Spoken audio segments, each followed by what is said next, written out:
even if I make it not visible on my end. There we go. There we go. So let's just, for funsies, just while we're... Hey, folks! Sorry we're late. We are switching some settings around, and we are testing stuff. So the YouTube preamble might be slightly longer than normal. Oh yeah, it looks fine on the actual YouTube video. So yeah, clearly it's just a. Hey, folks. Well, it looks a little bit better now. But yeah, Hey. you're still.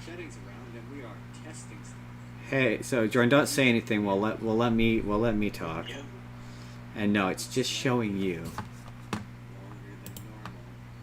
Let's go to gallery. Let's go to gallery. Oh, it looks a little bit better now. Yeah, you're still. Good, you can hear us. Oh, that's good. So it doesn't, when it's on speaker, I don't know what speaker does other than just it goes right to you. So I switched over to that. Okay. That's interesting. Gives me so much more like screen to work with. Should I lose the I don't know if I should lose the blurry background. No, we'll keep the blurry background for now. Alright. Should I put on a different background? I can do that now. You can do that now. I mean, if you want to. That's interesting. Gives me so much more like. Bop, bop, bop. Let's turn the volume down. Let's just go right ahead and share that. I can do that now, although it looks really bad on mine. I mean, it looks just as bad on mine. Yeah, but yours like doesn't have like a big obvious thing which shines through. None. Go back. There we go. Okay.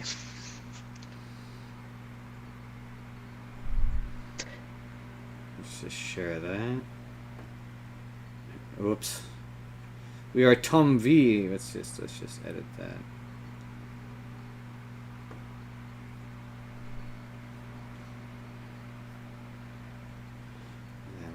Go ahead and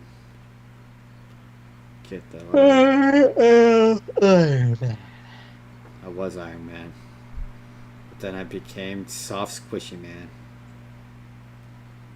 I was Iron Man, but then I became Gold Man. And I took an arrow to the knee. Because gold is squishy and soft. I understand. It's one of the weakest metals there is. Okay. Welcome to the YouTube preamble where we stare at Justin's big bald forehead. It's a beautiful bald forehead. What do I need? I need my timer. Although I think Zoom has one of those. It does. Where's the button to do that? I don't know. It's probably under more. I don't know. Apparently, oh, interesting. Apparently, you can live stream right from Zoom. Huh. Interesting. It says I can stream live on Twitch. So could I theoretically stream? You know what? That's an experiment for another day. Set up a Twitch account where we just do our podcast. Yeah. That's an experiment for another day. Where were we going with this? We were setting up the timer. Okay, here we go, Jordan. Okay, Jordan. We gotta do that. We gotta do the pre-game stretchies. Okay, gotta stretch those muscles out. Okay, here we go. In 3, 2, 1. This podcast is brought to you by the Arte Media Pantheon. Please head to artemedia.org to see plenty of podcasts from our great friends. And if you would like to start your own podcast, they can provide you with the tools and resources to do so there. So please head to artemedia.org. That's ARETE media.org. On with the show. Jordan nailed the intro. I almost said promo. I meant intro. And then I fucked up at the end. We blew the landing. Welcome to the Spurr podcast, everybody. I'm your host. I am he. I am them. We are. I am Justin Spurr. And I am, as always, joined by my co-host, the incomparable Jordan. How is Jordan? How? How? I don't think you're allowed to say that anymore. No, no. How are you? I'm good. I'm good. I'm good on today's show.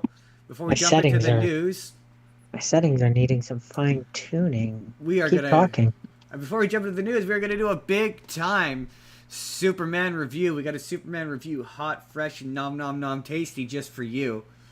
And then with the news, we're gonna talk King of the Hill trailer, Sausage Party trailer. Um, we're gonna talk. We're gonna talk about. We're gonna talk about Other Hot things. Wheels. Why Will Friedle isn't doing Batman anymore. Stewart's big universe, Big Bang Theory spinoff. What's happening with that? And then later in the show, we're doing fantasy. We're talking about Dungeons and Dragons and Vox Machina and Quest for Camelot and how it has a Celine Dion song in it, and the internet got weird about it. We're talking about And that other things. and other things, and we're gonna maybe start with some comment response because we got some fun comments. And Jordan, what happens when the audience leaves us fun comments? If they're respectful, we engage with them. We read them on the show, Jordan. Sometimes we read them on the show when they're not respectful and we make fun of them. Let's be real. Let's be honest. Let's be honest about Well, that. I mean, to be fair, only one of us is creatively in charge and chooses for that to happen. Oh, that is true. Because Jordan, sometimes they need to be made fun of. So we got a Sometimes bunch they got to of. be put in their place. Sometimes they got to be put in their place. So we'll start with some comment response, and then we'll jump into our Superman review. So start off with nice, respectful review on our Man of Steel video, which I thought was going to get way more hate comments than it did. Star Wars fans, you're still the fucking worst. Anyway, well, guys, this comment from It's the truth. Vlad Ram 9209 reads, well, guys, I don't know. I'm a 25-year-old East European that grew up on superhero cartoons, so I'm much more invested in superheroes than your average guy. Still, I didn't grow up within comics culture. When this movie came out, I was 13 and I loved it. As time passed, I understood how unfaithful it is to the spirit of Superman, but I still enjoyed this movie on its own and think that aside from how careless Superman is with the fights he has in the city, this is still, at its core, a good depiction of Superman. It's just a gritty Superman, but not dark, parentheses, night Superman. I always liked more grounded takes on superheroes because it made me feel like such things could maybe happen in real life somehow. If reality could happen in real life somehow if reality was a little shifted, as opposed to the totally wacky nature of the comics. So yeah, to me, the Shakespearean Thor that became a problem by Thor: The Dark World was a better take on Thor than the silliness of Taika Waititi's Thor. Therefore, I know that I'm in the minority of comic lovers, but I'm in the majority of movie goers that aren't super stoked to see comic book movies as a radically different genre, but variations of, well, mostly science fiction. The new Superman movie is not just science fiction, there's a comic book as a distinct genre. I enjoyed this one. To me, still to this day, the best mix of comic book whack and real-life gritty. Is the Arkham games maybe still too gritty for most people? But that was Batman. I bet the Superman of that world would be the proper amount of lighthearted without going Silver Age wacky. Again, whew, this is an essay. Jordan, I wasn't going to finish the whole thing, but now I just feel committed. I have to. In for a penny, in for a In pound. for a penny. Let's do this. Let's finish this. Yet I do understand the pure whimsical nature that many pursue within superhero stories, and I guess that's that. I think I like Superman 2025's tone better than Man of Steel, but I like the gravitas of that movie better. But I like the Christopher Reeve's portrayal of both Clark and Superman better than either. There's also Returns. I don't think I've ever heard of a movie heard of a more underwhelming movie than that, because it never in the history of ever gets mentioned outside discussions about Superman movies in particular, and I still don't have any idea of the plot because nobody's interested to bring it up even when the movie itself is mentioned. That is honestly a very fair and even-keeled comment, and fair enough.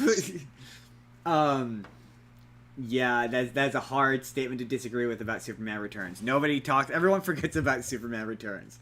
Yeah, as for the rest of it, so I mean, fair enough. Different strokes for different folks. There's a version of Superman for everybody, and there are plenty of people that like the Man of Steel interpretation, the Man of Steel / Batman versus Superman interpretation of that character. And for me, even disregarding the comics of it all, which it is largely based on the New 52 version of Superman, but even ignoring that, that version is just not my version. That's Yeah. not what I go to for Superman.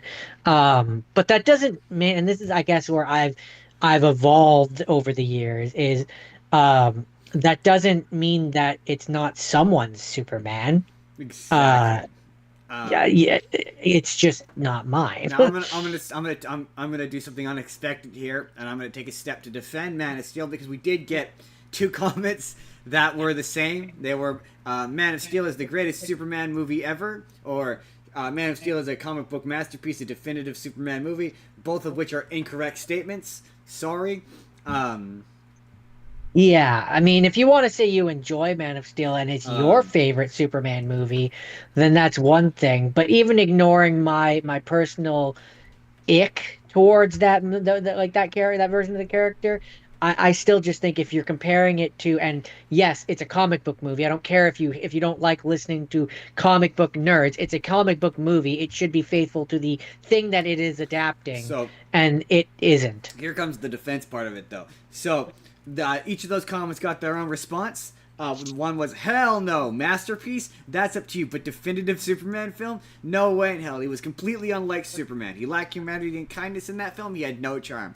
And that is where I will say that's not true. He has charm. He has a great deal of charm. He has his own kind of charm. And within the tone and context of that movie, it works. He's in his own right a charming Superman. Is he like the best version of Superman? No, but he is still a version of Superman. Yeah, well, I mean, that's where I say, and this is where my evolution comes in. He's more or less the new 52 Superman. So if you like that Superman, you're gonna like this version of him because he's very similar. I don't like the new 52 Superman, so I was never going to engage with this version of him. Sure, you could argue back and forth on whether he's a good Superman, um, but he's not for me.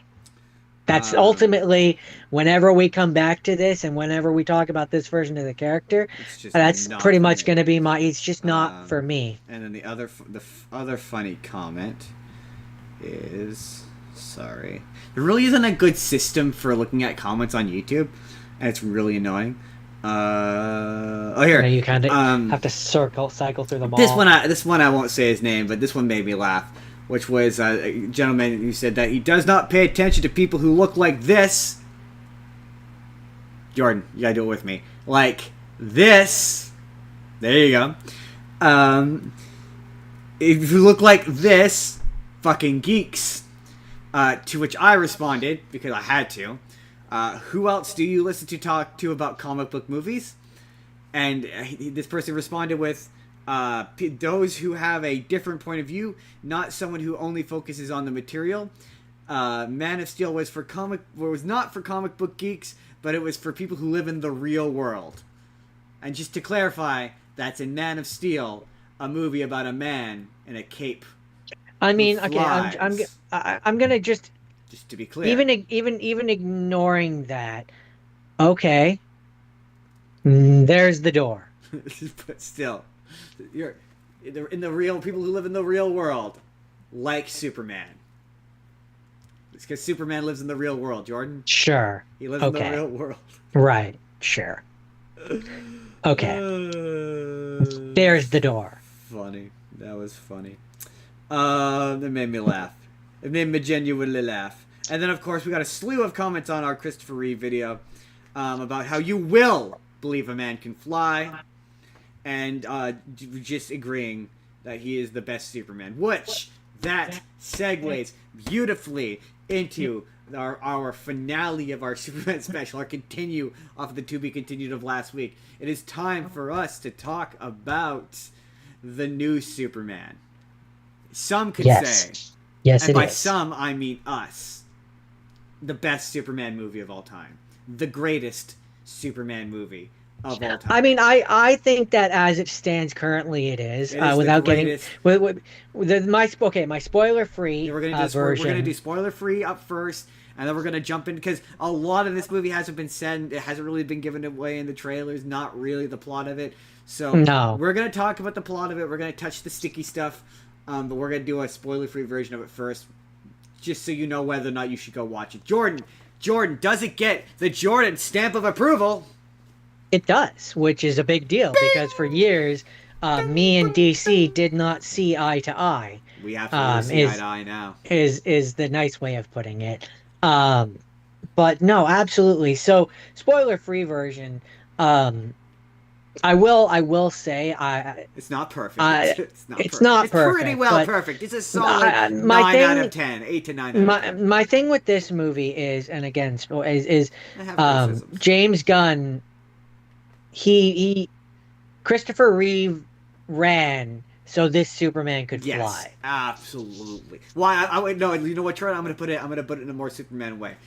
Christopher Reeve Superman leapt tall buildings in a single bound, so this one could So fly this one could fly. Yeah, yeah, perfect. Um, because it absolutely so did. This is it like absolutely captures the spirit of those original without just ones. doing it. Yeah. Yeah, it's Um, absolutely inspired by well, I Christopher mean, Reeve. Not just, I mean, right down to like the title sequence. They have a poster which is basically just the Christopher Reeve Superman. It yeah, uses the John Williams score to impeccable effect.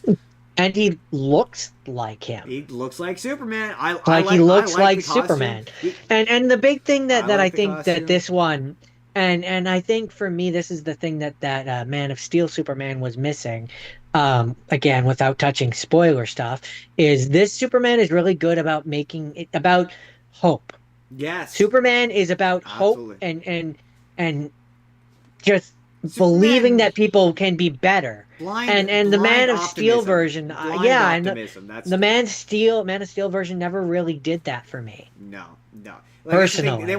They want it to be like he's hope in the face of darkness, which he's not Not really. enough, not enough. No. In those ones, not enough. In this one, yes, he is very much.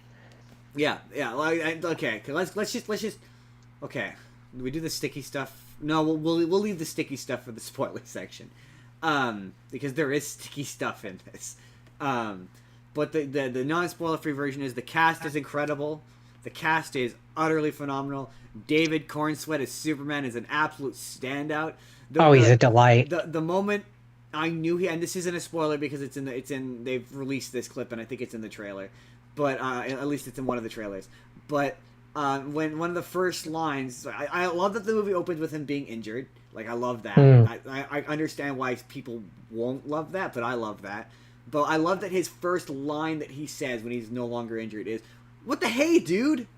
Or he's the kind of guy who's like, "Darn it!" Like that. Golly gee gum. Farm boy, Kansas boy. Yeah. He's a farm boy from Kansas, and the Man of Steel. Yeah, I know we're gonna do a lot of comparing to Zack Snyder. It's inevitable, but he never was that. He was a city elite. He wasn't a Gumtree. Gee shucks. I'm from Kansas, kind of guy. Yeah. I forget it. Rachel Bra something. I don't know her actual name. I'm gonna fuck up the name from here on out. But the woman playing Lois Lane, phenomenal. The kid they got playing. I mean, I've always loved him. I've loved him for forever. I loved him in Santa Clarita Diet. But the kid they've got playing Jimmy Olsen, He's is a phenomenal. good Jimmy Olsen. He is yeah. Jimmy Olsen. He doesn't have the. That was the thing I forgot to mention last week with Injustice was how you know that's a bad Superman movie because it starts with Jimmy Olsen getting shot in the head unceremoniously. Like that's what happened to Jimmy Olsen. I don't know if you know that, but in the director's cut of Man of Steel, Jimmy Olsen gets unceremoniously shot in the head in the desert because that's what Zack Snyder thought of Jimmy Olsen, Superman's best friend. But he's phenomenal. The fact there's a number of great deep cuts. The fact that Lex Luthor's girlfriend is Eve Tessmacher is unbelievably funny. Nicholas Hoult as Lex Luthor is also phenomenal. Oh, he's so good. It's all good. There's a big spoiler for the character who I won't. Oh, a Metamorpho. Oh, the Justice Gang. I remember when we were talking about this at one point. You were like, "Oh, I hope they're not the Justice League," and they are, but they're not, and that's great. Yeah. Yeah, Um, I kept waiting for there to be a moment where they were like, "Oh, we should be called the," and then finally go with the real name. yeah, But yeah, the Justice League. But no, they are. I don't think they're called the Justice Gang in the comics, but they are a version of the Justice League in the comics. And that's what's really funny. A lot of this is ripped right from this. So that's the. I think I've said this about the Super Spider-Man movie, the Sam Raimi one, the very first one, which is it's the purest interpretation of comic to pay or to put to screen like ever. That this is that for Superman. This is a comic book put to screen. Like if you want the purest, and I think that I would be so bold as to say this is probably one of the greatest superhero movies of all time, because certainly one of the most faithful ones, if I you would want, say. well, because this is a no, I don't. Superman's in this a lot. He's in this a lot. Like he is in this as Superman a lot. Clark Kent is not really in this movie a whole ton. There's that scene where he interviews. Where Lois Lane is interviewing him. That's kind of it. There's like one scene of him at the Daily Planet, and that's kind of it. It is otherwise Have we entered spoilers where we're talking about the actual movie?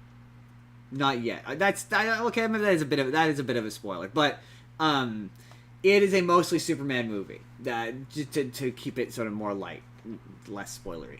And this is what I want out of a Spider-Man movie. I want, you know what? Okay, yeah. We'll wrap up the non but the non spoiler version is it is really good. It's really good all around. It is.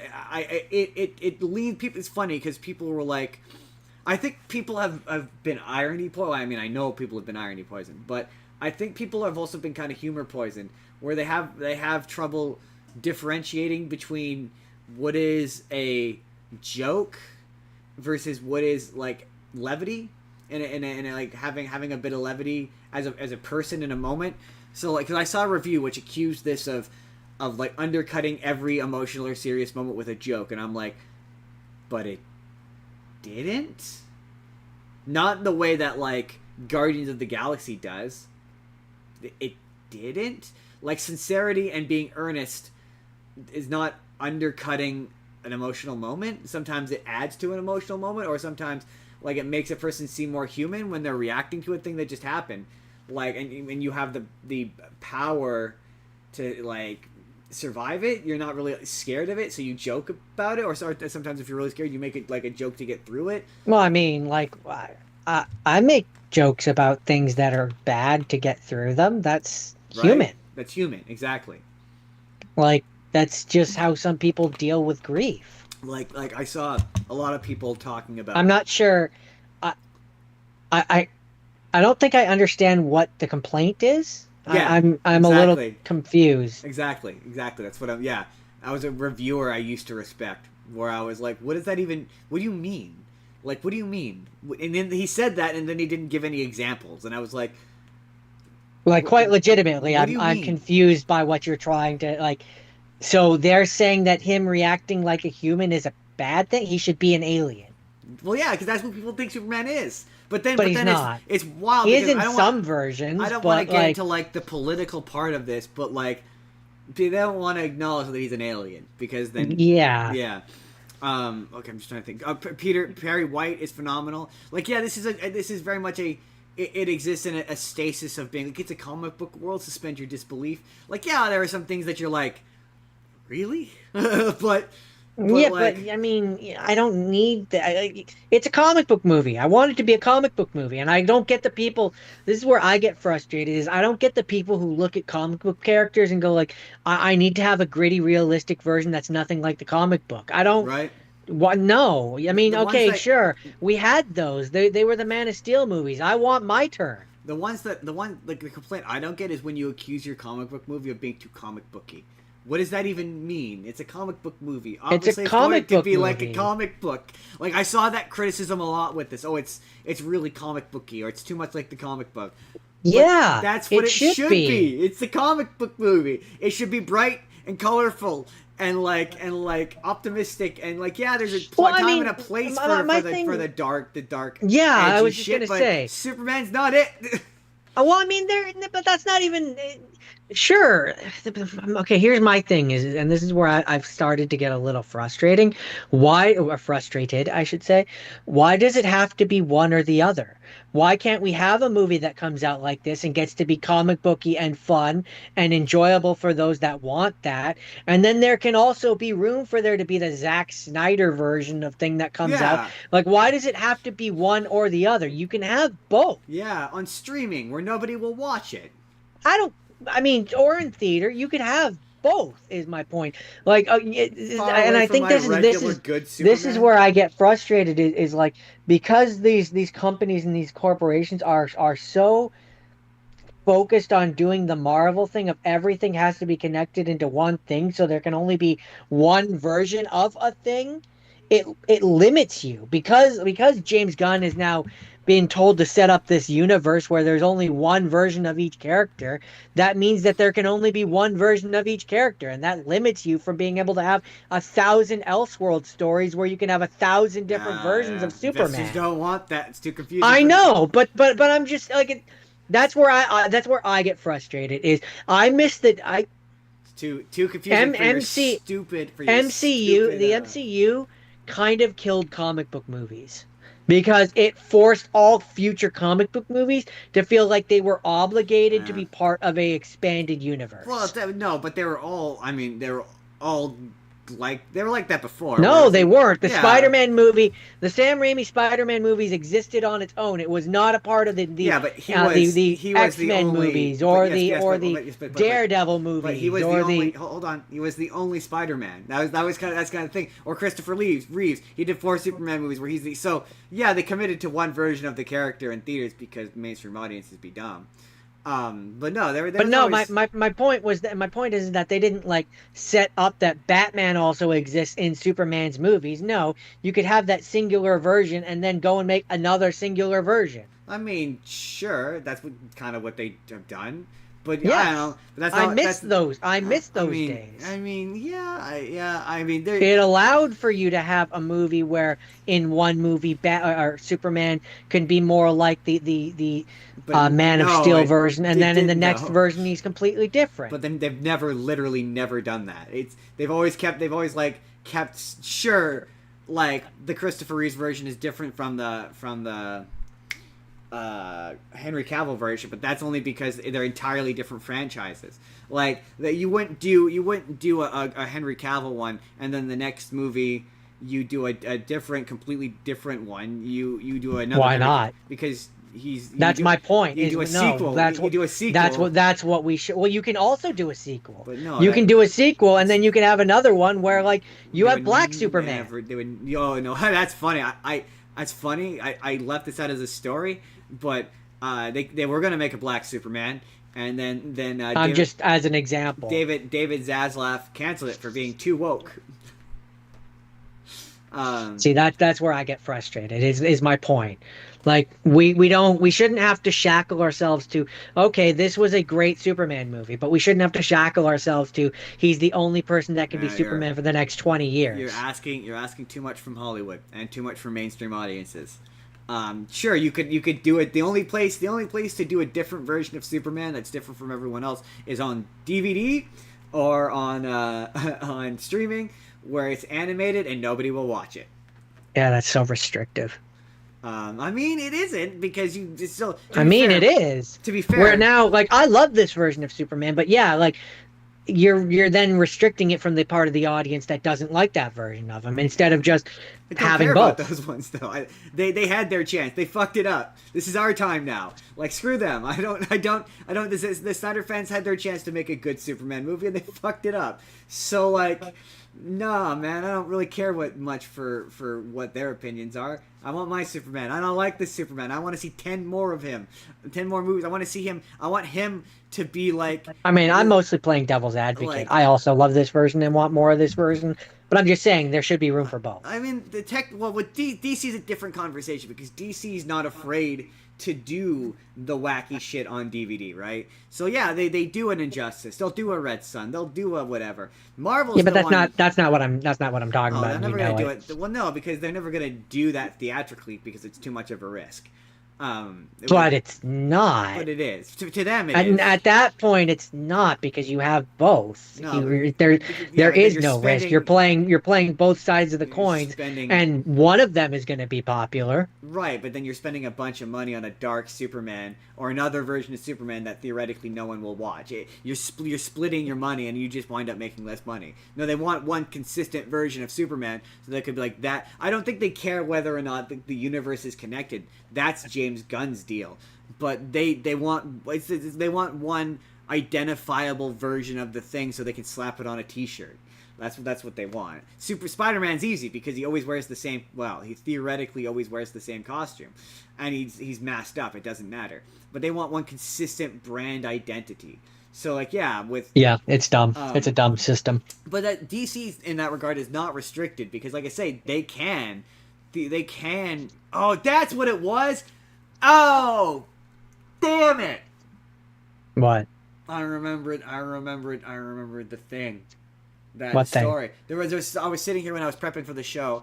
There was a trailer that I saw pop up that I was gonna send you, and then I didn't, and it wasn't in my list, and I wanted to talk about it, and I remember what it is now, and I'm really mad about it. You could just use your new Zoom powers to see if you can play it. Yeah, we might be screen sharing later, ladies and gentlemen, so we can watch a Spider-Man Noir trailer. Sorry that popped because it made me because I was like. You don't see Marvel doing that. You don't see Marvel doing like animated movies, which are like interesting. Like, say what you will about those animated movies. At least that's DC doing different things in a different medium. Marvel doesn't do that. You don't have Marvel animated movies that are like adaptions of famous comic book runs that everybody knows, which they should. They absolutely should. Anyway, oh, they absolutely should. That was a weird divergence. Let's get into the spoiler shit for Superman, because yes, like I said. This is probably one of the greatest superhero movies of all time because we have to get to see the superhero do superhero stuff for most of the movie. Like, he is barely Clark Kent in this. He is Clark Kent a little bit. Like, a little bit. He is otherwise not 10%, I would say. Yeah, and that's good. Like, this is what Spider-Man should do. He should be Peter Parker for exactly 1 or 2 scenes, and then that's it. Like, there was a bit where he was having that scene with Lois Lane where it was like a romantic scene and they were arguing that I was like, oh my god, is that what this movie's gonna be? And then it wasn't. It's well, there. the big part of why It's they're able to do that in this one is because very much in the beginning of the movie they have like the two to three sentences worth of text which are like, this is Superman's backstory. We all know it. You don't need to actually see it. We don't need to waste 20 minutes of screen time showing you the thing that you've seen dozens of times. It's exactly the same as it always is, which allows them to have more time of Superman actually being Superman. Yeah, they're like, he's Superman already. He's been Superman a while. Don't ask any questions. You know this shit. Moving on. And then they move on. That all having been said. So the big spoiler of this is that the bad guy is basically Israel. Oopsies. Well, okay, no, that's not. I would say the bad guy's pretty much just Netanyahu. It's one of those conflicts where like. Well, no. Technically, in the scenario of this movie, the bad guy, if you're making comparisons to real life figures, the bad guy would be. See, I know you're gonna say Donald Trump. I would say Vladimir Putin because Donald Trump is not nearly smart enough, and Vladimir Putin is the exact right amount of intelligence comparable. I don't think he is. I think he's fake. No, anyway. Okay, to be fair, the conflict in this movie, I'm sort of pseudo joking because I've seen a lot of people be like, this movie is pro-Palestine, and you got to remember this movie was written like 2023, I think, and it was sort of before the Palestine. I mean, Palestine and Israel has always been a thing, but it was really before that October 7th that it really hit that fever pitch. I think it's the kind of conflict because initially I went, oh, this is obviously Ukraine, Russia, and then they showed the leader. I don't think it's supposed to be directly comparable to anything. Let me finish. initially I was like, oh, this is obviously Russia. He's obviously Putin. But then they were like, yeah, they're our allies. And so I think, and that's the beauty of this conflict. And I feel like that's what you were about to say, is that it's readable to anything, and what makes it work. It can be Russia, Ukraine. It can be. I mean, it leans a little more Palestine, Israel, only because the people who are being oppressed are very definitely like brown and Middle Eastern. When I saw it, but I there's a number of different real world situations which I attribute it to. The ones you stated, of course, but I also was like, oh, it's North and South Korea. I mean that too. There's just any number of ones that you can go, and that's what it is. It's not specifically calling out to any one specific. Yeah. It's supposed to evoke the feelings and emotions that any terrible situation like that would make you think of. What's wild is this story, I believe, and I'm not going to say it with any sort of certainty or because I'm not 100% sure, but I think it's based on an actual, like, one of Superman's first comic book storylines. I could believe that. Same deal. He went in and he intervened without permission. I'm pretty sure it's exactly the same. And yeah, it's just one of those, like, kind of unfortunate. Like, I think I saw someone say it's the world that has become like a comic book. So the comic books reflect the real world too much now. And the one that made me laugh was the fact that the only difference between Lex Luthor and Donald Trump is the fact that Lex Luthor's super prison doesn't have alligators around it. See, I was gonna say the only difference between Lex Luthor. I mean, that's one, but one of the only other differences between Donald Trump and Lex Luthor is Lex Luthor is smart enough to get away with it. But he doesn't. He doesn't get away with it. One could argue that Donald Trump is the real cartoon supervillain because he has the one superpower that no cartoon supervillain ever has, which is the ability to never get in trouble for any of the shit that he does. I mean, yeah, true. But yeah, I mean, I love the scenes. My favorite scene in that movie is the one where he's fighting the kaiju, and because I saw a lot of people like, oh, Superman just gets beat up. Yeah, but usually when he's getting beat up, it's usually in the middle of like helping people, or like he could have saved himself. Yeah, he's pulling punches. Yeah, exactly. Like he's going. I enjoy the bits where he's going out of his way to prevent damage. Or I mean, to me, one of the most iconic images from this movie is the one of him saving the little girl. I've said it since that first trailer, and he's cradling her neck, like he's protecting her neck. Oh, so good. There's so many great moments. Or when he saves you want an example of how squirrel. You want an example, yeah.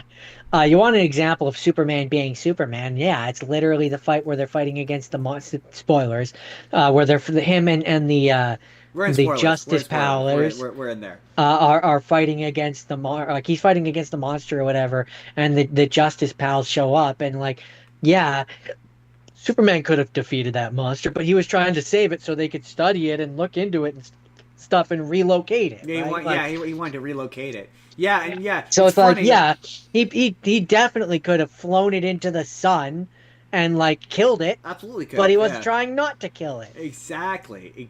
And that's what makes Superman in this Superman. That's Superman. Or yeah, there's so many shots of him specifically saving civilians. It's like, yeah, Superman, because he's Superman.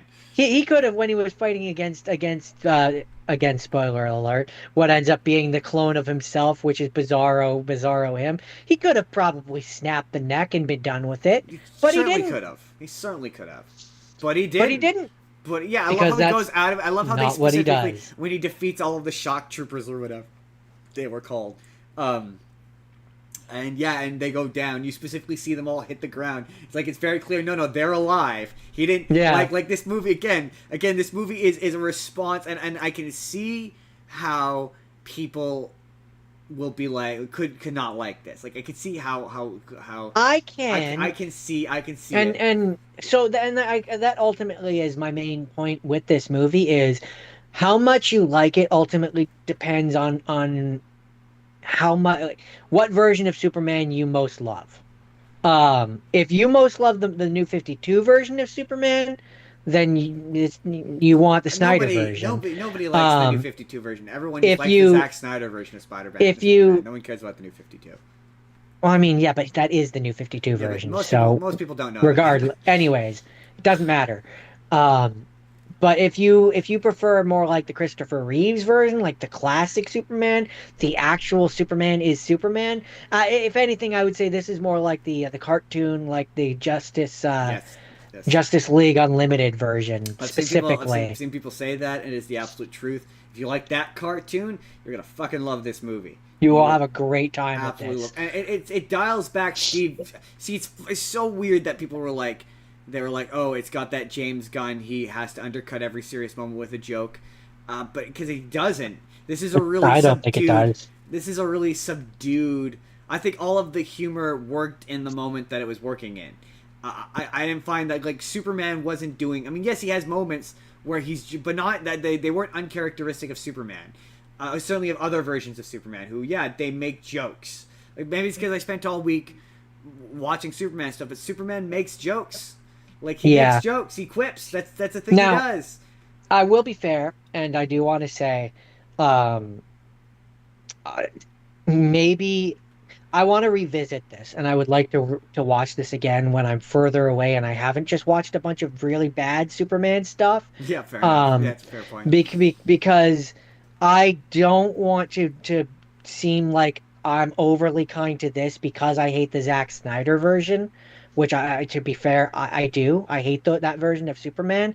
I won't Oh, but this is just lie a about good. that. This is just a So that good no, Superman but that's movie. my point though is like yes, I do think this is a good version, but am I overcorrecting in the other direction No, and being too kind? I don't think No, so. me personally No, I don't think so. being too kind because of how much I hated the other version. No, And I can't say that for sure I can. right now.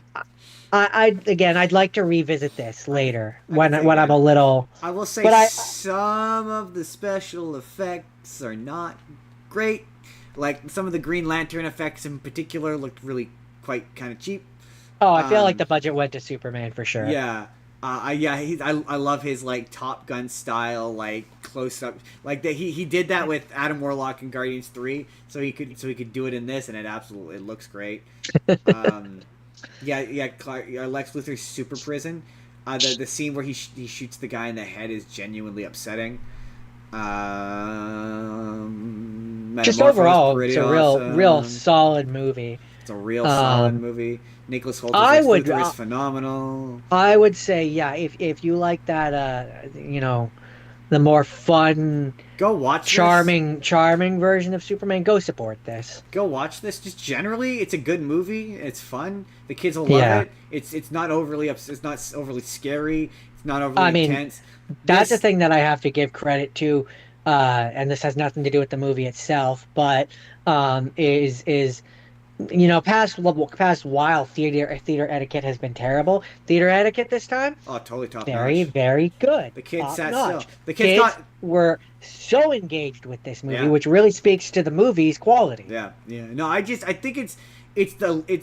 I mean, I said that the Guardians movies were the least James Gunn, but these are the least James Gunn. Oh yeah, so the big spoiler is that I mean, I would Supergirl my, shows my up. my thing too is like I wouldn't take a kid to watch any of the last like Batman versus Superman or No. Man of Steel. To me, those aren't like a family friendly Superman. This is. This is. This is. Yeah, you could take your kid to a showing of this, a cheap 11 a.m. showing of this, and yeah, they're gonna have a great time. Yeah, kids only got up like one time when they were bored, and in their defense, it was kind of a boring scene for them. I got it.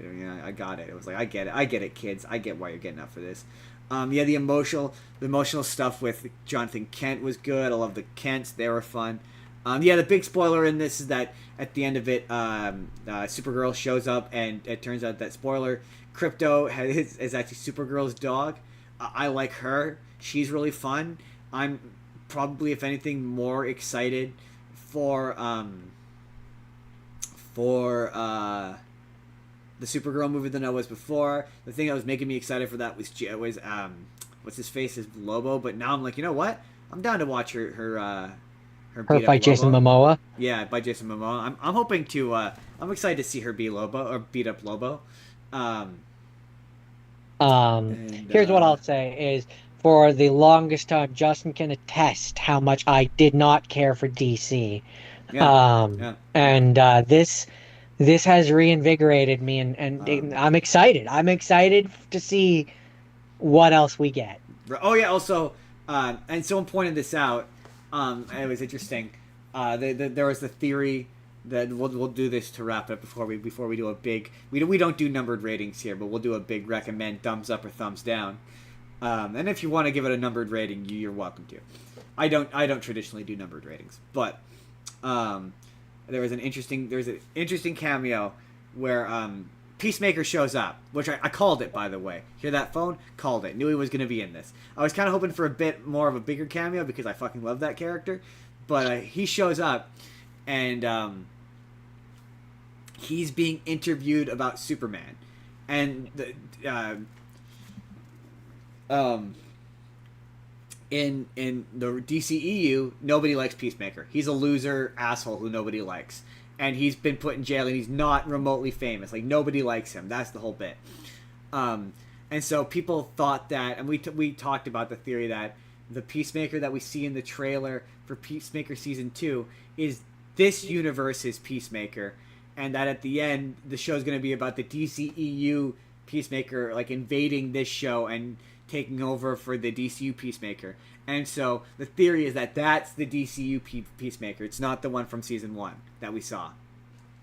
Yeah, I believe that. I think I was a full supporter of that theory. Yeah, and that seems like this confirms it. Oh yeah, Frank Grillo is there as Rick Flag Senior. He seems to be kind of the connective tissue between these things because he's been in 3 of them, and it's what's been connecting the universe. But yeah, I just think because that costume is practical, like, get him in the costume and get him doing cameos, like, get him showing up every single time, like, you can, like, just like, hey bro, do you mind stepping into the CGI closet and putting on the Superman costume for an afternoon? Like, he seems to be excited about this. He's young, he's hungry. He's young, he's hungry. I'm very excited to see this version of Superman going forward. It is really fun. But also, I get why the people who hate this hate this. I get it. It's not one of those times where I'm like, I don't get what people's beef is. When I was watching it, I was like, I get what people's beef is, and I think it's funny. I get it. I think it's stupid, but I get it. I personally enjoyed the part where Hawkgirl dropped Netanyahu to his death. I think I enjoyed that. No, I'm kidding. Justin, you can't say I that. can't say that online. I can't say that. I don't want to get canceled. You're gonna get canceled. You're gonna get canceled. Get me canceled by association. I don't want to be canceled. I don't want to be canceled. I don't want to. The only thing that would have been better if there was a Justin. We're trying to make friends on the internet. Jeez, it's a joke. I'm joking. Don't write blog posts. Or do cancel me and just make sure you say my name a lot. Hey, look, if I can't be famous, I'll take being infamous. Moving on. Oh, Justin. Moving on. We're gonna be the most infamous podcast on the Jordan, internet. This podcast is brought to you by, probably gonna be long because we're 40 minutes in and we're just doing the news now. It's funny. It's gonna be fun. I mean, bold of you to assume that I have a lot to say about every single one of my movies. That is pretty bold. Jordan, so remember how they were doing that Big Bang Theory spinoff? The Stuart Minkus one? Yeah. So Jordan, they revealed what it's gonna be about. Minkus. No, Minkus is Boy Meets World. Stewart. We don't know Stewart his last one. name. The Stewart one. Stuart Bloom apparently is his last name. It was the one that nobody was asking for. Right, that brought back all the B characters. So you got Denise, Bert, and Barry Kripke are going to be in it. And Jordan, I wasn't going to talk about this again. I had no desire to talk about this because I was like, what possibly could be there to be talked about this? Jordan, they revealed what this thing is about, and I need to tell you, it is utterly incredible. I kind of want to watch this show. Incredible bad, incredible good, incredible train wreck that you can't help but look at. I'll let you decide. You tell me. So, okay, along with the official casting information, apparently it's been given an order at HBO Max. The show is set to follow Stewart, who is tasked with restoring reality after he breaks a device built by Leonard and Sheldon, accidentally bringing about a multiverse Armageddon. Stewart is aided in his quest by his girlfriend Denise, geologist friend Bert, and quantum physicist / all-around pain in the ass Barry Kripke. Along the way, they meet alternate universe versions of characters we've come to know and love from The Big Bang Theory. And as the title implies, things don't go well. And I'm sorry, fucking Oh, oh, oh, what? Justin, can you see that shark? Wave to that shark we just jumped. Hello, shark. Can you see the shark? I mean, Jordan. Justin, they full on jumped the It's kind of shark. an incredible shark, though.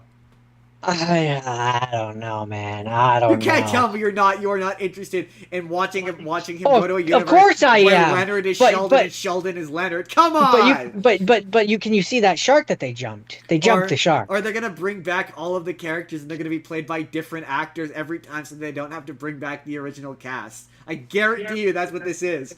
Oh, Like, probably. but like, what is this? Is it a single camera And sitcom? like you have like one I episode have where you so get many them back. questions. Oh yeah, you'll get one episode where they come back, and it'll yeah, absolutely. Or they'll be back for Either that they'll come or back for the this is the pilot. way. Either that or they're back for like a lot of the episodes, and this was the only way they could get them interested. Is okay, sure, but we want to play different versions of the character I every mean, single time. maybe.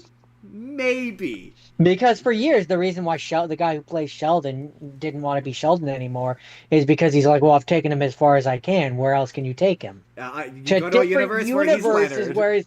where he's Leonard or no, there'll be a universe where he's Penny I mean, and he's Penny the is hot him. neighbor. I don't know. No, I want the neighbor. I mean, the only universe I really want is the one No, where Leonard Justin. gets to be Sheldon. That That one would be universe, fun. Justin.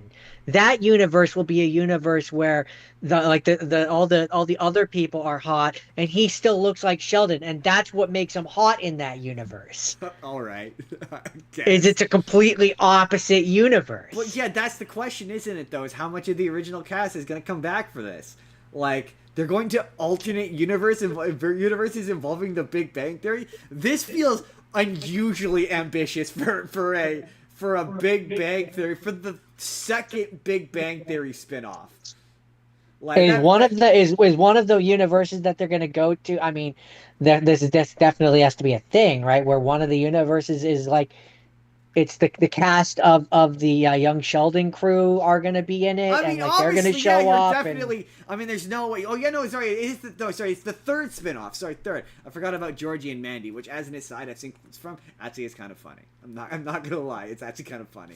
But yeah, there's another thing, yeah, where they can come back. Like, surely, what are they doing with this? Like, I was not Like, interested in the show. is this Now I am. like this is definitely just a if I'm talking cynically, this is definitely just a method for them to test a bunch of different Big Bang Theory spin-off ideas that they can Theoretically. then take and turn into completely different shows, right? Theoretically, yeah.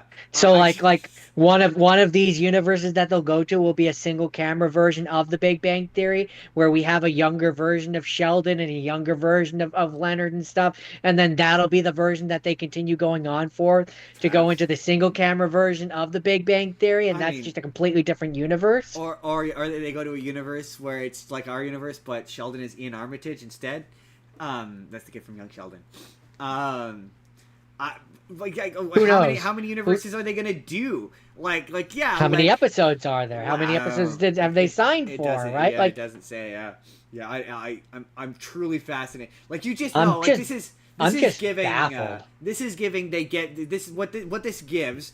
On budget and on how much I can tell you they're gonna spend on this, it's giving real.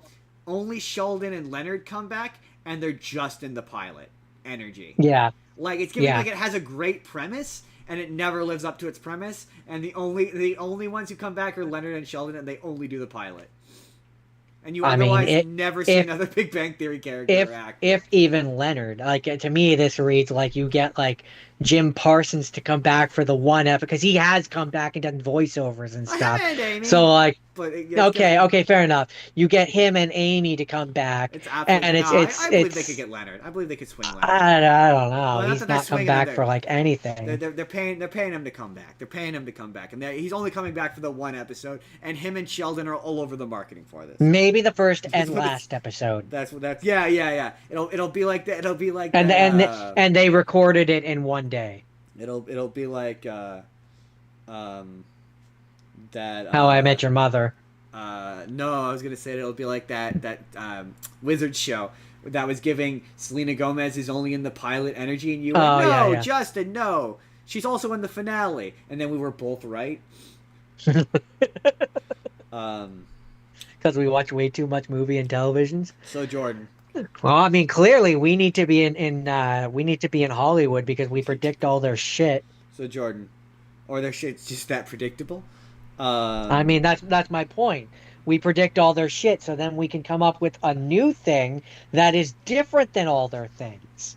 um, so Jordan, Will Friedle has very sadly confirmed that he will probably, well, he doesn't think he can play Batman again for a very sad reason and tragic reason. Jordan, what reason do you think that might be? Because they rebooted the universe and it would be a different person now. He said, if you asked me that question 3 years ago, he would have said, "Oh my God, yes. Get me in front of that microphone right now." But he says, now that Kevin's gone, I don't know if I could do it again. Oh, I that's don't fair. think that. I think that they would need to recast both roles. Being Terry and not having him answer as Bruce, I don't think I could do it. Which, like, totally fair.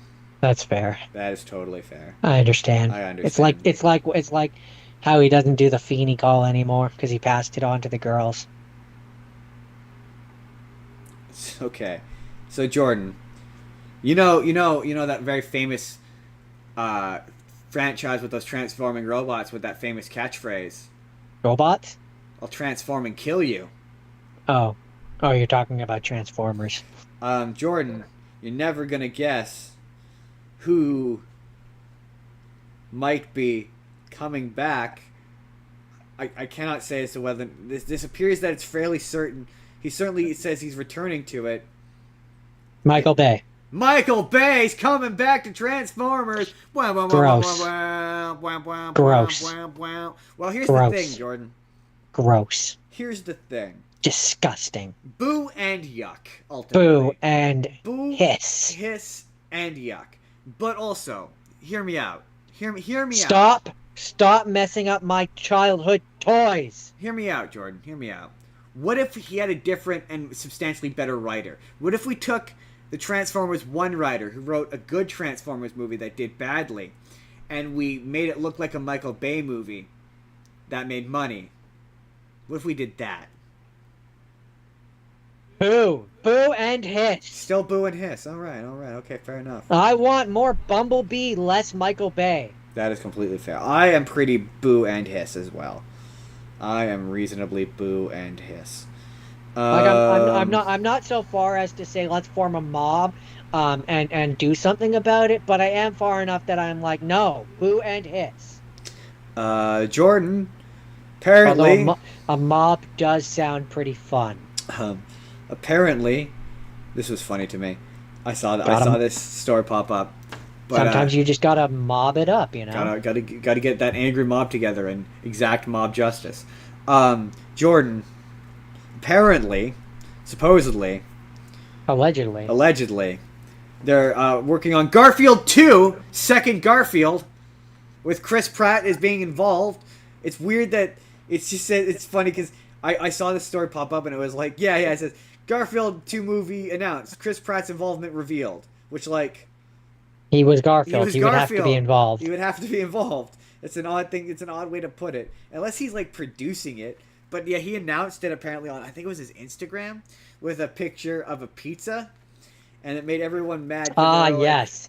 Garfield's classic food of choice, pizza. Not that other famous Italian thing that they love to eat, lasagna. I mean, pizza. Pizza is the thing that Garfield is known for. He hates Mondays and he eats Justin fill in the blank. And if you say pizza, I will get up, go over to where you are and smack you. I mean, Jordan, Garfield eats everything. He's a fat piece of shit. No, that's not his classic food. His classic food is lasagna. I mean, you answered incorrectly. Now I have to make the slow, arduous task of getting up and beating you to death. Well, hold on. I mean, yes, Garfield iconically does eat lasagna, but he also eats everything else. So, like, he just eats food. He just isn't known as a guy who eats. So No, but his classic food is lasagna. Yeah, but you can't that's what he's known coming for. soon in fucking lasagna. Sure you could. You know you You could could use have. you No, could you use a could little not ramen have. noodles. Sure you could. It was an adjacent Italian food that you could spell out coming soon in. No, People are no, being weird and pedantic no, about this. no. It's I call dumb. It's bullshit. a dumb thing to get No, mad about. no, Calm down. He also eats pizza. no. Fuck that. Um, I call bullshit. Nay, nay. Jordan, I say nay, nay. have we talked about how they're making how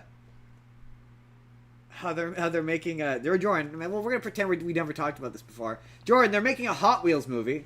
Hot Wheels leading the way. Are they? I mean, they've made dozens of them, so that's not new. Like I'm talking. When Jordan, for to be clear.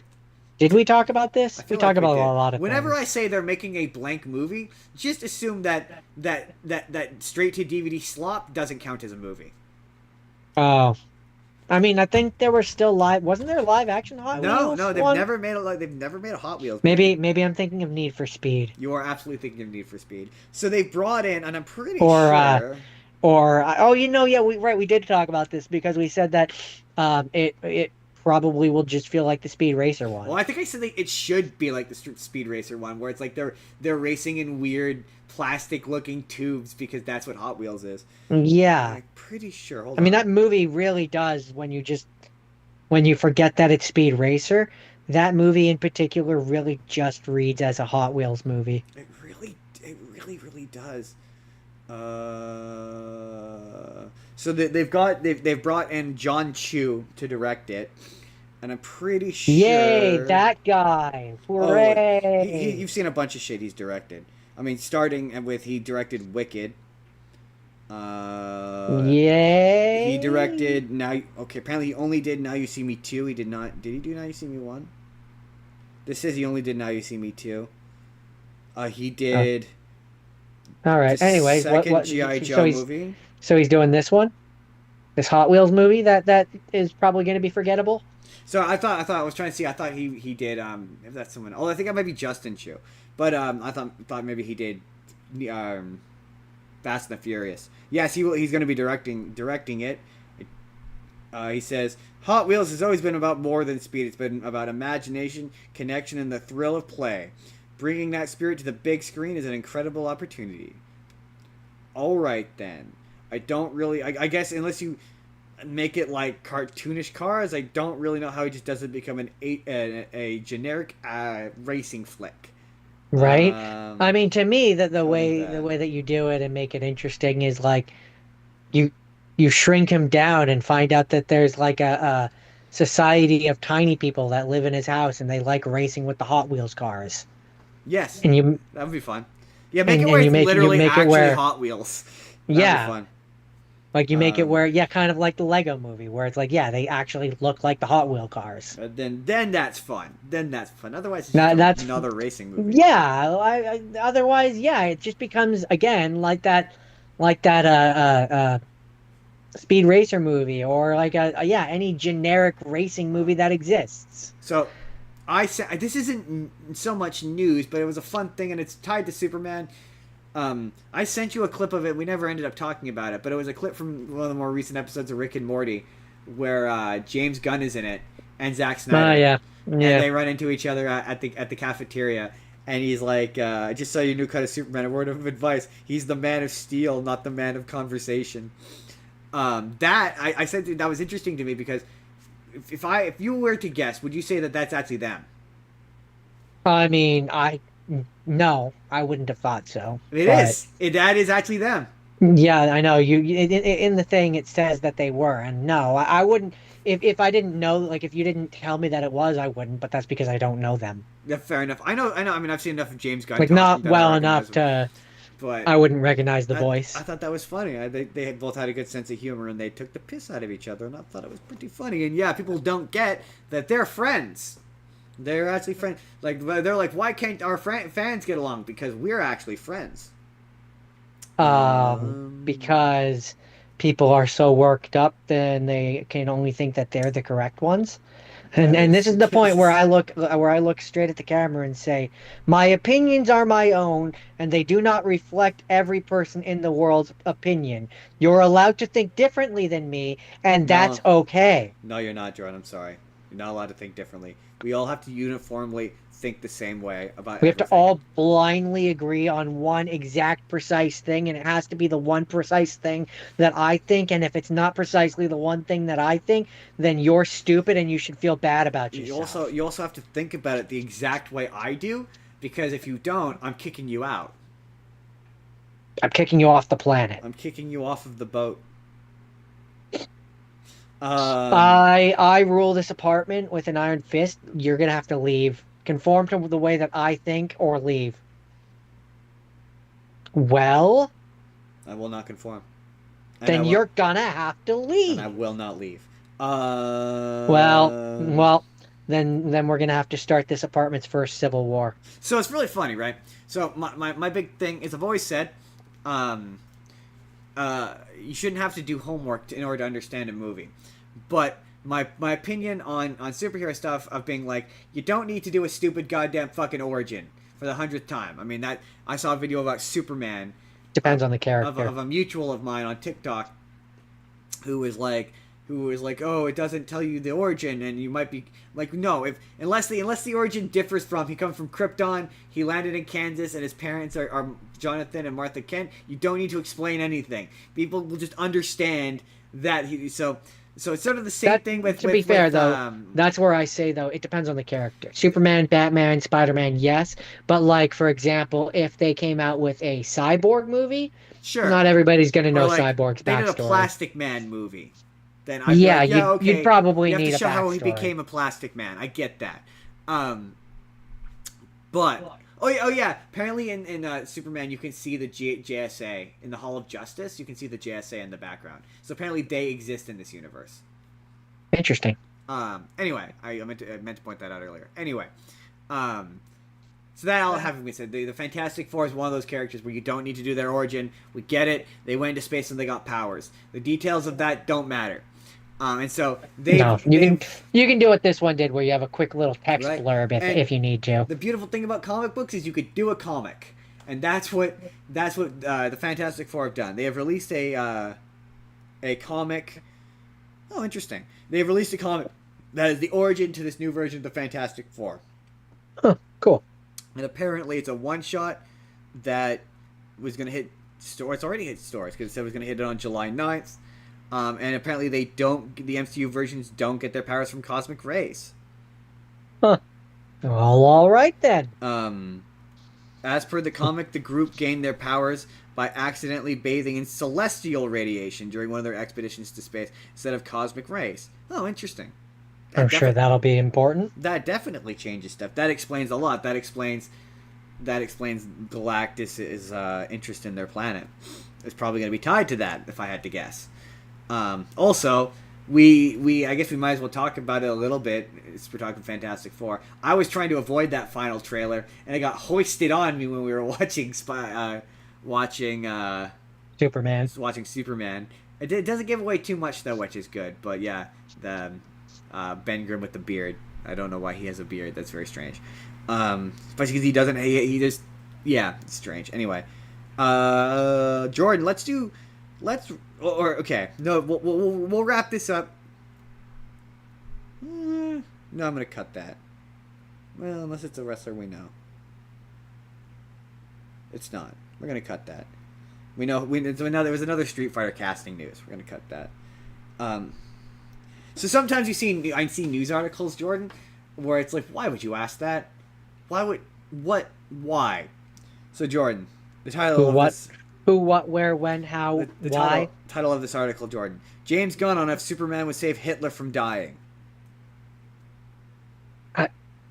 Who? What? Depends on the version of Superman. It says, okay. During an appearance on the armchair... Is ultimately my answer. Depends on true. the version of Superman. Certain ones would probably have laser beamed him in the eyes. But... So during Certain an appearance, versions would be like, I don't have to I'm not going to kill you, but I don't have to save you. That would be a lot of them. During an appearance on the Armchair Expert podcast, James Gunn discussed Superman's moral code in a conversation with Dax Shepard and Monica Padman. Gunn stated, "He's an idealist, never kill no matter what." In response, Shepard said, Maybe you don't have to save Hitler? To which Gunn replied, he'd probably save Hitler. He would have to. That's his code. And like James Gunn's version of Superman, I feel like he probably it'd be a case of like he'd be like, hey man, you know you don't have to be Hitler, right? And he'd be like, oh, I have to be Hitler. And they'd be like, all right. And then he probably wouldn't save him from getting killed by a space alien or something. Yeah, I don't know. It's just such a weird thing weird thing to ask. Do you think Superman would have saved Hitler? I mean, he was around when Hitler was alive, so fundamentally, some version of him was. Yeah, there's a version of him that did actively fight Hitler. Yeah, yeah. I don't. Certain versions, maybe. Most versions, I feel like would be like I don't. It would depend on what situation Hitler found himself in, and if it was a situation of his own making. Like if it was a situation of his own making, then no, Superman would kind of just let it play out.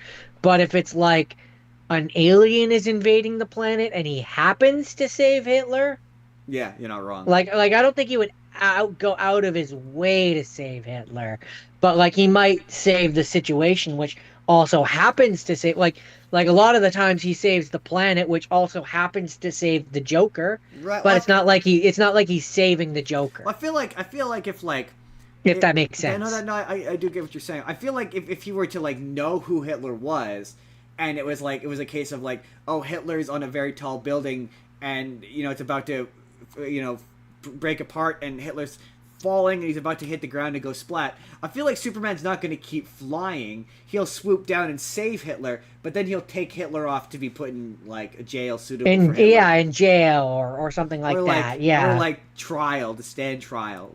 You know, he's not going to like summarily execute him, I guess is the point. No, well, again, certain versions would. Certain versions of him absolutely would. Like an Injustice Superman would put Hitler down like a filthy dog. Yeah. Like he would not hesitate. Or like an early days Red Sun version. Red Sun version of him very likely probably would have. In fact, I think he probably did. He probably did, considering I'm pretty sure he did.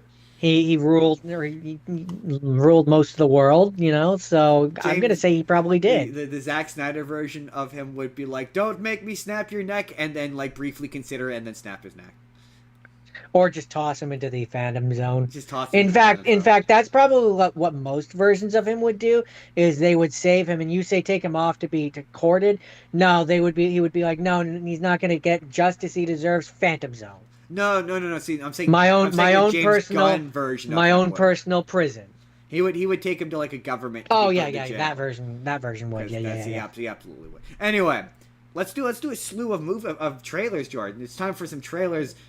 It's time for trailer time. We don't have a fun segment name for trailers. Someone come up with one for us. Trailing trailers. Trailing the trailers. See, my podcast listeners, do they do Trailers Ahoy and it's on a boat? I don't want to steal from them. We need a fun trailer section. Let's start with Jordan, King of the Hill. Let's start with the new King of the Hill trailer. This article says that they revealed the voice of the new voice of Khan. They didn't. They've announced who it is.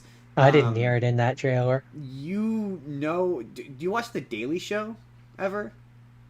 You see clips other than when it pops up on TikTok and stuff? Not really. Okay. You know the Asian guy from the Daily Show? Not specifically. I'll see if I can find some later. He's Khan, and if I were to be that guy, I'd be like, he's technically Korean. I think he's not Laotian. Just saying. Yeah, but there wasn't there a guy who originally did him white. He was very white. Yeah. He very coolly took over as Dale, so he's now the new Dale, which I think is pretty cool. Who? The guy who played Khan. He played Khan and he played Cotton. He is now playing Dale. Oh, interesting. Yeah. I guess maybe that's what that trailer means, is when they say that you hear the voice of Khan, because you hear Dale in that trailer. Yeah, no, I think that I think it's the article's just worded properly. I think they meant like the voice has been revealed who it is, just like it's generally been revealed. Maybe, I don't know. You don't really hear Dale that trailer, sounds. Dale sounds weird. He sounds a little weird. It. But to be fair, the original Dale is Dale for like the first 5 or 6 episodes, something like that, and it's only for like the last few that the new guy takes over. So it could just be he was I think he died of cancer, I think. So it just might have Something been. like that. Yeah, And he also he's passed. older. He's older, so they can all sound different. That's why I yeah it I've seen a lot but of people it's be good to like see that it's good to see that Peggy is still conceited as hell. Yeah. conceited irritating person. Yeah, to be fair, I saw some people say that, oh, Hank doesn't sound quite right. Yeah, but Hank's older. He's like 20 years older. Of Yeah, course he doesn't they're all sound. older. Yeah. They're gonna sound a little bit off. It's funny. It's a funny trailer. It made me laugh. I just like the I'm I not a nepo I'm baby. not a nepo baby. Or my other favorite bit was, I'm gonna give you 5 stars because 4 stars. because there's always room for improvement. I've been saying that all week. I said it to Jordan yesterday. Yes, Um, he did. Bobby's funny. I like that Bobby's a slut. That's funny. Um, Um, I don't. yeah, it looks fun. I'm It looks not. I'm fun. not a lover of the fact that they haven't really aged up the voice, but I get it. It's a cartoon. It's what you do in shows like that. But I feel largely the same way whenever they do future episodes with Bart and it's still Nancy Cartwright, and you're like, oh my god, did his balls never drop? Like, what the fuck? Then I've seen people justify by being like, well, some people are just like that. Their voice just doesn't drop, and I'm like, not really, not by that age. Certainly, your voice starts to drop by that age at the very least. But to be fair, you don't really hear him talk in it a ton. This trailer is really more about how Hank is bored now that he's retired, and I think that's funny. Hank and that is a Peggy. funny premise. Well, they're both retired, but he's bored Yeah. by it. Yeah, he's bored by it. So it'll be interesting to see if we see how many. Apparently, lots of characters coming back. I'm really hoping. I mean, obviously, if Bill's coming back, I'm really hoping Buck comes back. Like, I want to see he's like something's happened to him. What's happened to him since Hank's been gone? Yeah, I love the give him the. Give him I the mean, I hug. don't know. Buck was always supposed to be older than Hank, so he's probably dead. Maybe he's dead. Yeah, who knows? Who knows? His lifestyle certainly didn't lend itself to living a long time. That is for sure. Yeah, I'm really excited for this. I think it looks funny, and there's a lot of stuff in it that just genuinely made me laugh. Where I was like, this is King of the Hill, and like I don't know. Yeah. As I've gotten older, I've developed a love for King of the Hill that's way stronger. Not that I would say I like it better than The Simpsons now, but like it definitely has it's definitely there in my heart in the same place as Family Guy. Well, I and The mean, Simpsons is. I think for me the thing with King of the Hills is, especially when you compare it to The Simpsons, is it aged Yeah, they allowed their characters to age. like Yeah. it. Well, not even just the characters, but like the show aged. It's different, right? And because the characters are allowed to be older, the show being older and different now too works because they have allowed their Yeah. characters to change. Whereas The Simpsons, I haven't watched The Simpsons in years, and that's because it stagnated. It was always the same. does. The characters don't change. Everything is always the same. There's slight variations. But like Yeah, Bart is always Bart, Homer is always Homer. Like my they thing, don't. My thing with the There's Simpsons no is it's really growth. it's really like plumbing the depths of what it can do with its characters, because you're hitting the point where it's like, oh yeah, in a recent episode it was like Mo and Nelson are bonding, and you're like, whoa man, we must really be desperate if we're doing a Yeah, Mo. they've done or like, everything. Or like there's an episode where they met comic book guy's family, and you're like, whoa man, we must he's like a third, or he's like a tertiary character at best, like we're devoting a whole episode to him, really.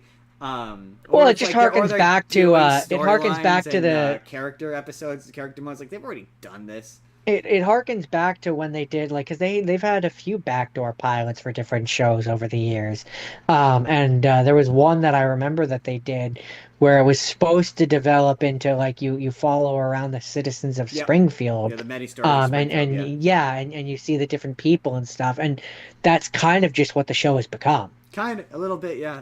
I mean, but that having been said, I've seen a lot of clips thanks to TikTok. I've seen clips from like modern Simpsons, and it's funny. Like there's legit clips that have popped up where I'm like, I think I've sent a few. Like there's like one of my favorite jokes.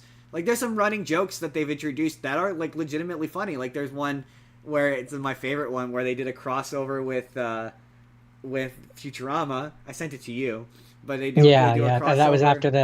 That was after the Simpso Futurama, and whatever. So now Bender is just in their basement, just randomly in the background. I think that, and apparently they reference it on the new Futurama episode. So like, I that's funny. That's funny. And there's been some jokes which are like, no, like this is actually I'd be like, there's some sharp writing on there, and it's a shame because it's being buried under the weight of being The Simpsons.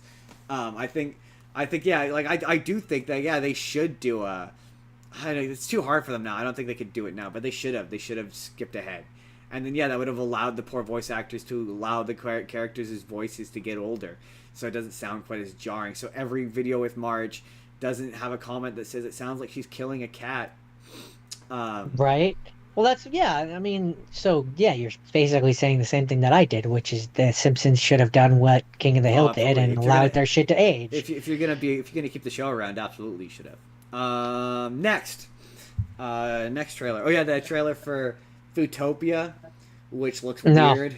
No. No. They've I haven't seen that show. What's going on in that trailer means nothing to me. It makes no sense. It's nonsensical. I will not. No. They've weaponized the humans. Like they control them via their butts. Still, no. Very bizarre. I didn't send you this trailer, looking. but Looks dumb.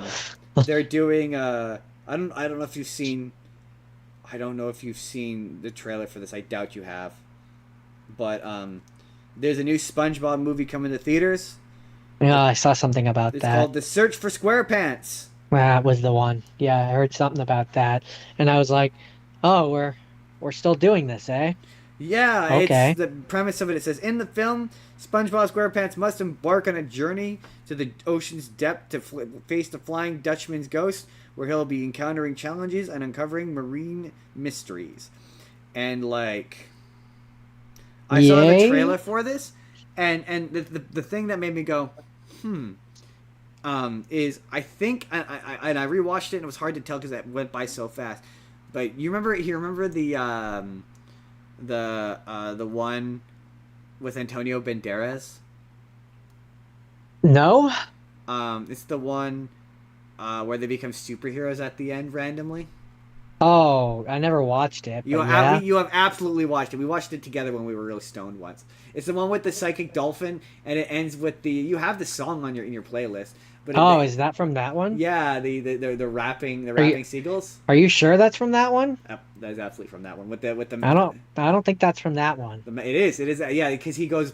The reason why they run into the to the dolphin is because Antonio Banderas steals the Krabby Patty formula, and everyone thinks it's plankton, and they go to the future, and that's when they meet the psychic dolphin, and then he sends them back to the past. Okay, I'm gonna take your word for it. We got really high one day and we watched it. But anyway, he looks like he's in the trailer, so this looks like it's a sequel to that movie, which like that movie was genuinely really funny and an absolute fever dream. So like I think they end up going back in time to like last week. Maybe we'll have to watch it again for this. But otherwise, I'm like the Search for SquarePants implies that it's going to be the other cast looking for SpongeBob, and I'm just surprised it's going to theaters considering that Plankton one did not. It went very specifically straight to Netflix. I don't know. What I do know is that I saw on TikTok there was I'm assuming it was an episode where future SpongeBob goes back in time to like the first episode, and they've got the different animation style, and I think the voice is different. He goes and he gives him the spatula. The spatula, yeah, thus closing the loop and allowing him to go get the job at the Krusty Krab. Was my roundabout way of saying I didn't even realize that he was a different voice.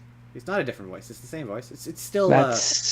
I don't know. All I know is that the animation and everything looked different, and I in the comments, people were saying back when SpongeBob was good, which implied that there's something different. No, they have not recast anybody, as far as I know. Anyway, I feel like if they had, I would have heard something.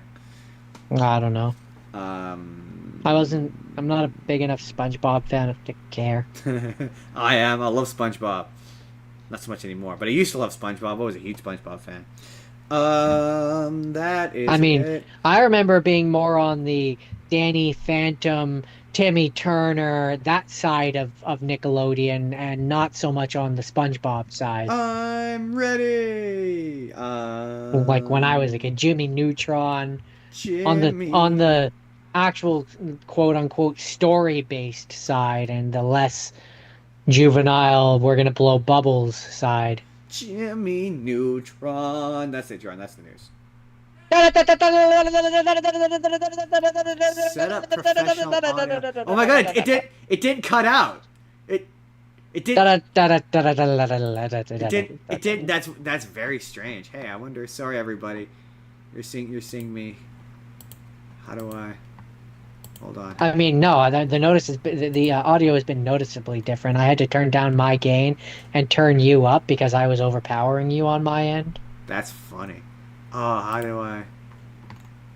So I've definitely noticed the difference between the two. Also, I have been able to hear 100% of what you've been saying this time.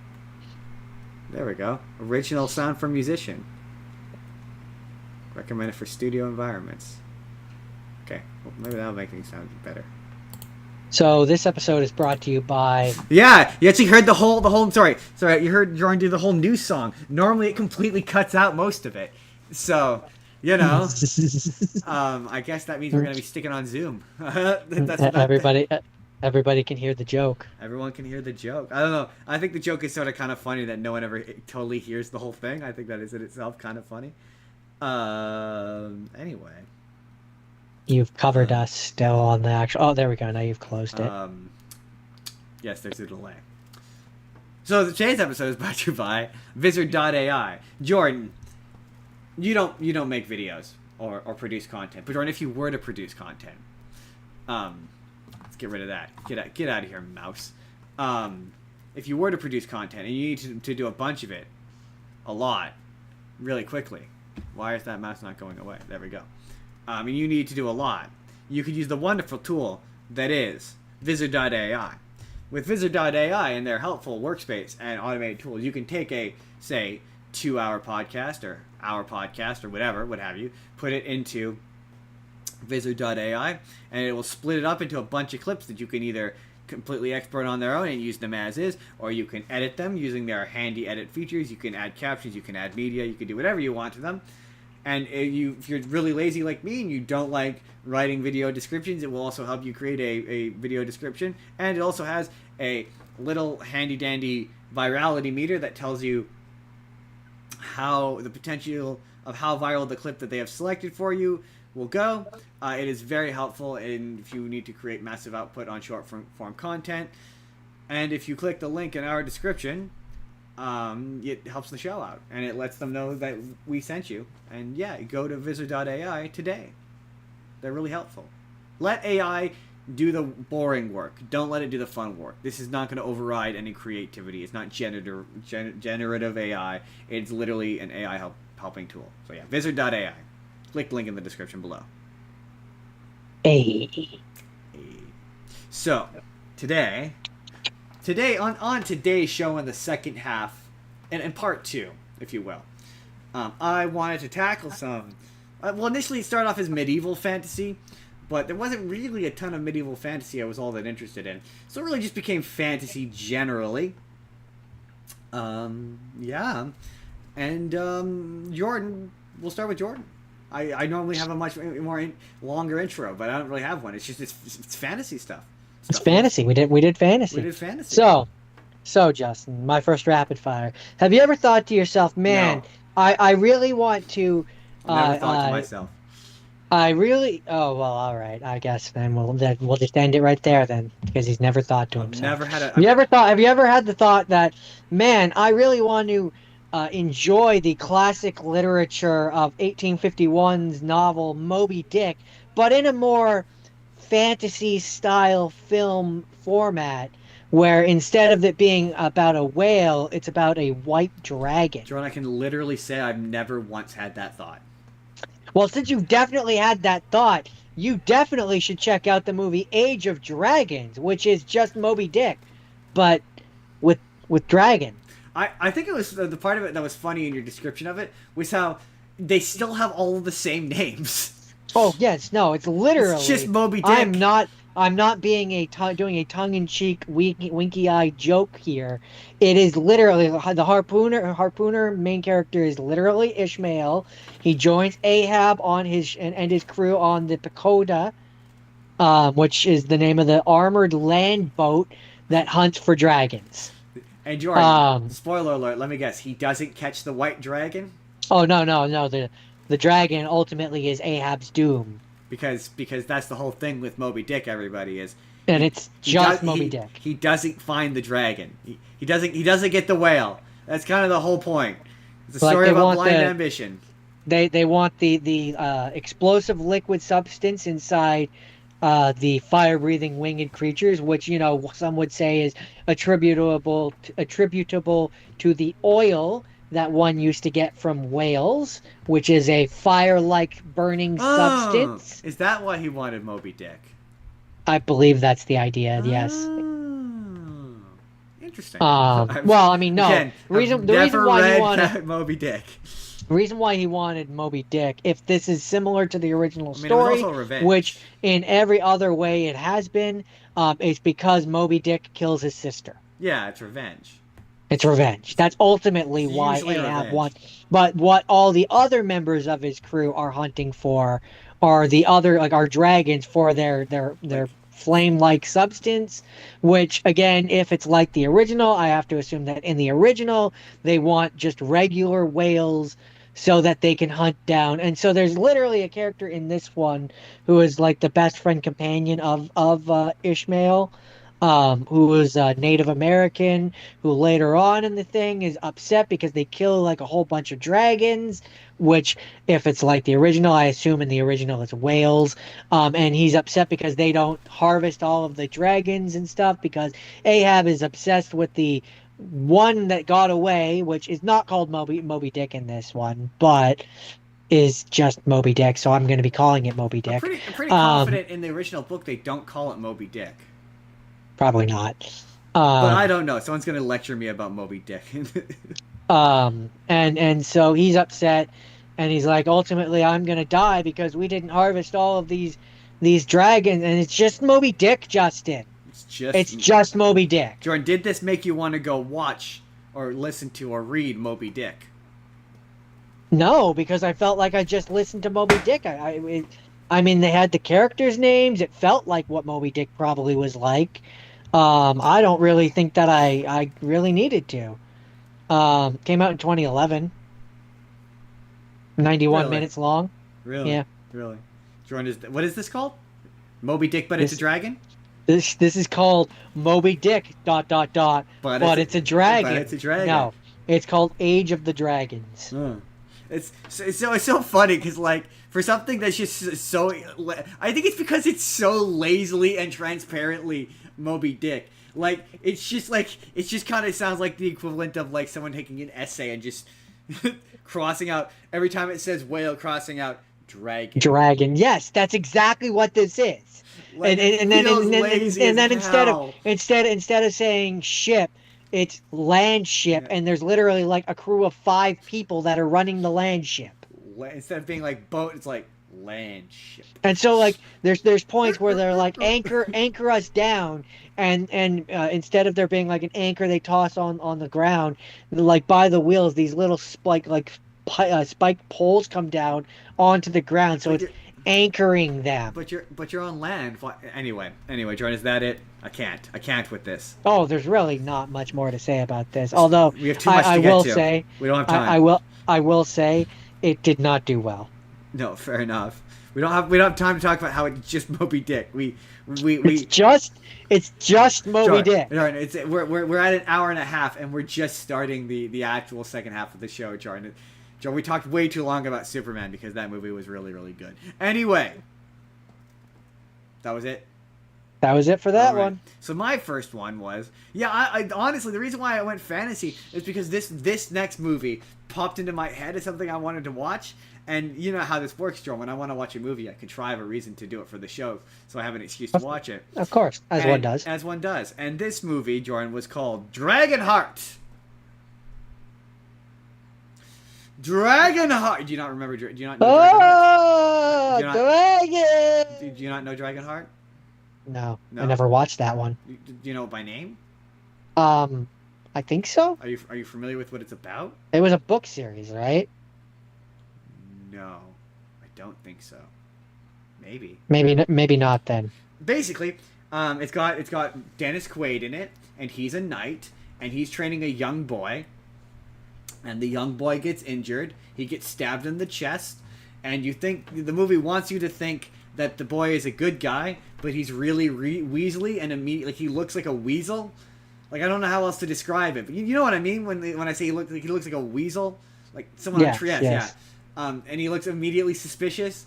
And, I don't think I've ever seen this one. Oh, fair enough. It was one of those ones where, oh yeah, that was what I was gonna say. My history. So my history with this one is, before I get back to the plot of it, is Jordan, you remember when movies used to be on television? Of course I do. You'd watch TV edited. What do you think I am? movies? Some young pup who didn't grow up with commercials, where you had to run to the bathroom between commercials so you didn't see any of the movies? Yeah, and it was a real race to get back in time, and then you ultimately slip on something and hurt yourself? See, nobody knows. Of course I remember that. The kids don't know what a Peachtree version of it, and I don't know if Americans know what a Peachtree version of a movie is, but it's a Peachtree version of a movie is a badly edited and formatted, bastardized version of a movie.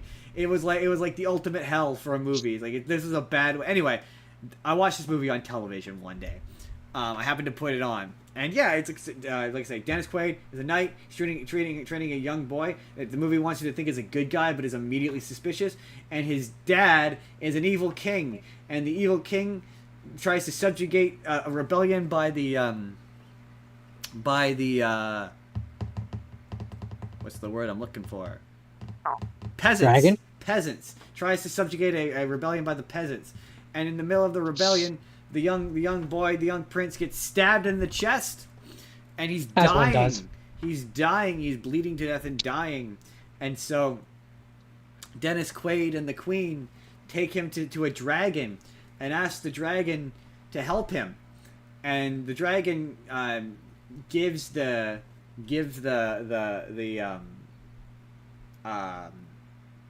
half of his heart to the prince. And Jordan, big surprise, turns out this prince is evil. And it turns out he's a right bastard. And he is exactly the way he looks. An absolute prick. And he's played by the guy who played what's his face from Harry Potter? Lupin. He's played by the guy who plays Lupin in Harry Potter. And, yeah. He turns out to be an evil king who's even more evil and monstrous than his dad before him.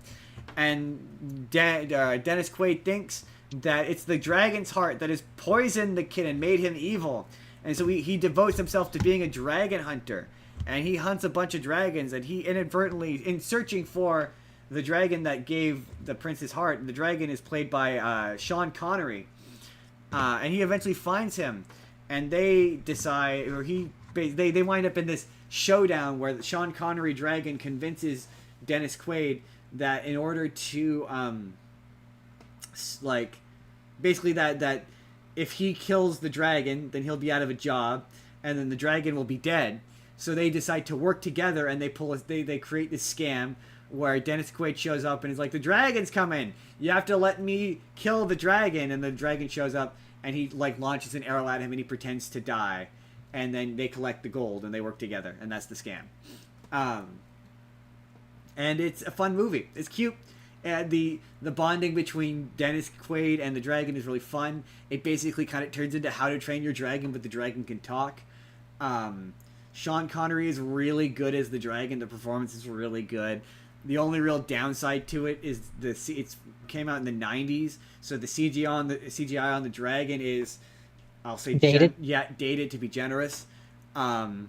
They try to do this thing where the entire movie where they're like, oh yeah, the heart's polluting this guy. It's the reason he's evil. It's the reason he's evil. And then it gets to the end, he's like, nah, dog, I was a piece of shit the whole time.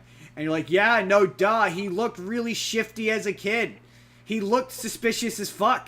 They managed to get a guy who looks just like him, but he looked weaselly. He looked like he was gonna betray you at a moment's notice. It was really obvious he was evil the whole time. He looked like a Randall. Right? So it turns into a twist that's not really a twist. And then from Recess. Yeah, pretty much. For those who don't know. Pretty much. He looks like a Randall. Yeah, he looks like a weasel. Yeah, but it's cute. It's a cute movie. It's really fun. Dennis Quaid is I don't know what his accent is. He's kind of doing a British accent, but it's not really a British accent, and it fades. It's super weird. It sounds really bad. But his performance is otherwise okay. Any final thoughts? I think that's it. That's All right. that's All right. I understand. Dragonheart. So it was real fantastical, is what good. you're trying to say. It's pretty solid. So then we move back to the 1994s, when back in the day and age where I was a young kid, you know, fairly young fairly young at the time, considering I was born in 91. Children's movies were not afraid to traumatize children at that point. And I watched a movie called The Page Master, which yes, the is not like actually that bad, but for a kid, that scene with Dr. Jekyll, Mr. Hyde was freaky. Yeah, man, Man. that movie is upsetting. It's so upsetting. It's like all I remember about that movie as a kid is that it's scary. It's scary, and and as an adult, I'm like, this movie has a tone problem. Like, Yeah, a little bit. has a tone Mostly problem. it's the horror section when he's dealing with the horror Right? books. Like, oh, this is a nice lighthearted affair. This is pretty easy going. There's Whoopi Goldberg. She's a book, and then the horror section shows up and it slaps her in the face. Right? Upsetting. So I also forgot, because it's been years since I've seen this movie, and I forgot that it was a Macaulay Culkin one. So you can imagine my delight when Macaulay Culkin shows up, and I'm like, "Hey, Hey, Macaulay Culkin! it's a I know him." surprise, Macaulay Culkin. Um, You're like, Also bam, surprise, Christopher Macaulay Culkin. Lloyd, and yeah, you got Whoopi Goldberg is fantasy, Patrick Stewart is adventure, Leonard Nimoy, Frank Welker. But the thing that I was fascinated by, because when I looked it up and I saw it was or when I started it and the 20th Century Fox thing, like, logo came on, I was like, wait, this is 20th Century Fox. Why isn't this on Disney Plus? Like all the other 20th Century Fox stuff is. And that's when I found out that it's because it was a joint production. So it was produced by Turner Pictures and Hanna-Barbera, which Really? are both Warner Brothers. Huh. And then it was released by 20th Century Fox. So reason why it's not on Disney Plus is because it's technically partially owned by Warner Brothers. Interesting. I didn't know Which- they were produced by Hanna-Barbera. That makes sense. When you say Which, that. yeah, no, it absolutely does. Once you see the animation, Yeah, it absolutely does. That makes sense. That makes a bit of sense. I enjoyed this movie, and I have a soft spot for it. But yeah, it definitely comes from a different time. That's for sure. That's really strange. Sorry, it's that's right on screen. I'm going left. That's left. That's right. I'm going left. I'm totally mirrored. It's very strange. Anyway, It's funny because I, even still knowing that Adventure was Patrick Stewart, I don't hear Patrick Stewart when I hear that character, which I guess speaks to his talent. yeah, absolutely. I honestly I don't remember what the voice sounds like enough to. Well, one day maybe you'll find a reason to watch this. maybe one day. I'll But find a reason. I love I mean it's your classic children's movie, so it's got a lesson at the end of it. And I love at the end when he's talking to the page master and he's like, "Wait, you could have teleported me to the exit right from the start." And he's like, "Well, I mean, yes, but what kind of story would it have been if you hadn't learned a lesson along the way?" And I was like, Gotta learn that lesson. gotta learn that lesson. Gotta learn that Classic literature. lesson. Classic. Books. Also, I honestly do think that this movie was part of the reason why I liked reading as much as I did as a kid. Fair. I think this movie traumatized me as a child, and it's in that movie that series of movies that was scary. But that's the Page Master. So what is your next rapid fire? That's the Page Master. All right. Where's my notes? All right, I'm pulling up my notes. There's my notes. My next one. Oh yes, right. So my next one is one of two D&D based things that I watched this week, which is it's Vin Diesel's The Last Witch Hunter, which is based on his D&D character, like not any or his D&D character's campaign, and the story of this thing is okay. So, Vin Diesel is part of an order when he was younger. I don't know. He was cursed to live forever by the evil witch queen, and he has become a witch hunter, where he, in the modern day, hunts down evil witches. Not all witches, because not all witches are evil, but only evil witches. And there is a conspiracy. Oh, and he is always teamed up with a Dolan, and he's had different Dolans, and he's on like, I want to say like the 37th one, who is played by Michael Caine, and he is cursed, and it looks like he's been killed. And yeah, there's a conspiracy with a bunch of different different witches, and he runs into like a good witch who helps him out, and Elijah Wood is in this, and he's the replacement, and he's helping Vin Diesel solve this murder. And like it's one of those, like, Vin Diesel really wanted a franchise, like just he really wanted a movie that he could just keep making a bunch of them. And yeah, he needed a new Fast and the Furious. Pretty much. So he did a bunch of these. Like there's like Chronicles of Riddick, which he's tried to make a thing. Triple X, which he tried to make a thing, and this was just one of those things where it's one of those. It reminded me of like one of those early 2000s action, like high concept action movies where you're like, this feels like a sequel to a movie I never saw. There's like a lot of like or it feels like this is based on a comic book with, or another one is Blood Trace or something. Blood Sport. That's what it was. That was another one which he made, which he was desperately trying to make into a franchise. But there's a lot of setup and it's got a very deep and convoluted established rules, and like in universe where it feels like, oh yeah, this feels like it's based on a long comic book series, and like, oh, the Michael Caine character is a beloved character, you know, that we all love, and he is, you know, is more badass in the comics or something, but it's not. Like, it kind of reminded me of like Spawn from the 90s, where you're like, oh yeah, I'm sure in the comic this is interesting, but there's no comic. The action is passable at best. Like, it's all right. It's like a lot of the movies this week, not really anything all that. It's not bad enough to like have anything all that striking to say about it, but it's also not good enough to be all that interesting. And like, yeah, it's one of those movies where, okay, there's an evil witch queen, and she's like a weird monster, but all the other witches are human for some reason, and then some of the witches are men.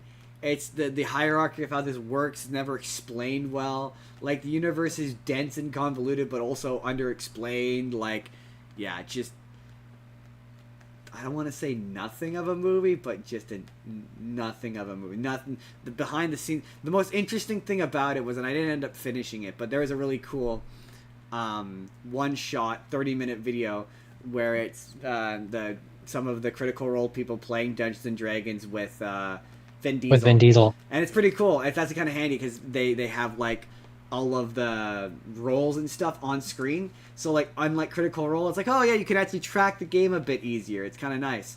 That's pretty fun. Like Vin Diesel is just like utterly engrossed by Matthew Mercer, like this with this like genuine like big ass smile on his face as he's like engrossed in Matthew Mercer DMing. Like, I mean, to be fair, I think who would a be? lot of people. Yeah, exactly. I would be. I certainly. You would kidding be. me? If I got to have Matthew Mercer as my DM, I would be enraptured. You're like, whoa! Like, he's the kind of guy. Sorry, it's my turn. Oh God, what do I? And then that's where you can tell. Even the people that are on Critical Role constantly, that'll happen. Where Matthew Mercer will be like telling this rich story, detailed moment, and then he'll be like, "And you, Marisha's character or whatever, what do you want to do next?" And she'll be like, "Oh God, I was lost in the story. What do I want to do?" Oh shit! It's my turn, right? Yeah. That would be me. You're absolutely, yeah, that totally would be me. Yeah, it's one of those things where like, do I want more D&D based movies like this? Yeah, but like, I want better ones, and I don't know. Vin Diesel is charismatic. He's kind of like The Rock, which is really quite ironic, but he's like The Rock in the sense that like, he's just never really, even Fast and the Furious, he's never really done anything that's, in my opinion, all that engaging, and this just isn't all that. It's a mindless, mind-numbingly uninteresting Yeah, I mean, fantasy for based me, movie. I want a D&D movie for sure, but like I want to, and maybe I need to be writing one of my own, but like I want one where it's like, yeah, it's a group of friends who are around a table and like we have the high action scenes, but like we have the fourth wall breaking moments where like you have Gronk the Destroyer who goes like, wait a minute, wait a minute, wait a minute. No, no, no, no. And like in character they're arguing about what they should be doing as if they were at the table, but in character like I want the Jumanji, like you have a Yeah, character playing a character who's playing a character, that'd kind be of like fun. I want those weird ones Have like that. you haven't seen The Last Witch Hunter, right? No, no, I No, haven't. no, no. Fair enough. That's it. That's Last Witch Hunter. It's not very interesting. Um, It wasn't very. It was. It's all right. It's offensively. It's inoffensive. I would say. There's nothing that made me go, "What the fuck am I watching?" That's coming by the out. book, Yeah. by Yeah. the book, basically. Safe. Safe is how I would describe it. Um, okay, Oh, so it desperately wants to be. A lot of these movies I've discovered desperately want to be R-rated. That's a big thing with some of these. or Disney. Yeah, Disney R-rated or like not even R-rated, but like skew. They want to skew for an older audience. Like because we're gonna Yeah. talk about Kazam. Kazam is fascinating. Which that moves nicely to my next rapid fire, which in 2003, Sinbad, Legend of the Seven Seas comes out, and it's funny because as I'm watching it, Justin's like Disney knockoffs or whatever, and so I look into this one, and I find out that this one literally was going to be a Disney Yeah, well, movie. it's because It I had just watched my own Disney knockoff, and I went, "Yeah, this is yeah, this what I think I guessed. I was like, this had to have come out in what? No, you said 2003. this came out in 2003, but so How long had it been in uh development, the though? Well, the originally, okay, development began. I'm just gonna read this because it's just development began when Ted Elliott and Terry Rossio developed the story of Sinbad in the vein of the story of Damon and Pythias before settling on a love triangle. The project was canceled in 1993. So this was originally Yeah, conceived exactly. at Disney in During 1993. during the peak of the Renaissance. It was during the peak of the Renaissance. And then Jeffrey Katzenberg left Walt Disney, co-founded DreamWorks. They did Dream, Prince of Egypt, yada yada yada, and then years later came back to this idea and did it over See, at DreamWorks. I wouldn't. So it's literally a Disney movie that a former Disney animator made at DreamWorks. I just. I wouldn't say that Prince of Egypt is a Disney knockoff, but this definitely is. This is a Disney this is. knockoff. This wants This to be is. Disney. This wants to be Disney. And yeah, there's a series of those movies between like There's this. 1997, 1998 to like There's 2005, where like they desperately want to be. They're 2D animated movies, and they desperately want to be Disney. Prince of Egypt does as well, yeah. There's this. There's Road to El Dorado. Yeah. There's like a whole bunch of them. They're I tapping into wouldn't that be Disney Renaissance. They want to surprised. be Disney movies really bad. I wouldn't be surprised if Road to El Dorado was made by the same person. Road to El Dorado also wanted that one is also a Disney knockoff because Absolutely. they brought in Elton John to do the soundtrack. Like it absolutely is a Disney knockoff. But and then this is where I will say Very good, but to talk about the but- actual movie itself. but also- I enjoy this because it's a Disney knockoff. Well, I was gonna say not all Disney knockoffs are bad. Like some of them they knock off Disney quite well, and this is one of them where it's an all right Disney knockoff. Like Anastasia is an all right Disney knockoff, but it doesn't change the fact that it's a Disney knockoff. But yeah, this one, absolutely. I recall this one being very pretty. I think it just came out at a bad time. Like as to my knowledge, bombed badly. It did not do yeah, well. yeah. Budget 60 million, box office 80 million. So yeah, it didn't do very well. I think it did okay on DVD because I remember them advertising it a ton on television when it went on DVD and VHS. So I think it did really well at home. But See, to be what's fair, funny I don't about think this one any of is, those 2D DreamWorks movies did very well, which is why they stopped making them. well, they developed a cult following. So like Road to El Dorado, I don't think it did No, particularly well, but it definitely has a cult following no. where a lot of people like it DreamWorks now. movies didn't really do well until Shrek. That was kind of the first time that Well, this they came out after Shrek. that's what I'm saying. So this would have been in development well before Shrek. 'Cause you got to remember that Yeah. team animated movies take a while. So they were probably making this when they were making Shrek, and I guarantee you they thought this would be the big winner. They're like, it's the 2D Uh, animated movie. Disney is hot right now. Like yeah, Maybe, but either way, hold on, let's actually look at their filmography. Uh, Shrek came out in 2001, so yeah, this was 2003. Yeah, this was probably in development at the same time as Shrek. Also, and I realized this when I was watching Gods of Egypt, but Funny enough, Ants and Prince of Egypt are their two first I ones. sort of had the realization that, like, culturally, the thing people are most familiar with is Greek mythology. Like, Greek mythology has really landed in the cultural zeitgeist.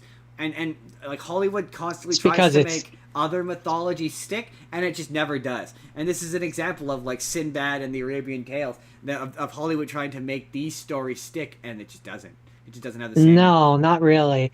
I mean, I would say, yeah, Greek does because I mean it's just been around a long time, and It's just been around longer. it just also makes for easy stories too. I think well, I mean, to be fair, it's probably also racism. Oh, yeah, definitely part of it. I didn't want to say that, but yeah, Islamophobia, whatever. definitely part of it. Well, I mean, there's a reason why the characters in this movie don't They all look look, white. They all look yeah, white. They all look yeah, white. yeah. The They lead look, guy is Brad Pitt, right? they follow, yeah, I think so. Yeah, Uh, yeah, I mean, I see, yeah, Brad Pitt, yeah. it's Brad Pitt. Yeah, Um, I remember that. it follows The whitest guy on the planet.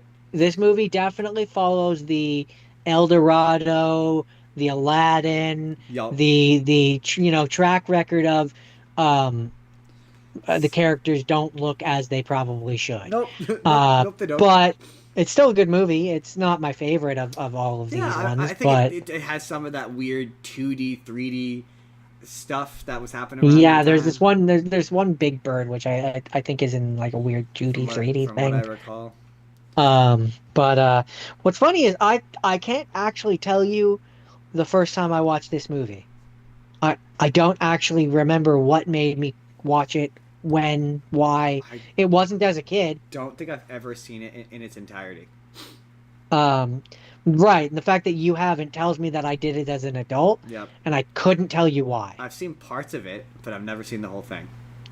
Um, Not to my knowledge, anyway. I don't recall having seen the whole thing. but like of my DreamWorks favorite ones, it's up there, but it doesn't beat El Dorado. El Dorado is still better. Yeah, fair enough. Totally fair. That's Sinbad, Legend of the Seven Seas. You know what?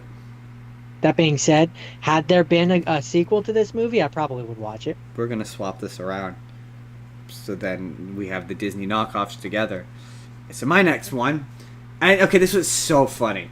So like, okay, my next one is a movie called. I have to say the title because sometimes I don't say the title, and then it makes editing the video hard.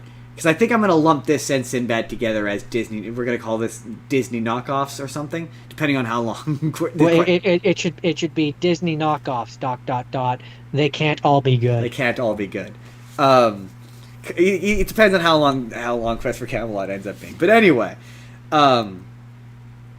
so my next one is a movie called Quest for Camelot, and this movie has been very interesting to me because, like, to my recollection, it's a movie that nobody remembers. Like, nobody ever talks about this movie. I've never heard anybody say anything good about this movie, say anything particularly, like, no one ever said anything about it. The only reason why I remember this movie is because, and Jordan has said this a few times this week when I've talked about it, is I've only ever seen it as a commercial on a VHS tape when I was a kid. That's why I remember. I remember a commercial for it on a VHS tape. That's the only reason. Like, I otherwise don't remember anything about it. And even And then, I barely remember the commercial. I really just remember the part where there's the what I assume is the main character is singing, and there's the two-headed dragon, and one of them has a long, skinny neck, and the other one has a fat neck. I just remember the part of the commercial where they sing this song where it's like, "If I didn't have you," I just remember that. That Um, might be what I'm talking about. but um, this movie is a Disney knockoff. This movie, when I was watching it, I was like, "This movie wants to be a Disney movie. This had to have come out in 1998." Because I'm like, this looks like it came out just after the Disney Renaissance, and every other company is trying to catch up to what Disney, because that Disney was so ahead of the curve with the Disney Renaissance. This movie is trying to be one of the Disney Renaissance. It has everything. It has a villain song that is awful. It sounds terrible. It's one of the worst villain songs I've ever heard. It's got the "I Want" song. She's got a song which is basically just "Part of Your World" from Little Mermaid. It's got the bad sidekick song. It's got the bossy the lead girl who's like not a girl boss, but you know she's a spunky. It's got it even steals from Tangled, which doesn't. And it's got the Celine Dion song. Well, hold on, we're getting to the Celine Dion song. It's got Celine Dion. It's got a love interest, and it's not particularly interesting. It's just ripping off Disney. The animation looks like shit. It's one of the cheapest looking animated movies I've ever seen in my life. It looks cheap. The characters look awful. Cary Elwes is the main lead guy who's blind. It's real bad. And then just out of nowhere, Jordan's already mentioned it, out of nowhere, the prayer from Celine Dion starts playing. Out of nowhere. I was like, what the fuck? And like, I looked it up, and yeah, the prayer by Celine Dion was written for this movie. It was written for this movie. And so I made a video of it, which I'm going to play for you here. And I sent that video to Jordan. And, and I went, like, what is... Sorry. How is this song, this famous Celine Dion song that everyone knows, how did I have no idea it originated in this shitty animated movie? Like, this movie is terrible. And I'm like, I assume nobody remembers this movie. And then I posted that video onto TikTok, and that TikTok blew up! It now is close to 5,000 views. It has hundreds of likes. It has a shit ton of comments of people being like, this is from Quest for Camelot. One person went so far as to comment, I'm sad that you don't know what this movie is.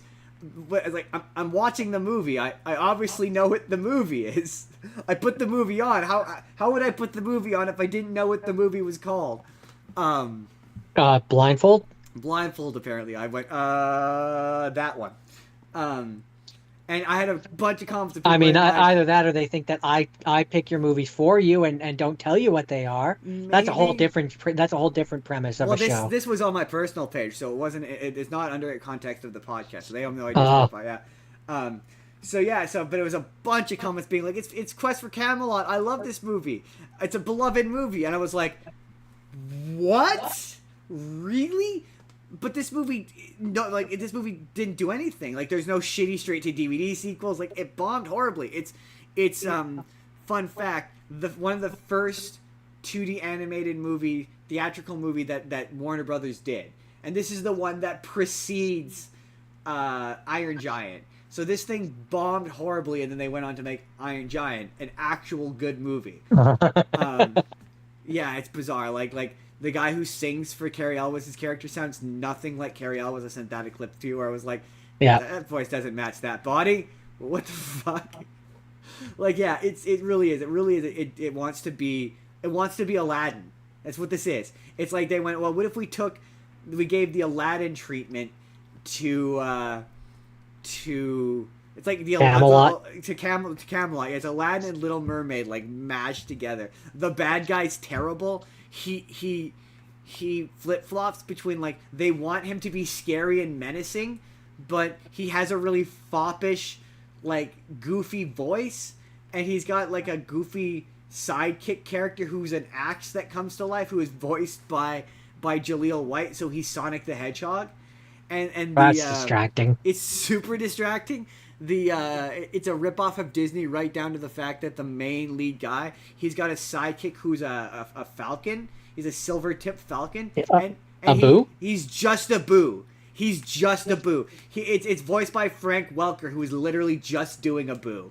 A boo's voice. It's a boo. Like, it's what, again, I don't want to say it is probably, yeah, one of the worst animated movies I've ever seen. I was like, this is astonishingly terrible. It was and I'm sure I'm going to get, like, roasted in the comments for saying this is bad. Oh, They're you like, are definitely going to. I Yeah. love this movie. It's a beloved piece of my childhood. But, like, I was like, this is awful. No wonder I didn't watch this. Like, yeah, it was bad. It was bad. It was a bad movie. I was shocked at how bad it was. That's it. That's the Disney knockoff. Those are the Disney knockoffs. They can't all be good. They can't all be good. Some of them So- are okay. I don't think any of them are good. So, moving on. In 1997, a movie came out called Fairy Tale, A True Story. Is it a true story? It's a true story about fairies. But is it Um, is it actually a true story? No, it's not. No, it's not based on a true story. No. It's loosely based on the story of the Cottingley fairies. But it follows two girls in 1917 in England. They take a photograph of a fairy or multiple fairy, and then their father develops it, and then he's like, they can't have flim-flammed with the footage. They don't know how to do it. They're like 8 years old. So this has to be real. And then he takes it to like science people, and then they look at the thing and they're like, this hasn't been flim-flammed with. This is real. And then there's this whole like, oh, well, fairies are real. And then people are flocking to the hillside because they're trying to catch the fairies. And then there's this whole subplot of the one girl's dad is at war, and then he comes back at the end, and there's fairies, and the fairies are real, and it's fine. There's fairies. There's fairies. It's fine. Are the fairies evil? No, why would you think the fairies are evil? Are there evil fairies? No, they're just happy fairies who want to live their life. Is there a bad guy who wants to control the fairies? Well, there's like a bad media man who like wants to prove that they're lying and faking, and he breaks into their house at one point. I don't know. It's fine. I to be honest, I zoned in and out quite a bit because it gets a little dry. It's from the 90s. I understand. It's Do the fairies talk? I think so, but I think I might have zoned out at that point. This was one where I fell asleep and I had to go back and rewatch it. So Is this a cartoon? nope, live action. Oh. I don't know who made it. Hold on, let's find out. It was distributed by Paramount Pictures, Warner Brothers, Icon Entertainment International. Interesting. So there you go. All right. It was one that is it's fine. It's fine. It's a fine movie. It's a fine, it handsome exists. movie. It's a handsome movie. It knows what it did. It knows what it did, and what it's going to do. And what it's going to do is be moved on from, because I don't really have anything else to say about this movie. All right. So my next one. Your next rapid fire is rapid. It is rapid. No, it is. I described it as the most forgettable movie in existence. Ooh, bold statement. Can he back it up? Can I back it up? It is the 2010 remake. I don't know if it was 2000. No, it wasn't 2010. 2012, 2013, whatever. Remake of Clash of the Titans, starring Sam Worthington as Perseus. Clash of the Titans is a retelling of the Perseus myth, which is that he is the son of Zeus and this lady who, I don't know what the actual myth is, but in this movie it's this guy, he spat in the face of the gods and insulted the gods, and so Zeus came down and fucked his wife, got her pregnant, And the guy was like, "How dare you fuck my wife, Zeus?" And so then he tried to throw the baby and the wife into the sea.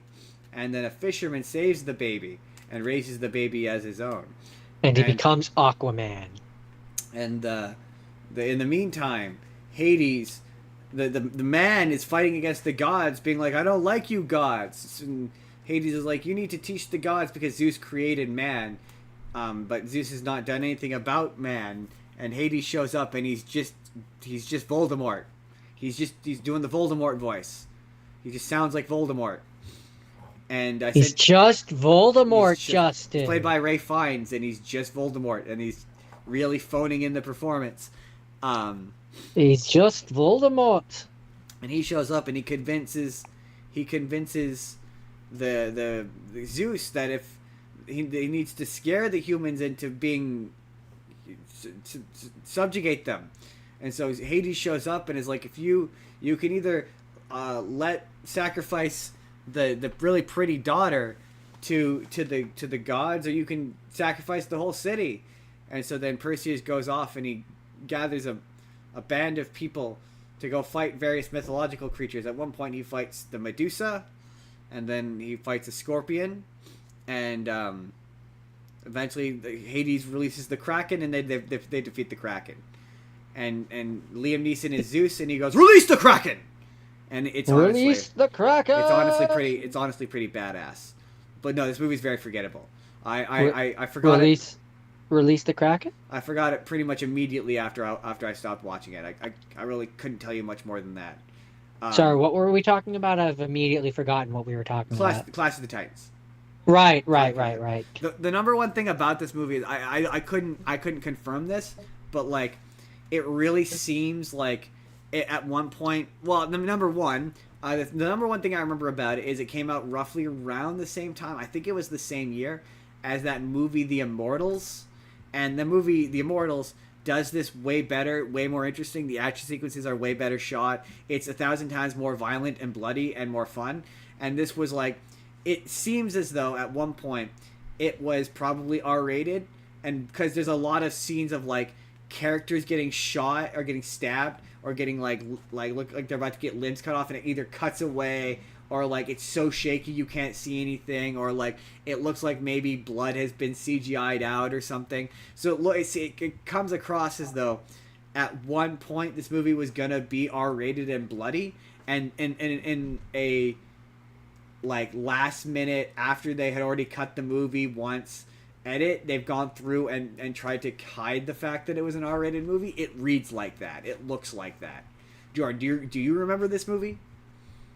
Vaguely, I'm aware that I watched it, but I couldn't really tell you what happens in it. Really. At all. Even though you just told me about it. All right, Jordan, it's pop quiz time. What did I just say about this movie? You said that it was the most forgettable movie in the world, and I'm signing up for that because it gets me off the hook from having to remember anything about this movie. I mean, who was the lead character, Jordan? What was his name? Gerard Butler. No, the character, not the actor. Oh, Perseus. Yes, it's also not Gerard Butler. You failed. It was Sam Worthington. I said it was played by Sam Worthington. Remember Sam Worthington? Remember when we thought Sam Worthington was gonna be a thing? Not really. He was in a bunch of stuff all at once. He was in this, he was in Avatar, and he was in Terminator. They tried to make him into a thing, and he just didn't end up being a thing. That's Clash of the Titans. Yeah, everyone in this is bad. They're all bad in it. They're all phoning it in. The only one who's kind of okay is Liam Neeson, and even you're like, he's on a CGI like green screen soundstage wearing an awful costume. Yeah, it's just not good. Not good movie.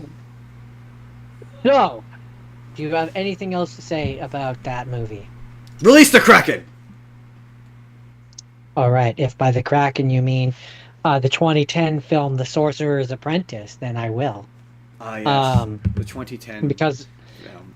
my next movie was the 2010 film The Sorcerer's Apprentice, which, as an aside, you remember this is a side note, the first three Pirates of the Caribbean movie. What's the third one called, and when did it come out? At World's End, and it came out in, I'm gonna say, 2013. No, not 2013. 2010. I'm gonna say 2010. It's definitely called At World's End, though. That much I can say for sure. Mm, interesting. That explains a lot. Um, no. So, At World's End came out in 2007. Really? Yep. So that explains a lot with this movie, because this movie, especially there's certain segments with music cues and stuff like that. This movie wanted to be the next Pirates of the Caribbean. Yeah. Oh, yeah. Um, Yeah. I mean, I would have said Harry Potter, but no, still. absolutely, Disney. It wanted to be the next Pirates of the Caribbean. I mean, Um, yeah. Well, I mean, to be there's just fair, certain it's hard to explain, but there's just certain musical cues and the way they shot certain I scenes mean, to be where it fair, feels it's directed by. I'm pretty sure it's directed by Gore Verbinski. it's directed by John Turteltaub. No, not John. Or it's produced by John Verbinski. Or Jerry Bruckheimer. It's produced by the same guy who produced Pirates of the Caribbean. I'm almost entirely positive. Anyways, Which is why it would seem like Pirates of the Caribbean. it just it definitely feels, and they are absolutely with this movie. They were bold. They were trying to set up a Oh, sequel. absolutely. They wanted this to be a franchise. No, absolutely. It's like Nicolas Cage. But so when you said world's most forgettable movie, it also made me think of this one because I like this movie. I enjoy this movie. I completely forgot this movie existed. I know, I did too the first time I watched it. I was like, oh, yeah, right. I forgot how much I enjoyed this movie. It is so early 2000s. Yeah, that was we asked last time we talked about it, we asked the question of is it a remake? Does it count as a remake? Is a live? Because it was under the list of the Disney live action remakes, and I'm like, does this No, count? I would say no. I argue no, because there was no live action version or there was no full animated movie version of it to take from. So Yeah. no, it's not. This is an adaptation of the book. That's what this is. Yep. And even then, Yep. it's a It's exceptionally loosely based. Yeah, because technically speaking, yes, much like most of Disney's It early is shit, loosely based on the animated segment, Sort of. but There's- very loosely. There's one loose reference to it involving the brooms, but that's Two. not it. There's two loose references. Oh, and there's the hat. there's and the the hat. there's the broom where it literally does the da da da da da, da Yeah, like and the then there's music, the hat. and then at the end credit scene there's the hat. Yeah. But other than that, to be it's fair, much like really. most of Walt Disney's early stuff, it is the original Sorcerer's Apprentice, the Mickey one, is an adaptation of the book. That makes sense, and that's probably what this is pulling Yeah, from. yeah. The Um, original. I'm pretty sure it's a book. Hold on, I'm pretty sure the original Sorcerer's I do Apprentice. find it funny that this movie originally premiered at the Fantasia International Film Festival. That makes me laugh. That's funny. But yeah, for those who don't know, it's early England. Hey, while you do that, I don't usually do this. Jordan, describe the plot of the Sorcerer's Apprentice while I quickly duck to the bathroom. I will be right back. Talk about the Sorcerer's Apprentice. I'll be back. Audience, he's gonna tell you about the Sorcerer's Apprentice. Jordan, tell him about the Sorcerer's Apprentice. I'm gonna do that. Merlin has three apprentices: Balthazar, Veronica, Maxim, etc., etc. Horvath, who is played by that dude who is Otto Octavius in Spider-Man. He betrays Merlin, and then Merlin locks away Morgana, and then modern day, and you have Jay Baruchel, who becomes the apprentice of Nicolas Cage, and then the events of the movie happen, and it's a fun little thing, and I really thought he'd be back by now because I really don't have much more to say about this movie. It was a rapid fire, so I guess I don't usually do this for rapid fires, but it had a budget of 150 million, made a box office of 215.3 million, so that's great. I'm really hoping he comes back soon because I'm I'm running out of things. It did have an end credit scene where it appears that that dude from Spider-Man 2, who was Alfred Molina, he appears to have survived, even though Morgana didn't. So, Okay, I'm back. oh, thank God he's back because I really didn't have anything else to say. Oh yeah, sorry. I just was like, I'm looking at my list and I'm looking at the time and I'm like, I don't want to rush this, but it's making me uncomfortable. So I it's gonna So turn to me yeah. pushing through this. Sorry, what were you saying when I come back? Oh, I gave more details than I normally do. But yeah, Sorcerer's Apprentice. It ends with the end credit scene where it appears that Doc Ock survives. Yep. Yep. And Absolutely. we never got anything further. No, because So this movie, to my recollection, bombed horribly. yeah, it didn't gross as they would have liked. I mentioned it had a budget of 150 million, box office 215.3 million. Okay. Did not do as good as they would have No, liked it yeah, to. that would be Hollywood accounting is funky, but I'm pretty sure that would have been a bomb. Because this thing, I mean, to be fair, I think it was advertised. I remember my friends insisted I watch it. Also, the funniest part was like you could tell they clearly spent a lot of money on the licensing for that one song Yeah. because it shows up twice. Um, Yeah, Jay but I like it. Baruchel. Jay Baruchel really kind of fell off there. Like, it was just a shame. I think he kind of became his character from the Apocalypse movie where he just didn't want to do movies anymore. Or maybe he's, like, producing now. But yeah, he seems to have kind of fallen off. All I know is It's a I shame. enjoyed the movie. I like him. He's funny in that movie. He's got a similar, much like Seth Rogen. He has a similar sense of humor to me.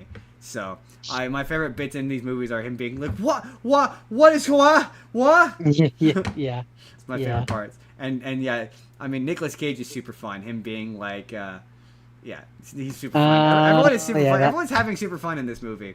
that makes sense. So apparently the concept for the Sorcerer's Apprentice, the movie, originated with Nicolas Cage. Of course it did, because he's weird. That makes sense. This absolutely seems like something he would want to do. Yeah, that doesn't surprise me. That doesn't surprise me that he was he. Does he produce it, or is he just starring in it? Because it wouldn't surprise me if he produced I just know that under development it shows that he was. it. He's the one who wanted to make it. That's funny. And also I'm not sure. Also not surprising. Like just one Not day, surprising. I just picture Nicolas Cage one day. He's high as balls and he's watching Fantasia. Oh while yeah, high. yeah, he did produce. Yeah, that makes sense. He was watching. He's high as balls watching Fantasia, and he's like, you know what? I can't do a Nicolas Cage impression. I wanna make a movie about the little Saturn mouse. Films. Through Saturn Films is how he produced it. That's pretty funny. Yeah, I can just picture him watching The Sorcerer's Apprentice, the Mickey Mouse one. Like, I want to make that into a movie. We should expand that into something else. Into something else. But that's the Sorcerer's Apprentice. It's my last rapid fire. Okay. So my last rapid fire, is I've talked about Rapid this before. fire? I've talked about this before, and I wanted to revisit it, and maybe for those of you who have not seen us talk about Critical Role before, because it was quite a while ago. It was at the start of this. I may put it in here, depending on how long this goes and whether or not this goes on for a while. Because we love Critical Role. I didn't always love Critical Role. I was initially resistant to watching it, and I watched it in case I don't put it in. We did a birthday episode, and it's a thing that Jordan absolutely loves, so I watched it kind of for the first time. And initially, I tried to listen to it, and it really didn't do it for me. So I watched the video. Rewatched the live streams, and I love Critical Role. It's so much fun. It really taught me how to play D&D, and I know it's not like the best way to learn how to play D&D. Obviously, there's some house rules there, but yeah, like I watched a bunch more Critical Role, and in an attempt to also watch season 3 of The Legend of Vox Machina, which I had not watched yet. We're going to try to weave what I love about Critical Role and what I have to say about where I'm at in Critical Role right now with my thoughts on the season overall. My overall thoughts on Vox Machina, to recap, for those of you who have not been here to hear me talk about it before. I like that show. that show suffers from a lot of adaptational issues. It suffers from Hmm. any issue that an adaptation runs into, which is that it is a supremely condensed version of a much longer form thing. In this case, a much longer form thing. Oh, I yeah. would say even longer than a book adaptation or a comic book adaptation or a video game adaptation. Oh no, it's probably more comparable to a video game adaptation. But so a lot of times, moments which just pay off better in the show in Critical Role don't pay off as well as they do in Critical Role. In the In original, the yeah. yeah, because you're right. Because Jordan pointed this out. Like you get the actors' reactions to these moments as they're happening organically. So like last night, I just got to the bit on Critical Role where just again to recap, in season 2 of The Legend of Vox Machina, there's a whole bit where Grog has an evil sword. An evil sword called Jordan. Help me remember the name. I just watched this last night. Oh, it's Not been a while. not Myth Carver. Myth. Not Myth. Oh, Oh, I'm gonna. what Oh, was I'm it gonna look it called? up. Anyway, Jordan will look up the name. But it's an evil sword, and it over the course of that season takes over Grog, and Grog goes full ape shit and nearly kills Pike, and it gets taken away from him, and he's now weakened. And they spend a number of episodes kind of dragging him around while he's depressed, and it all leads up to him fighting. I'm just at the point where they're about Craven to Edge. Craven Edge. That was it. Where I'm just at the point where they're just about to go fight Kevdak on Critical Role, and so the Craven Edge is a sword that he picked up after, like, while looting in gameplay wise, while killing the Briarwoods, and like gameplay wise, it's a very good sword. Like, Oh, it's yeah. very good. And he has it over the course of like quite a number of 3-hour sessions, and it helps them kill many people, and it helps them solve many And problems. and Travis does become a little bit I don't want to say obsessed with it, but like the it taking him over thing in the show is kind of the representation of the he at certain points won't go to sleep in game because it allows him to keep like a ridiculous stat bonus, Yeah, which exactly. Travis the player wants to keep going for as long as possible. Exactly. And so they have to try and find a, and that's an example of So like I was at how the do you point how do you where, translate into a story? yeah, How do you like translate that, has right? to roll because he has exhaustion. So there's the moment where he rolls to I can't remember, to avoid some sort of detriment, and he rolls a 20, and Matt's like, it's fine, and then he realizes, he's like, oh shit, I have disadvantage from exhaustion. And he's like, Yeah. oh no. And it's the thing I love about Travis as a player is he's honest. Like, it would have been Yeah. so easy for him to be like, Whoops, I forgot. whoops, and then just move on. But it was like, no, I forgot, I'm going to re-roll it. And then he rolls a natural 1. And that's the moment, at least, that he passes out and he instantly dies. And they managed to bring him back to life. And he nearly kills Scanlan. And that's the moment they take the sword away from him. And that moment is really, like, narratively satisfying because it's been a while since they've introduced that sword. And, like, as a game, you're like, shit, yeah, that's gonna fuck it. And so then he gives him the paper with all the effects of the sword. And, like, yeah, how do you convey that? Or how do you convey a moment where, like, yeah, Scanlan rolls a nat 20 and he does this crazy move. It makes them look superhuman in the show. It makes it look like they could do all this crazy kind of stuff. And the show kind of so Jordan, when I was talking to him about season 3, he's like, it's going to be interesting because you haven't really seen it. And I said, You haven't seen the original, that's yeah. not fair because I've been watching Critical Role. So when I'm watching it, I can see where it's like, oh, like in season 3, my biggest criticism is that they just ram their way through all of the dragons, like within the span of like 3 Which is episodes. a much longer, Yeah. much more expanded Like they thing. kill all 3 of the dragons within like the last 3 episodes. And yeah, you could tell in actual Critical Role this is a much longer thing. Or like, yeah, what's her face? Vax dying is way better in the original Critical Role because, again, it's the room, they're all joking around and then the room just goes silent.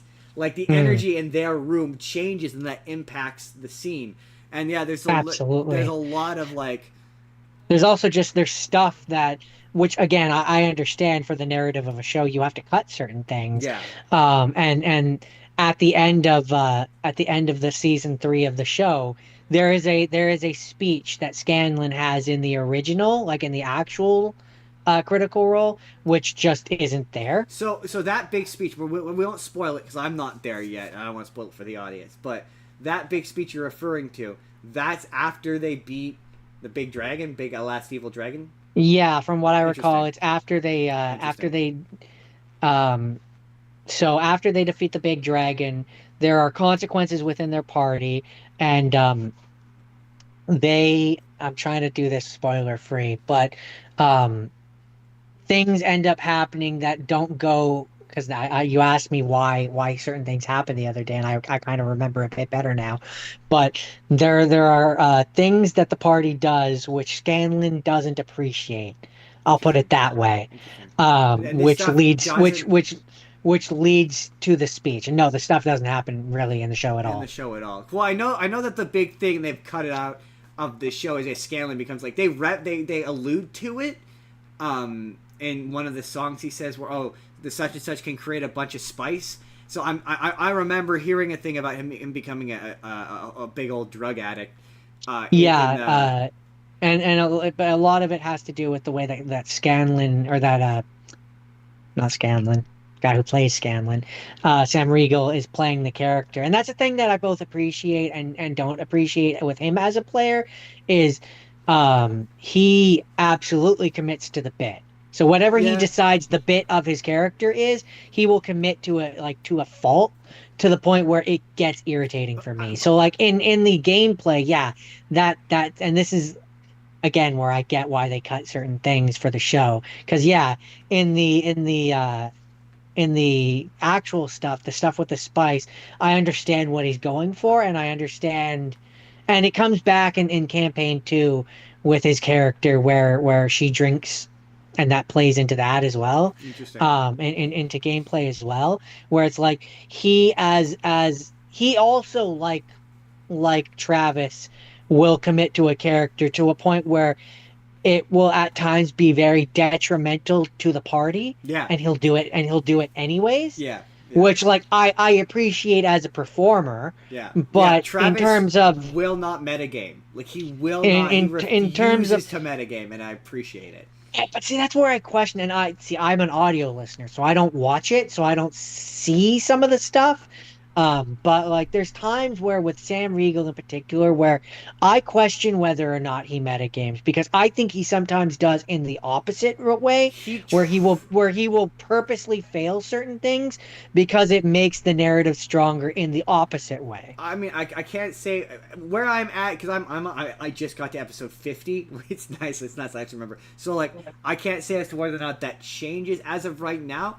Like sometimes there's moments where he's like one of those kind of players where he gets annoyed when people get fixed. He's like, okay, we can move on now, kind of players. Yeah, yeah. Um, but Travis like, is the same with shopping episodes. yeah, I will say, there's a really cool moment. I like how Scanlan as a character, when it's time to be serious, he's serious. Like I enjoy those moments. So like, there's the moment where he's like, he's trying to give inspiration to Pike while she's trying to bring Grog back to life, basically. And he's like, he doesn't say anything flashy. He's just like, I just want her to know that we all love Grog and we want him to live, basically. And yeah, and like that's a really sweet moment. He didn't make it into a joke. He didn't try to like overtake it. He allows the moment to happen without undercutting it with a joke, which I really appreciate. So okay, so Yeah. here's my question. So that got away from the point, which is to say, like, when I'm watching that show, you're like, oh, you haven't seen this, so you don't. It's gonna be different. So yeah, we're gonna spoil season 3 of the show. I'm sorry if we haven't already. We're gonna now. Yeah, my point was more that it won't bother you as much because you don't specifically know what's Well, wrong. so okay, so but so here's what I will say to that. There's certain moments where I'm like, I know externally stuff about the show, about Critical Role, and I know what. So okay, so big spoiler: Percy gets killed by Doctor. Avocus or whatever the fuck her name is. He gets shot in the face. Yeah, by the evil gun Yeah, maker. she's girl. basically Venom. She's Venom. It was driving me crazy the whole time. She's just Venom. How do you mean? She the Orthax is just the symbiote, and she's Eddie Brock, where the symbiote used to be. I had never thought about it like that, but yeah, I guess kind of. Sure. Yeah, the symbiote was with Percy originally, and then he betrayed it, and it went and joined up with what's her name? Dr. Adams, Dr. Scott. I don't remember. But yeah, he goes in and joins up with her, and they want revenge on him, and they talk as we. They're like we. It's totally Venom. That's funny. You really never made that connection? That is so funny. Yeah, it's just Venom. It was driving me crazy the whole time. That's funny. No, I've never thought about that. Venom. I'm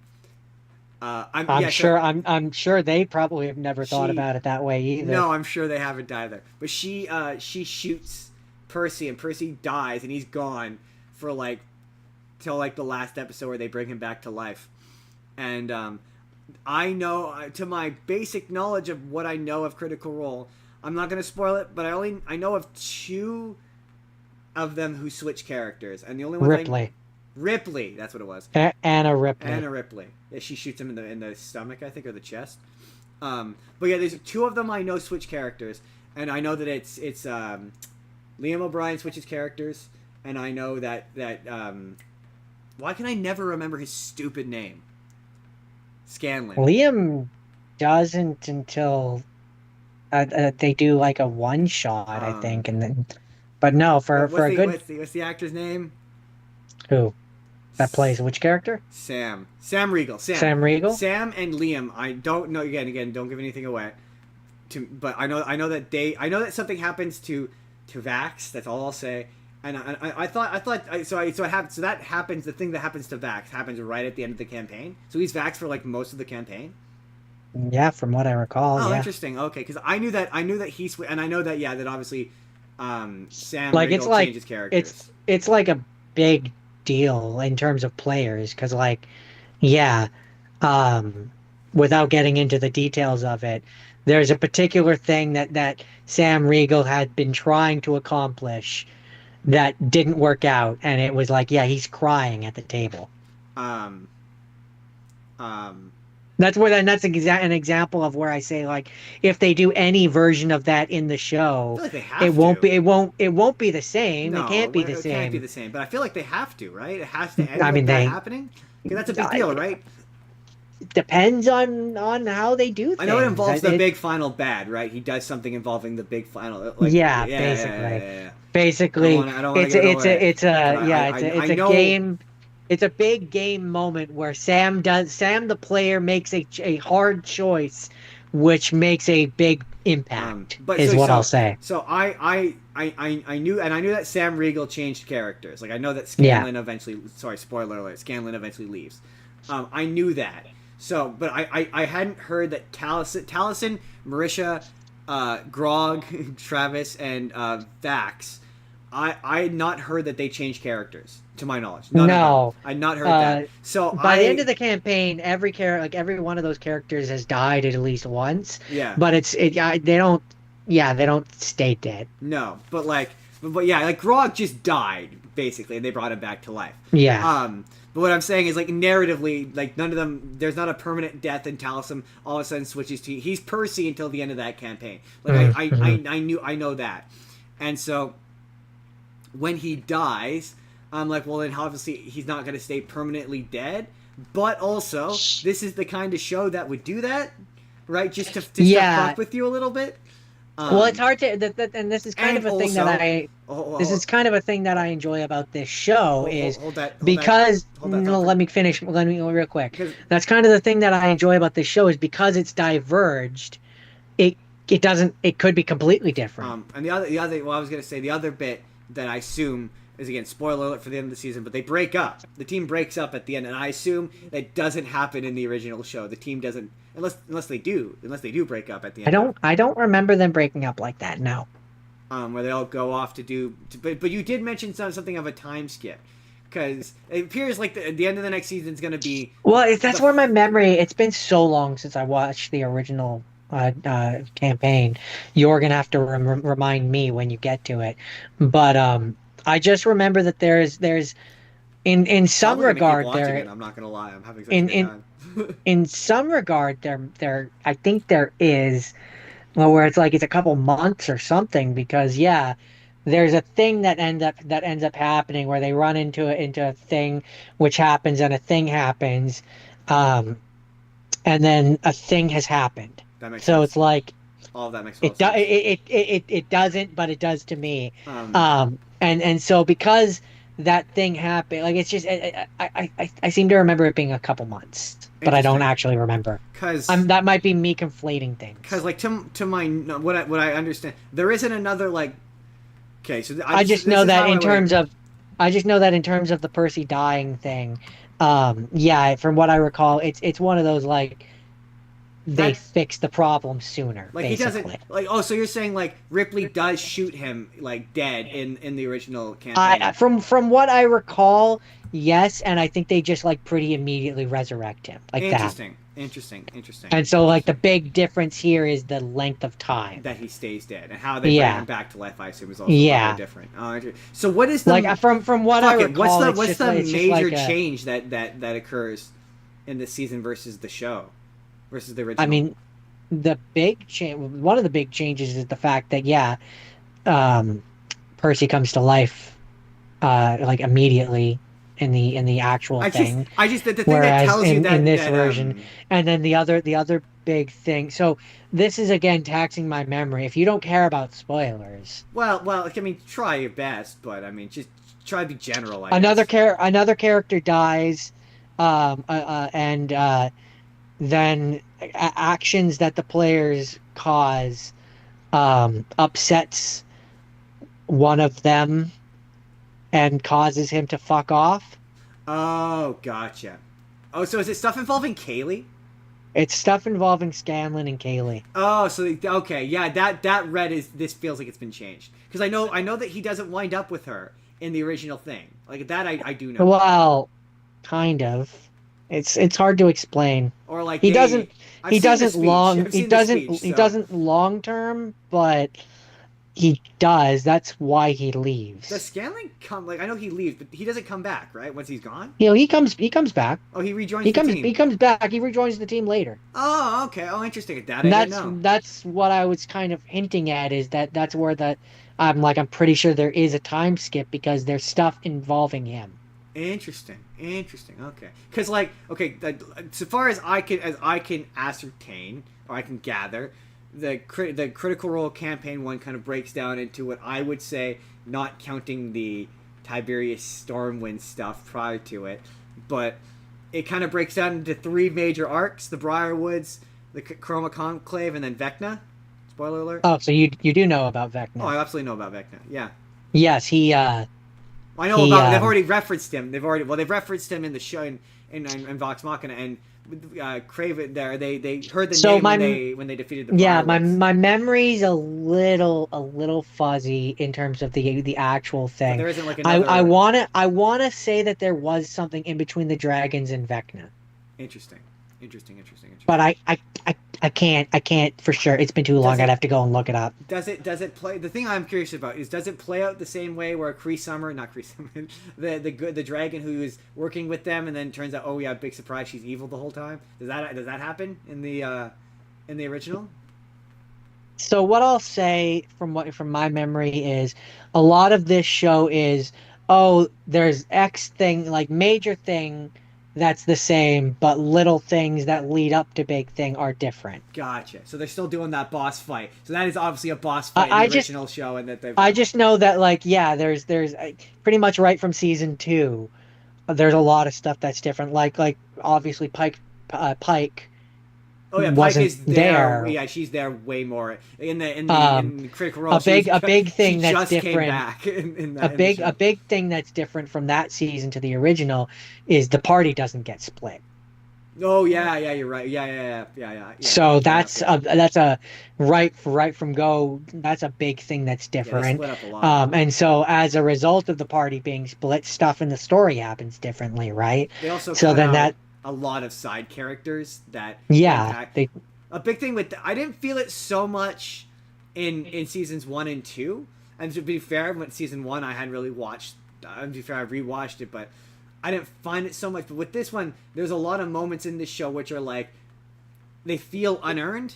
Like they're like, oh, at this moment in the Critical Role, she had done this, but It's been like 130 episodes, and they've spent a lot of time getting to this so point, like and yeah. a lot of stuff with Keyleth where like, oh, she shows up at one point, she's trying to convince the Ashari to let her do the locating spell or whatever, or like stuff like Keyleth's abject hatred of this and distrust of this dragon.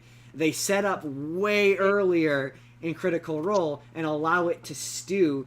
And they also explain the dragon's backstory way better of how, like, they cut out the bit where they explain that she infiltrated the Ashari, and that's why the Ashari poisoned her. There's also the other big difference of Keyleth's distrust of the dragon in the show versus in the original campaign is, and this is another point where I will say it's sometimes hard to reconcile between a D&D and a show, is a big reason why Keyleth didn't trust that dragon is because Marisha Ray didn't trust that dragon. Yeah, exactly. And that is very much the player knew things that the character did not. And so now when you're watching a story with just the character, it doesn't make sense because it was the player that had those issues and the character wouldn't really have as much of a reason to. Right.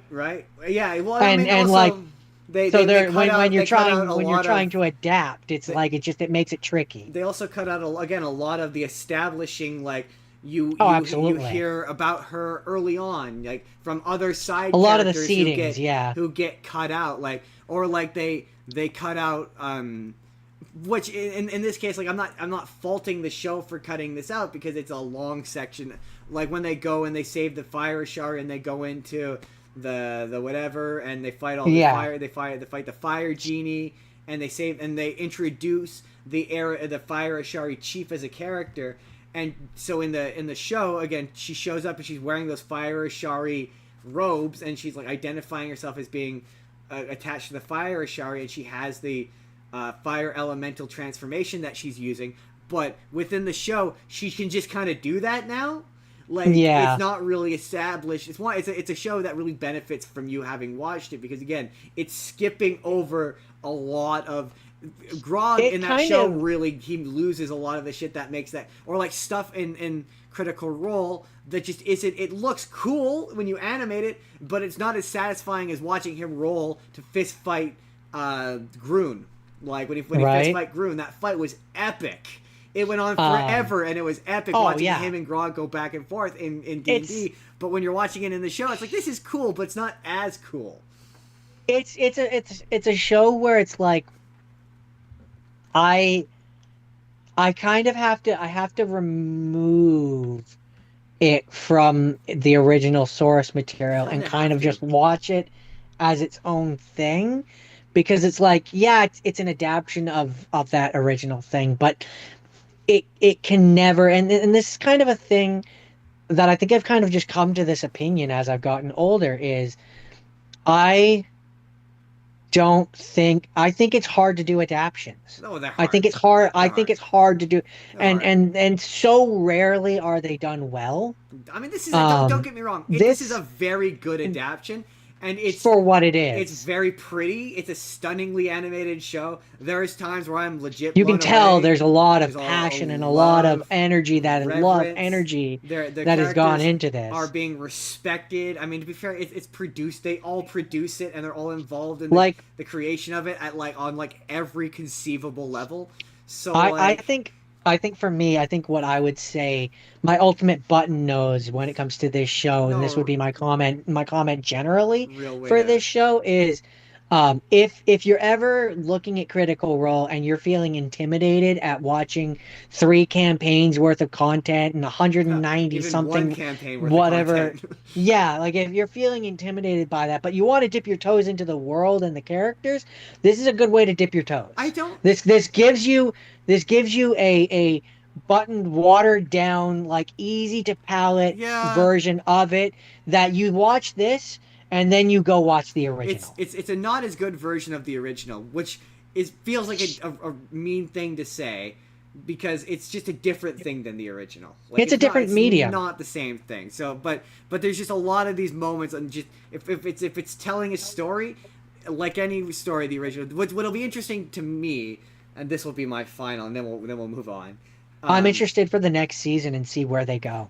Like how this obviously because because the way that they've ended it, from what I recall of how they ended this season, they ended on a fairly happy note where they're all still friends and buddies and stuff. And that if this is going into the Vecna arc is kind of different than how they end that right. So first episode's going to be a getting the band back together thing. But no, the thing I am interested to see, because I suspect it will come out before I get to it, is the Mighty Nine show. Yeah, I'm excited for that. That will be interesting because I will probably be watching that clean. That I will probably continue. I don't know. We'll see. I'll keep watching Critical Role for as long as I can keep my interest in it, and then I'm gonna try to catch up. My friends are constantly hassling me to catch up. Yeah, you need to catch up because there's a lot of stuff that I would like to talk to you about in campaign 2. I'm excited to get to campaign. Which, as much as I'm enjoying campaign 3, I honestly think campaign 2 is my favorite. That's what a lot of people say. A lot of people say campaign 2 is their favorite. I'm interested. Campaign 3 is a real nostalgia trip, a real like who's who of hey, there's that thing that I know from the other campaigns, but Campaign 2 has just got a lot of characters that I really like. I said this last time, but I'm constantly impressed that they haven't ended it, that they haven't done a series finale on Critical Role and just gone to doing like one-shots that they can monetize for content, but otherwise not commit to a full campaign. Because isn't Campaign 3 just about to end? Like, are they like at the end practically? I think they already ended it. Did they already end it? Oh, interesting. I think they've been doing one of those, like, you know how they had the in-between one, which was like the prequel, which was the Cataclysm and stuff. I think they're doing a version of that currently. What I think they should do is, I think he should just go full bore, go back to Campaign 1 and go back to, maybe not necessarily the characters, but like go back to that world. I think that would be fun. Well, I mean, I know that that having been said, I think it was Liam O'Brien who was like, he'd like to do Exandria, like I don't know if he said I think he said future, like a future city version. I was literally just gonna say they should do a modern, like what Michael did when he did like that modern. That would be fun. That would be so fun. And then you could have like the descendants of like Gilmore's glorious goods. Have Gilmore's like great grandson Gary. I think it was Liam who said that he wanted a modern version of Exandria. That would be fun. I think that would be fun. Or like a future or whatever. But yeah, I'm interested if they are moving on to a campaign 4 soon. I have no idea when that would be, but I'm interested to see what they would do. I need to finish campaign 3. Yeah, it's a hard show it's a hard thing to invest in. But yeah, and it's really when you get into it, like when you're into a really like intensely emotional moment, you're like really like pulled into it, locked into it. You're like, yeah, this is really fun. Like this is like they're just all so good. Anyway. We've talked about Critical Role entirely too much. As a person who only listens to it, I will say part of me is curious sometimes to watch it because there's times where they're reacting to models that I don't see. Okay. This will wrap it up. This is what I will say. I started off trying to listen to it, and I just couldn't get into it because there's just too much talking, and there's too many people talking. Especially in the early ones, the audio is so bad. It's funny. I remember asking you when I first started. I was like, "Does the audio get better?" Because it was horrid, and you're like, "No, it does. It gets way more." And it has. It's gotten way better. I can actually listen to it now.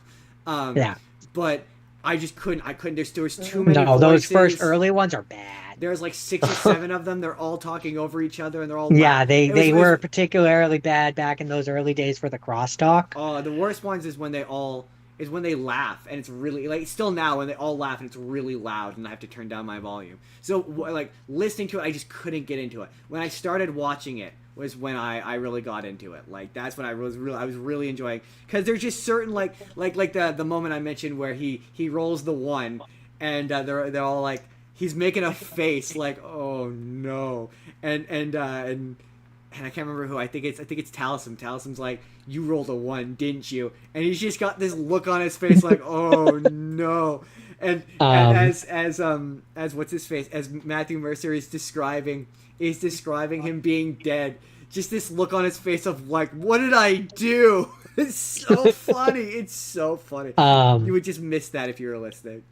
What makes it funny though, to tie back into the show, to put a button nose on A it, is button. This. is uh Move on. is because I only listen to it.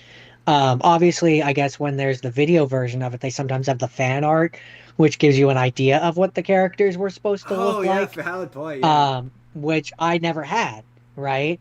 I only had the audio to listen to. And so for a lot of the characters, I have my own mental image, like especially in campaign two and stuff like that.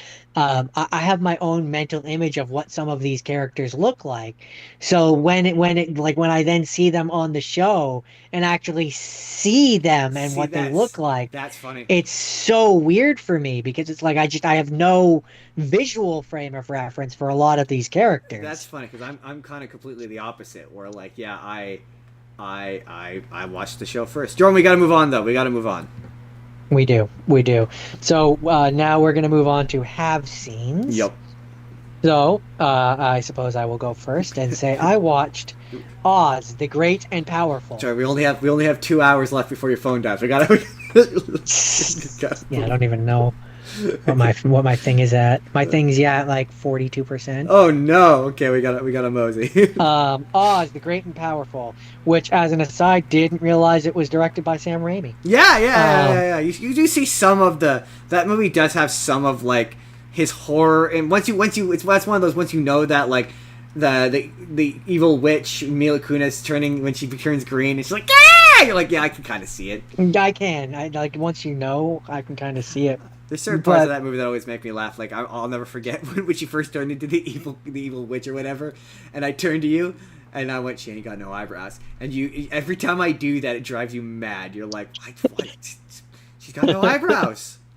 No eyebrows." I like the movie It's though. all right. Um, It's okay. why one of the things that I appreciate, or one of the things that I like, is how when he's in Kansas, it's in the different film style, and then once he gets to Yeah. Oz, it spreads out, and there's a lot of little touches like that. You want to know a fun Um, fact? The I don't know, do I? so the fun fact about the Wizard of Oz, which is that the Wizard of Oz, the story is in the public domain, but the movie isn't.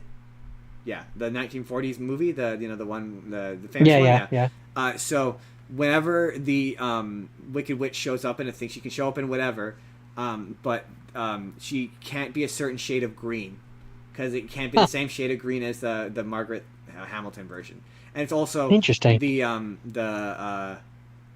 ruby slippers. Yeah, Though that's why in most versions she doesn't wear the ruby slippers because those are exclusive to the movie version. interesting. No, I didn't know that. But what I did know is that this is apparently Disney's third film adaptation of Baum's works. Really?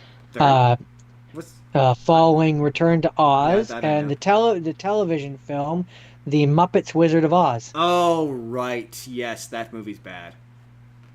One day, We're one not day, we're not here to speak to the quality of these movies. We're one here to just talk about the movies, Justin. one day. Okay, I'm gonna do a quick aside on Muppets Wizard of Oz. Justin, we don't have time for I that. have to. I have to. I have Justin, to.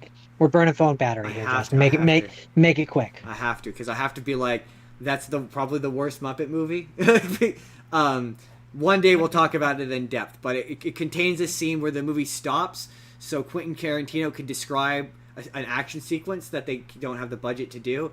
And it's yeah, that was the movie. I always accused that movie of being too adult for the Muppets. I've kind of changed my stance on that a little bit. But there's a joke where they're trying to audition people to be Muppets, and Rizzo gets onto a boat and is like onto the bus and is like, "How do the girls on Girls Gone Wild do it?" And that joke upset me for many many years because I was like, "That's too much for the Muppets." And then they made the 2011 Muppet Show. Yeah, we're gonna have to go back to the Uh, Muppets another day, and I'll talk about that. But anyway, we had to talk about the James Franco Wizard of Oz movie. I like this movie. It's one of my favorite Wizard of Oz things. It's also. I Um, mean, come on, Jordan, you got to admit, it's also not very good. I mean, what is good, really? Not this movie. I mean, It did there. some would argue with you. It had a budget of 215 No, million. it did quite well. At It the had a box box office of Yeah, no, 493.3 million. it So was. Well, it's weird. It was I mean, some would argue with you. it was successful, but also like they didn't Also, do anymore. But also the James film Franco got canceled. So the film won the Phoenix Film Critics Society Award for Best Live Action Family Film, and Cunis won the MTV Movie Award for Best Villain, Justin. I mean, So it won awards, Justin. did it? It won awards, Are Justin. those real? Are those real awards? I mean, yes, they are. All right, if you say so. They're as real as any other award is because people celebrate it, so it's real. All right. All right. But it's yeah. I mean, again, I like it. I'm busting its chops. I recall enjoying that movie. It's as good as A Wizard of Oz movie involving James Franco is ever going to be. Yeah, like I don't know. I wasn't looking for like it to move mountains or anything, and it does fine. It does a fine job. I enjoy it. All right. All right. So, John, you know what's funny? Wait, is that it?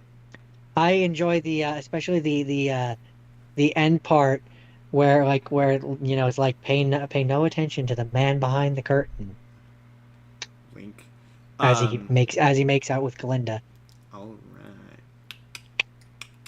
right. So what's funny is I have a lot to say about my next two movies, and then I don't have a lot to say about the following two movies. And that's okay because mine will probably be fast. So, all right, okay. So my next one, Jordan, I believe you talked about this before, right? When we had Haley on, we talked about not animated movies that are not Disney. Which one are you doing? Kubo and the Two Strings. I think I did very briefly talk about it, and if I did, then we can put what I said here.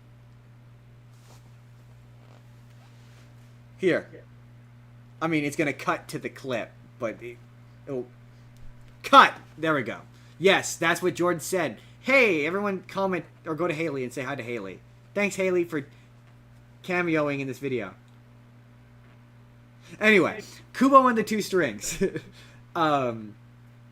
is done by Laika. That's when Jordan was talking about Laika, who did Paranorman, and what else did Box Trolls? and all those other movies that they did. They did Box Trolls, and that you can hear me talk about in the Laika video. And then they did one involving Sasquatch and Zach Galifianakis, and it was quite good.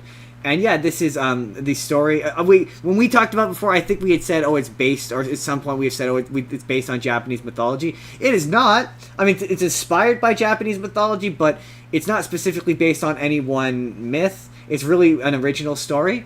I believe this to be Laika's opus. This is their magnum opus. This is the best movie they've ever made. It is a stunningly animated movie. The acting is all good. Charlize Theron, Matthew McConaughey. Charlize Theron is the mother and the monkey who kind of charm that comes to life. Matthew McConaughey is the beetle guy who, it turns out, spoiler alert, is his dad. Whoa! Spoiling things. It's stop motion animated, and the action sequences are beautiful. They're gorgeous. The music, the soundtrack is good. Again, it's beautiful. They show it in the credits, but there's a puppet. I think they said it was like 14 feet tall.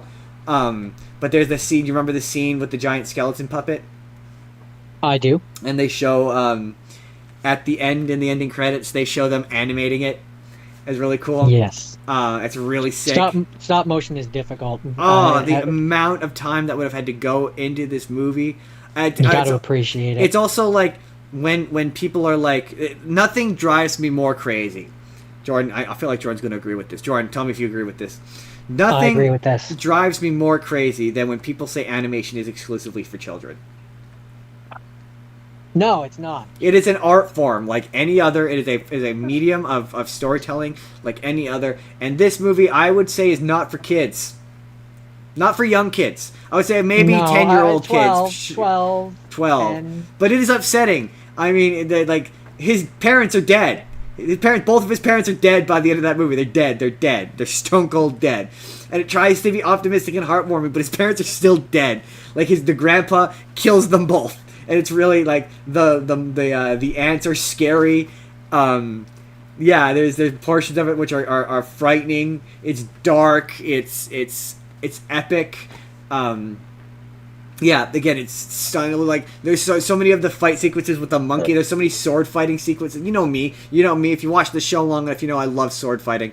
There's some stellar sword fighting sequences that if you're like, oh yeah, this is hand, like, animated.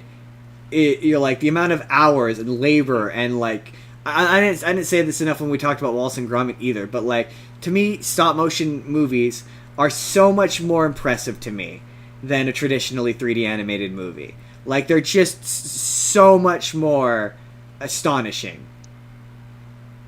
Do you agree? I agree. Do you agree? What do you have to say about Kubo and the Two Strings today, having not remembered it all that well? I mean, I remember enjoying it quite a bit. I'm always a fan of stop motion animation. Animation in general, I'm a big fan of. It's a medium which I think needs more respect. Just generally speaking, needs more respect. One of the greatest animated movies of all time, bar none. That's a bold statement. It's definitely good. Certainly, I think it's the best Leica movie. Although, okay, that is I don't know. That might be debatable though, because I like Paranorman. I was gonna say Paranorman is so good. It's so good. It got robbed at the Oscars. I stand by that. Yeah. I mean, they're both good films. They're both good movies. I just don't think Missing Link was nearly as good as this. No, it was fine, but it wasn't. Like, to me, Kubo is like a Miyazaki film. This is a reference you're not going to get, and then the Missing Link was more of a Wes Anderson movie. Just like, this is epic in scope and scale and like effort, and I just don't think. And I like Aardman. I don't think Aardman's done anything nearly this good. Yeah, to me, if you were to tell me that this came from the same studio that made Box Trolls, I would be surprised. Exactly. I guess how I would word. And I liked Box Trolls. Oh, it's a fine movie. It's just one's art and the other's for children. Right. That is. Oh my god, that's such a beautiful. Oh man, I don't think that's what this is going to be. The title of this video is going to be called, but like that is exactly it. This is art, and Box Trolls is for children. That is absolutely true. Absolutely true. But yeah, that's how I would put it anyway. Yes, it is art. It is art. It's like a painting. But it's pretty. It's very pretty. Beautiful movie. Again, the performances, it's all good. Like, I think it's got like a 95% on Rotten Tomatoes. It's one of the best movies I've ever seen. One of my all-time favorite animated movies. Like, I think every animation studio has that one movie which is like, that's their top dog. Yeah. This is so far anyway. Yeah, they've yet to top it. This is their top dog. I mean, Paranorman, it's close for me. It's pretty close though. Yeah, but like for me, I think the difference between the two is, for me, with Paranorman, it's really the last scene of Paranorman, which the ending with a little girl, where you're like, wow, this is dark. This movie is dark throughout it, and it has moments of lighthearted, like there's scenes with the monkey and the beetle that are fun and touching and moving. Especially once you find out the truth, which I spoiled it, that the beetle is the dad and the mom is the monkey. Like the fact that he finally gets to sit between his parents, and like when they die at the end, it's really sad and really moving. That is all beautiful, and it's throughout. Whereas Paranorman is like the beginning's okay, and it's when it's the zombies, it's okay. Very different. Yeah, they're very different movies, and so it's like, for me it's comparing apples to oranges. But I would say that Paranorman is also art to me. I would agree. That movie is also art. That's not a kid's movie I as well. respect. Well, it's a family movie. Yeah. And that's where for years I've said there's a difference between a family movie and a kids movie. A family movie, it can do things that a kids movie just can't. Yeah. And that's what these do. They, like, this one is art as a result. When I was watching it, it's one of those movies where I went, I love watching a movie and being reminded about why I talk so highly of a movie. Like when we talked about it with you, I hadn't seen it, and I just remember I love this movie. I love this movie so much, but not, and it's just not. But when you watch it, you're reminded, you're like, yeah, this is why. This is why I love this This movie. is what I enjoyed about Yeah, this. yeah. But that's it. That's Kubo and the Two Strings. Okay. So, We're not rushing through the end of this, audience. No. Don't worry. My next have seen. Jordan's phone can go to 5 hours. So okay. This is a movie where it's like I'm aware that we watched it, and like we had a great time watching this because we made fun of it, and we had an in joke for years, like Magic Flying Pirate Ship. A Magic Flying Pirate Ship. Which, so when I watched it this time, I don't know what our beef was really. Like it's not good, but I think I've just seen so many worse movies now. Yeah, probably. Yeah, that like it's serviceable. From what I recall, it's been so long, and I was my full disclosure with really like, high the way when that I it watched ends. it. My big thing with the way that it ends is it's like I don't know how the Peter and Captain Hook that we have in this, who are good friends and end the movie as friends, I don't really understand how they become Peter Pan and Captain Hook. Yeah, you would have found that out in the sequel, Jordan. That they were definitely gonna make. Right. Okay. Okay. This is what I will say. This is what I don't. To be fair, I don't remember how the movie ends. I remember two things about this movie, and it's the Magic Flying Pirate Ship, and it was Hugh Jackman coming out and singing "It Smells Like Teen Spirit," even though there's no possible way for him to know that song. Well, that's what's funny is, there is a line which passively explains it, where he says something to the effect of, "We've taken kids of all ages and sizes from all ages and times." Yeah, I seem to recall. Yeah, there was something to that effect. Explanation for it, which I guess is supposed to be like, okay, so I guess they've also taken kids from modern time. I guess. I also think they don't explain how the pirate ship flies. It's in Neverland. It's just magic. That's Magic Flying Pirate Ship. That's where it comes from. But I think it's part of just magic. I feel like the idea of how it flies, what we're supposed to interpret, because they're mining like what is essentially fairy dust. I think we're supposed to infer, like, because he uses the fairy dust to stay young forever or whatever. I think we're supposed to infer that they're using the fairy dust to make the pirate ship fly. I don't know. I don't remember the exact context. I just remember being like, I'm pretty sure it was, why does the pirate ship fly? Because it's a magic flying pirate ship. That's where the joke originates. And so anytime, so that for us became shorthand for anytime something doesn't... It's sort of similar to, if you watch The Simpsons, there's a bit where, in one of the episodes where, it's Lucy Lawless as Xena, being like, anytime you have one of those questions, a wizard did it. It's one of those where it's like, it did it because it's magic. Like, because magic. Because magic. Yeah, we weren't at that point where we're like, it's just one of those movies. You just have to suspend your disbelief a little bit. This movie did not do well, though. It had a budget of 150 million. So bad. Do you want to take just a singular guess at what the box office is? 25 million.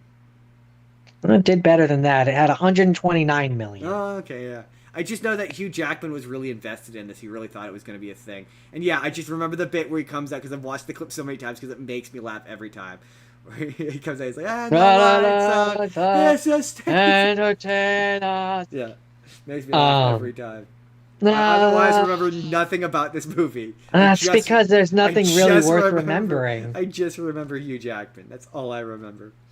Like, it's not a very interesting movie. I don't really have much more to say about it. I don't know. It's a magic flying pirate ship. I guess you could say it's like a live action Disney movie before the live action Disney movies were really a thing. But bad. No, Troy, is that it for Pan? I mean, they're all bad. They're all bad. Yes, that is it for Pan. I have to save time for Avatar. Avatar, the last beef bender. Because that's the one thing that I'm not rushing through. Bends those beef. I mean, hey, worst case, you switch over and you can do your Bluetooth headsets. That is the worst case, but we're going to try not to do that. So, Jordan. I don't know what made me pick this one. It was completely out of not really what I was thinking when I said fantasy, but it popped into my head and I was like, I have to talk about it. I have to talk about the rapping genie himself, Jordan. I have to talk about Kazam. Of course you do. Who goes on the... I think I've already talked about this on here. I don't, And if I did, and Justin feels like taking the time to search for it and I put the don't clip somewhere, think you did. then he can put it right here. I don't think you have. I'm positive you haven't.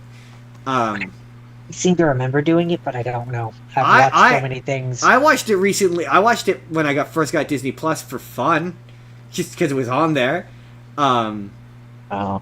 But I either did, and you guys will have already seen the clip of me talking about it, or I didn't, and you won't have. I don't know what you would have watched it for, but if I did, yeah, you'll have already watched it. So okay, Kazam the rapping genie. Okay, so I don't. Okay, for those of you who, where do I even begin with Kazam the rapping genie? Beginning. Where do I even begin with? So okay, Kazam the rapping genie. Kazam the rapping genie. His Shaquille O'Neal stars Shaquille O'Neal as a genie who raps, and it's crap. None of it slaps. I can't think of another word that rhymes with rap. It's about. Would you say that when it comes to thinking of words, you've come to a bit of a gap? Yeah, that's what I would say. Yeah, that's what I would say. So okay, so here's the history of because for those of you who don't know what Kazam is, even though I've already played the trailer, you've already seen the trailer, because that's how these videos work. Shaquille O'Neal, the basketball player, plays a genie who is trapped in a boombox, who is discovered by a young boy who offers him 3 wishes, and this young boy, his mom is about to marry a guy who he doesn't like, a fireman who's honestly, it's really funny. It's one of those movies. Okay, here's the thing with this movie. We're going to intersperse personal anecdotes here. And I'll say that I watched this movie a shit ton when I was a kid. I watched it so much when I was a kid. I loved this movie when I was a kid. And as a kid, you're like, yeah, fuck the new guy. You know, he's trying to be his dad, and he's moving in on him and trying to be his dad, and like fuck now, that guy. Now as an adult, I'm like, he seems like a perfectly reasonable, nice guy who's trying to find a middle ground. He comes in at one point, he's like, look, I'm not trying to be your dad, but maybe we could be friends. And he's like genuine and sincere. Like it's not like he's not a jerk. Like there's never a moment where he's a jerk. And okay, what? You've obviously seen this movie. What do you remember about his dad? That he was a neglectee dad, bad dad, not a good dad, and apparently a criminal. I think. What? Okay. So what do you think his crime was? Because it blew my mind a little bit because it wasn't what I remembered. So. And it's the dumbest thing ever. From what I remember, wasn't he boosting, like he was boosting the songs or something? Oh my god, you absolutely remember. Okay, so in my memory, it was drugs. I remember him selling drugs. Like I remember him. No, wasn't he selling like cheap songs or something? I remember. Hold on, I'll tell you what he was. I remember him being a criminal. So yeah, so when the plot point of this movie is that he's selling pirated CDs. So like, okay, so the conflict of this movie is. So they show up at the dad who's working at this club, and I only remember that because I remember the kid, his son, the bullies or whatever. He's like, I can get a bootleg version of the master copy of the tape of the main tape of the concert that they recorded. Yeah, that they're gonna make it to bootleg CDs apparently, and this is somehow worth $1 million. And now, to be 100% fair, this movie came out in 1996, and my idea of bootlegs and pirating CDs could be entirely separate, right? It could be completely different. But, like, so I'm going to skip ahead. At the end, he eventually gets the tape back, and he takes it to the bad guy. And the bad guy's like, go print 10,000 copies of this. And I'm like, but how? What? What is the benefit to buying a bootleg CD versus just buying the actual CD? Are you selling it for cheap? Why is this illegal? How is this illegal? The movie, it comes across that at one point, this is where this is the show part of this. It reads as though that, because the history of this is that the writer of it went to a Shaquille O'Neal game, like a basketball game, And pitched it. yeah, the film's origin begins with the director Paul Michael Glazer taking his son to an NBA All-Star game with an acquaintance who was on Shaquille O'Neal's basketball team. He asked him if he would like to meet Shaquille O'Neal. And in passing, the acquaintance said that if he knew if there were any roles that Shaquille O'Neal would be good for, and he said that he while they were making Space Jam, he went to the company who made it and had the idea, well, what if Shaquille O'Neal was a genie? And that was the origin of the movie. So my theory is that this movie was originally a PG-13 adult comedy, and the dad and the bad guy were running drugs or doing crimes out of the nightclub. Because a big part of the plot of this is the evil bad guy, who is basically Jafar, convinces the genie to come do music for him and perform at his club, and he takes advantage of the genie, of Kazam. And it was during that period of time where, do you know why the genie raps, Jordan? Any answer I can give feels like it would get me in trouble. I'm gonna plead the fifth. The reason why the genie raps, I mean, Jordan, Will Smith. Sort of. You're not far off. The reason why the genie raps is because at the time Shaquille O'Neal was trying to have a rap career. He has an album. Of course he Jordan, does. do you remember the raps in this movie? They're all bad. Not a single song in this movie is good. Not one. If you want to call them that, then Like, yes, I do. They're awful. He raps like this. You know, He talks where it's like kind this, of a where miss. he raps and he thinks and he thinks. No, it's not even that. It's not even that good. No, it's the most basic rhyme scheme where he's like, I'm gonna do a rhyme. It's gonna be on time, and the way I do that rhyme's gonna be sublime. You better believe we're flying. We're not crying.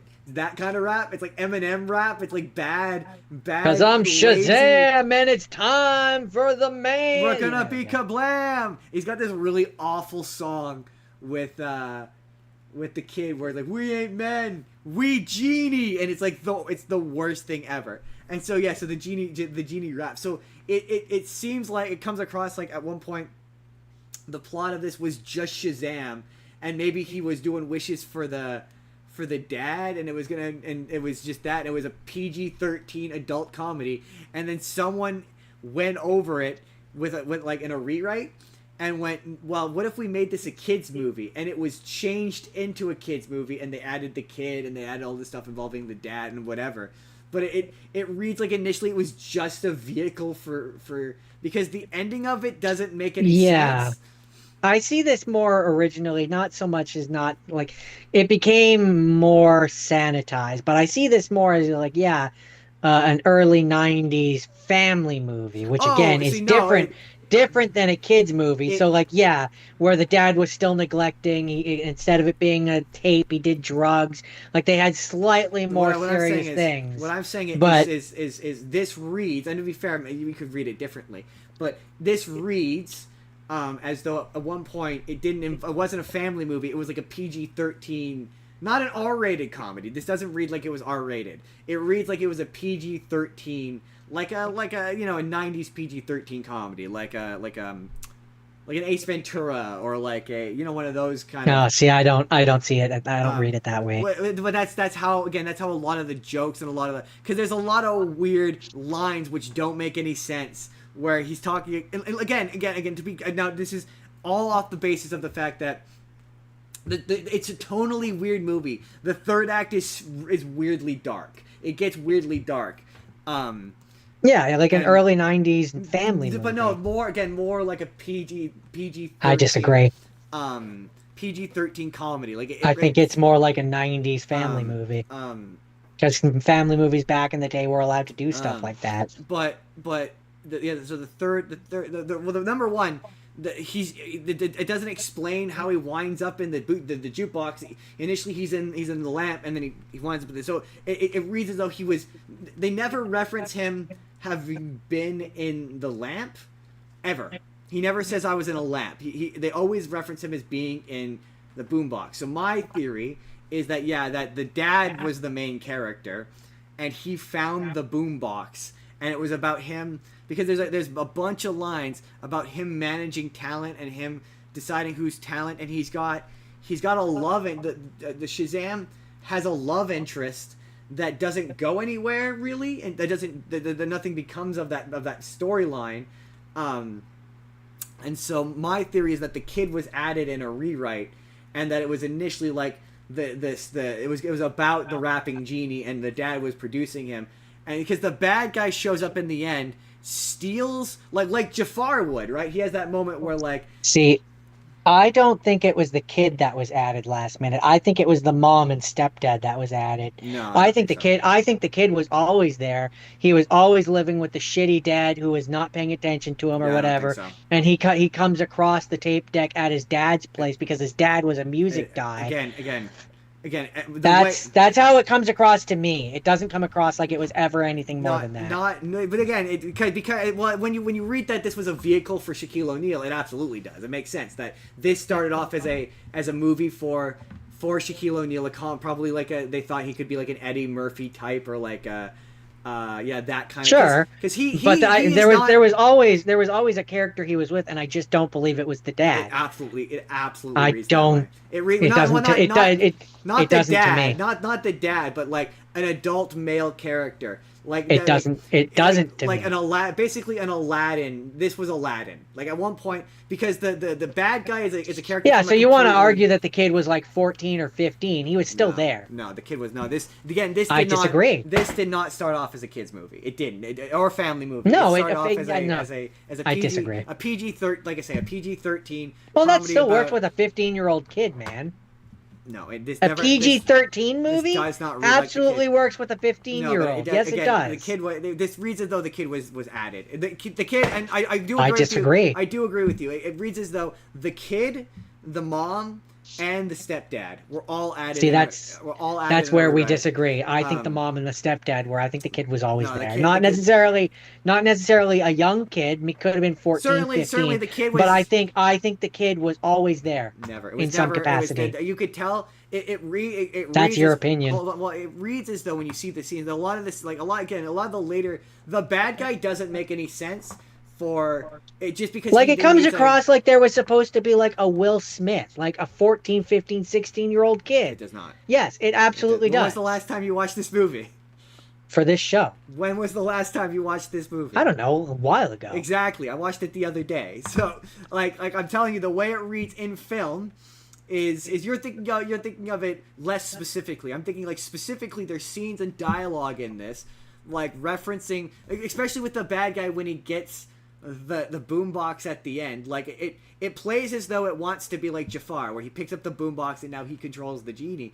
But then there's this artificial rule that they add that the kid has to die in order for the genie to transfer ownership. So he pushes the kid down an elevator shaft, and the kid's just gone from the climax. And then it turns to he breaks control of the bad guy, and he gets into like a big fist fight with all of the bad guys. And that scene is from a completely different movie that the kid was not in.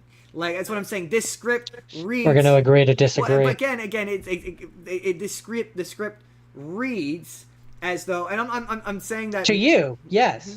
Just the way it plays out, the script reads as though, and I'm not saying that the kid wasn't added early on. What I'm saying is, like this is one of those times where, and you don't do this, right? You don't do this, but I've read enough scripts, and that to where you could tell that this was a different script at one point. And that the kid, the fact that he's a dad. I mean, maybe the first version of it, but of this, so very early on it changed that's to me that's an irrelevant statement. I mean, but it's not, because it is. This thing was clearly meant to be My point was you've diverted me from the point, which is to say that this clearly was not a kids movie initially. I disagree. This was because again, once you read that it was like, oh, what do you think Will Smith is good for? No one would have said to, not Will Smith. Will Smith. Shaquille O'Neal. No one would have said to Shaquille O'Neal, hey, do you want to be in a movie where you're a rapping genie for a kid? I guarantee you that's not what this was. I guarantee you this originally had a way more serious tone, and I guarantee you that there were because there's a bunch. We'll never know. There's a bunch of jokes involving Kazam and the especially the stuff with him and the girl. That's why I agree with you. I don't think it was supposed to be a kids movie. I think it was supposed to be a family movie. I think he because was the main when character. your main character, side character, either way, it was meant to be a family movie. I think it was always meant to be a family movie, and it's just about how old in the family you were allowed to be. Not again. I don't disagree with your PG-13 like sentiment, but absolutely not. That's still a family movie. Certainly, I don't think that version of the kid. Okay, maybe I will grant you. Again, that's where I've said he could have been 14, 15. That makes it a completely different movie. When you're taking a 14 or 15-year-old kid versus like a 10-year-old. That's a very different movie and a very different reaction to finding a mystical, magical genie in your music box. I think at best, if there was a kid involved, maybe you're right. Maybe it was about a shitty dad, but the shitty dad was the main character.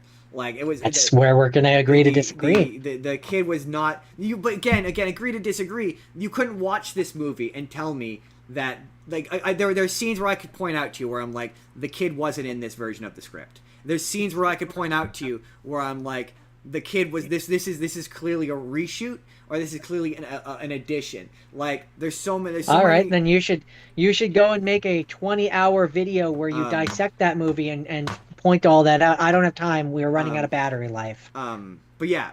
Ultimately, my the rapping genie. The rapping's bad. Yeah. Clearly, Shaquille O'Neal thought this was going to be a big deal. Like they clearly. It also the ending is bizarre. Like it ends with him. He runs off and he's now a Jinn and he has ultimate power now. He can do whatever he wants. He like there's a scene at the end where it ends with him walking off with the girl. It's very odd. The tone of it gets really dark at the end. And again, it feels like it's from a completely that's my thing. This feels like it was clearly at one point a completely different movie that some executive went, what if we could sell this to kids? Or 1996, quite honestly, it feels like on a rewrite, because they said, 91? See, on a pass, Aladdin had come out, and they were like, what if we make this more like Aladdin? Probably. That's it. That's Kazam.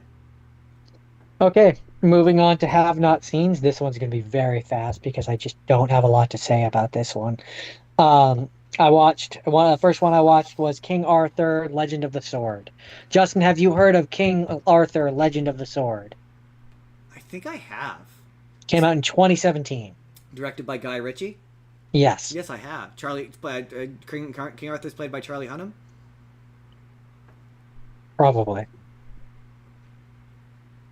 I'm pretty sure it's the guy from... Yes. Yes, he is. I'm pretty sure it's the guy from Pacific Rim. But Couldn't tell you. I have heard of this movie. I've never seen it, but I have heard of it.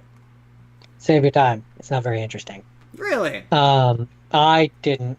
I found myself hard to pay attention. So is it like they're trying to do King Arthur, but what if it's real? That's what it looked like.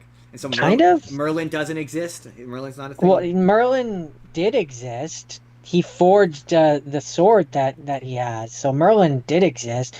Uther's brother, Vortigern, who wants the throne, does a coup. And so in the movie, Arthur has been hiding in a brothel. He was raised in a brothel. And his dad's dead. And his uncle's on the throne. And I didn't even realize it was his uncle. I don't know a ton about King Arthur. Can't realize that. The uncle has people trying to pull the sword from the stone to find Arthur, I guess, and kill him so he can stay on the throne. See, is King Arthur one of those figures in history where he's real, but he's been so dramatized. Dramatized. He's become a mythological figure, or is he fictional? Because there's some of those mythological figures where I often find myself surprised to find out that they were real people, or based on real people in part. I honestly don't know. I always just took it to be a myth. That Like it was was yeah, just that was my thing. But there's sometimes where I find um myself surprised. had a budget of 175 million. The box office was 148.7 million. Did not do very good. Nope, did not. Um, but yeah, in terms of Arthur, I think probably Pendragon and Arthur might have been real, but obviously Merlin, Morgana, and the sword are probably the parts that are like where the myth comes in. Maybe. I don't know. I couldn't actually tell you. I've Is never the action tried at to look least it up. good? Is it at least a good action movie?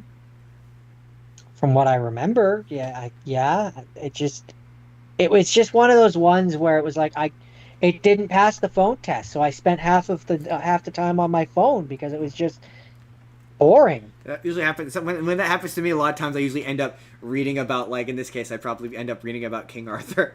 Just sit there reading about Well, King for me, Arthur. it devolved to me just not paying attention and then reading about the plot on Wikipedia afterwards because I couldn't tell you Yeah, a goddamn thing that happened in this movie. I had to do that with Gods of Egypt. I was reading the Um, Wikipedia article while I was watching it because I was like, I don't. I'm really all lost. I all I remember is the end where Arthur has the sword and his people are starting to build the round table. Interesting, interesting. So is it like him getting the band together? So like it's him how he meets Lancelot and Well, all those it's guys. literally it's like it starts and like there's all the bad people that are trying to like they're gathering up people and like he comes out of a thing and the one guard is like you don't have the sigil or whatever and he's like no and he's like well and you're gonna go on a boat but it's not gonna be on the boat that you expect and then he ends up and then there's the sword and it's in the stone and like all the people are in a line to try and pull it and if they can't pull it and it burns them they get like the mark on their arm to mark that they can't pull the sword and it's just a lot of stuff happens. It's just not I didn't find it to be very interesting. Was it very engaging? So is there other than the magical sword in the stone, there's not really a magical kind of movie. Well, I mean, it is. I guess a big part of it is that there's mages and stuff, and then the bad guy has the mage hunters who hunt the mages. And I don't know, there's enough to it. It's just it didn't do it for me. Fair enough. I mean, yeah, you're a King Arthur kind of guy. You normally like King Arthur shit. I like King Arthur shit, and it's just this one just didn't. I don't know. I like King Arthur shit when it's silly, but Yeah, like fair enough. when it's too dark or it's It's t- trying like Took this itself too just seriously. screamed yeah Yeah. and especially because I had been watching my next one the last Avatar and so it's like I already had that which was taking a silly thing and trying to do it too Yeah, seriously. fair enough. This just made me think of and like it's nothing like it but in just a lot of ways it just Game of Thrones. Like it Interesting. was just a Game of Thrones, or like even to call back to the Avatar, it was just an Avatar where it's like this is a thing that should be fun, Yeah. but it wasn't. Yeah. It's funny you mentioned. Is that it? Is that it? That's it for this. I really don't have anything else to say Because about this it's one. funny that you say Game of Thrones because like yeah, Game of Thrones is like that. I thought about that midweek where I was like, oh, maybe I should have watched some Game of Thrones. Where it's like, I yeah, considered it. theoretically, because we have Crave, we absolutely have access to it. Um, Yeah. um, it takes a thing that theoretically should be exciting and interesting and makes it boring. And that's and what's really funny is that's how I always felt about Star Trek, where I was like, how can space travel be boring?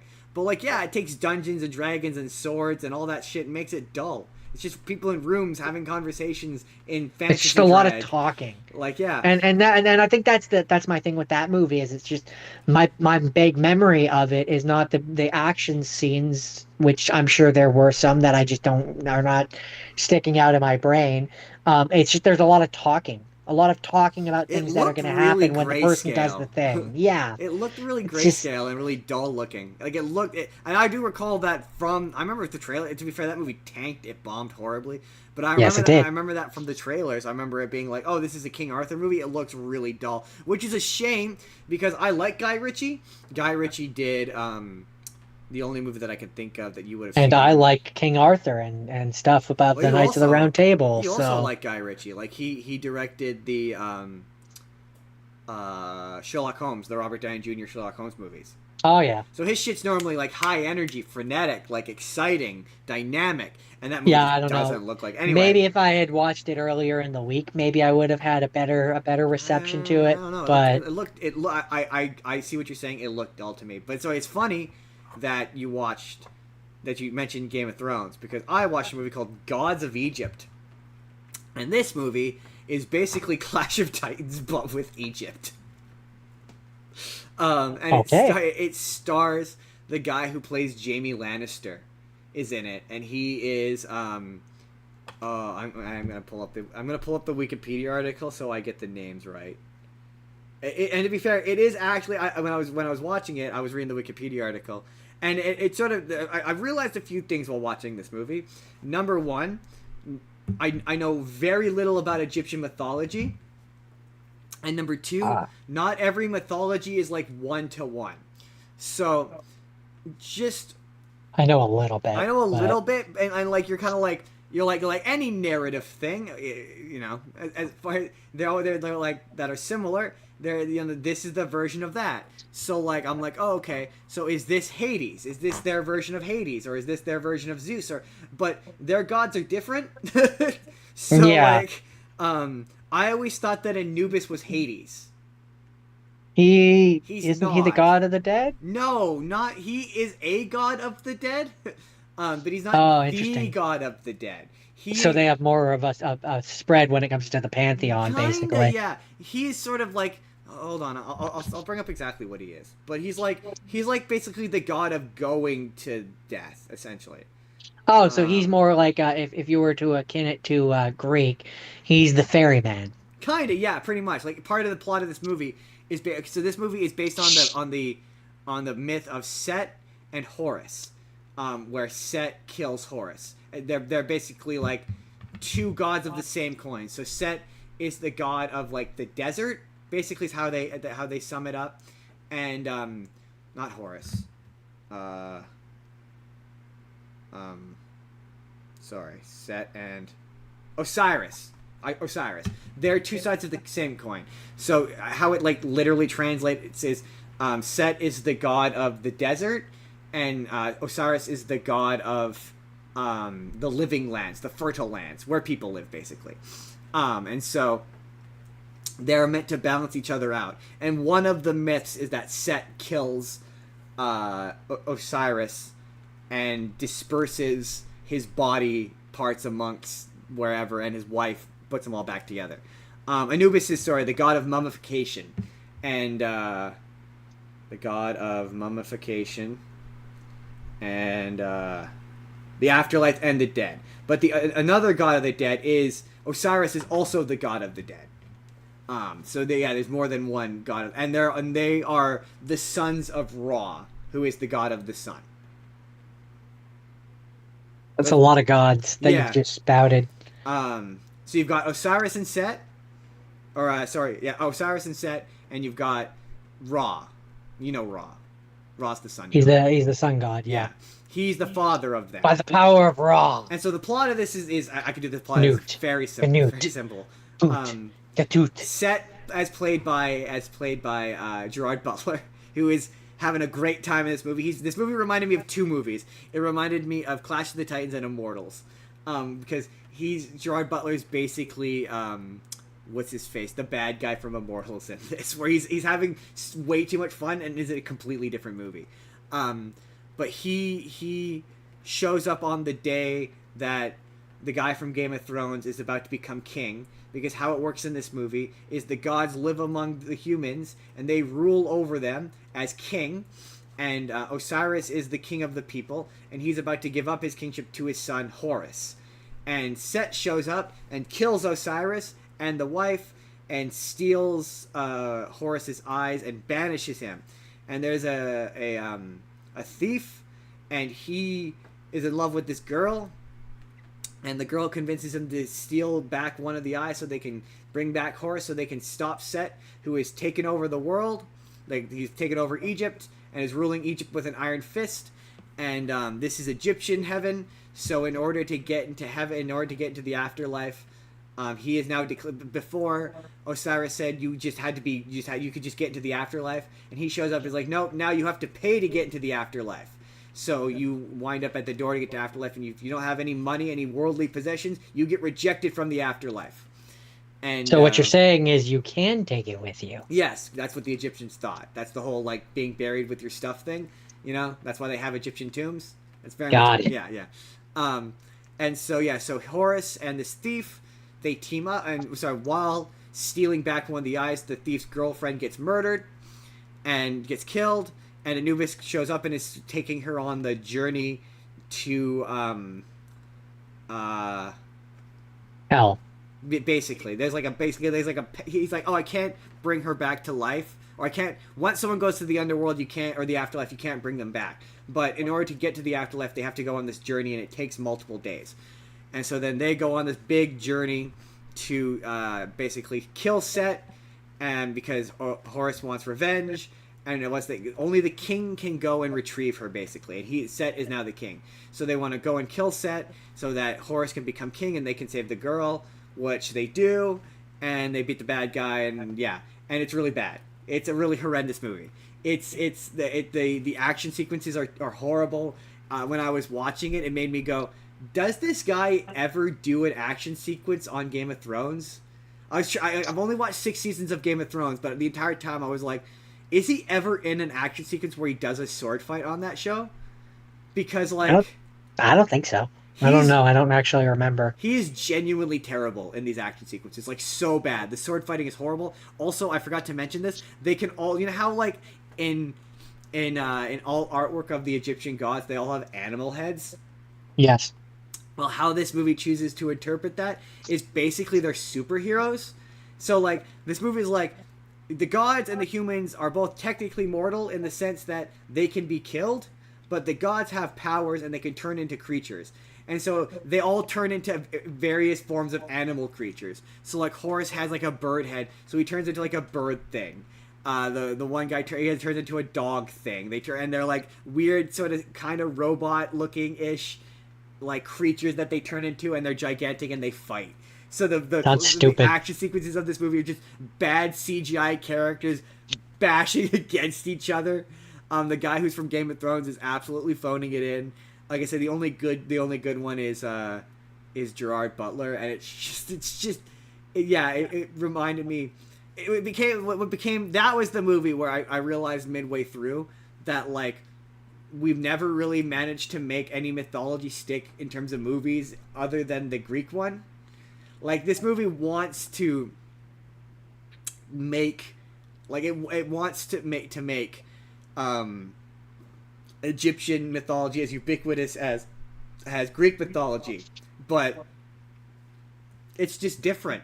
It's just a different mythology. Their approach to mythology is just entirely different. Also, I completely forgot to mention the fact that not one person in this movie is Egyptian. They're all played by white people. No, that's not even. The only person of color in this movie is Chadwick Boseman. No. You're not supposed to think about that. This was what 2012, 2000. No, Jordan. This was absolutely. I think it was 2019. Oh, no, it's fine. That was like 7 years ago. It's okay. Perfectly fine. Yeah, Chadwick Boseman randomly shows up. I was like, oh, that's Chadwick Boseman. All right. Hey, Black Panther. I'm trying to think. Was there anything else? Nope. That's it. That's it. I got one more. I don't have a ton to say about it. Okay. So, my last have not seen. I watched the 2024 live action Avatar show, and since I had time because it was only the first season of the Avatar show, I also went back and watched the first season Book 1 of Water. The animated book. Yeah, the book 1 Water animated one as well, so I could remember how bad the live action one was. Yeah, it's weird. Like, it looked bad, and I'm going to let you get to telling me whether or not it is bad. It looked bad, but every bit of critical reception to this is good. I haven't seen any poor critical reception to this, but it looked bad. Every clip I've seen of it looks bad. Go on. So, okay. So, the biggest point of contention that I have comes from the fact that you're taking 20 episodes of a show and condensing it into 8. So you're right away going to be But losing a lot of character growths. but okay, A lot okay. of But let Let me. me talk, Well, no, well, Justin. no, no. I just wanted to ask just a clarifying question before you continue. You said though that the episodes are longer though. So does it cut? Because it's It technically it does. okay. It does. Because instead of like 20-minute episodes, it's like 10-hour long episodes. So No, it's not 10. It's 8 episodes. It's okay. 8 40-minute episodes. The only one which is an hour is that first one. The rest of them are about 40 minutes. Right. All right. Continue. Um, it cuts not only episodes just point blank, which I understand why certain things are cut. Certain Yeah. episodes can be cut, and that's fine, and it Like, doesn't that's not let me talk, well, I was gonna say, please. is the Let me swamp talk. is the swamp one in the first season? No. No, it's not. Okay. So I think of episodes you could cut from the first season. There's definitely stuff that they have cut which you can cut. Like um I'm struggling to think of good ones that you can cut, but there are ones that as I was watching it, I was like, you can cut these. Um, I can and think of ones. I just don't know if there's they're stuff where I understand why they did. Like why, like for example, they have it in the new show. They have it where all the airbenders go to the one temple. So then Aang and the group don't go to both sets of temples in the show. And then as a result, they don't like it snowballs, right? Like because you cut one thing, it then snowballs into other things. What about Um, the episode where it's Aang has to convince the two groups of people to work together and they hate each that's other? an example of one where I say yes, that's one that I would cut. That is season 1, right? Yes. Yeah. Okay. Yeah. That's one you can cut. Sorry, I'm just like, what are episodes you could cut? And That so my point wasn't that cutting things in and of itself is bad. yeah, I agree. My thing is that there are things that they've cut or just straight changed, which I think are to the detriment of what Yeah. they're trying to do. You could cut Um, stuff as long as as long as the story continues to make sense. so my thing with this show, and Changes aren't bad. this is what I kind of I said to Justin is, to me, and again I want to, if there are people that enjoy this show, that's good for you, that's great. I prefer the original.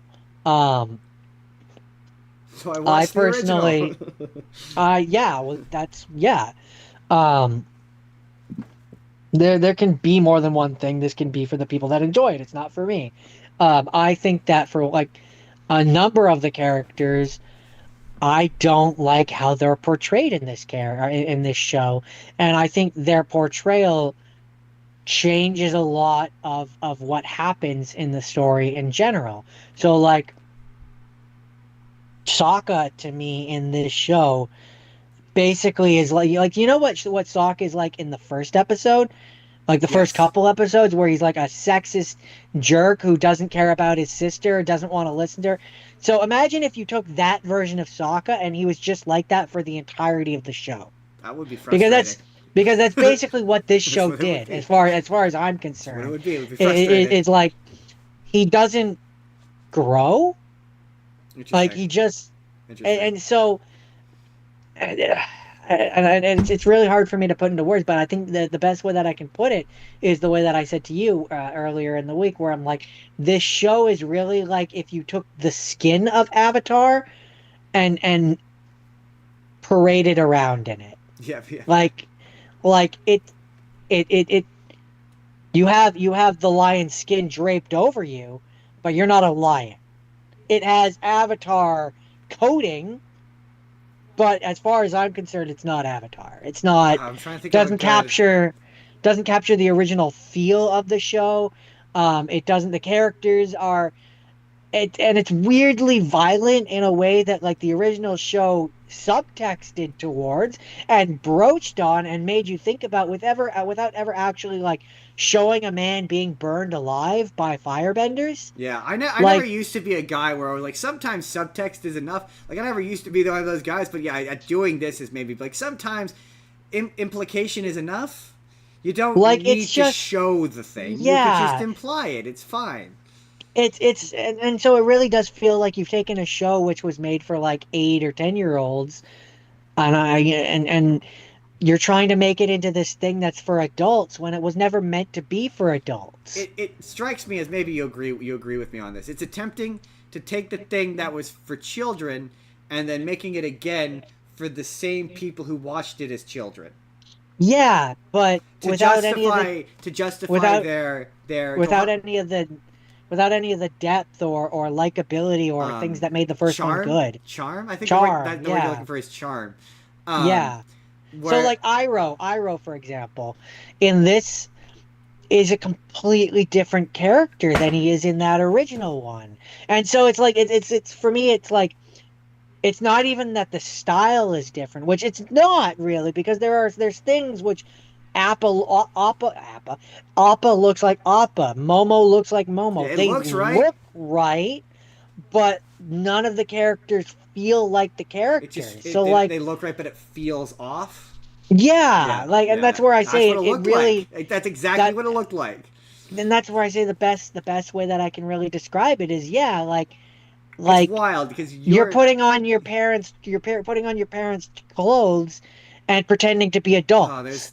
Like your friend, there's a good metaphor here, but I can't think of it. But there's it's a like good metaphor. where it's like yeah, like you're Um, that's really the best where it's like yeah, you're putting on your parents' clothes and playing house.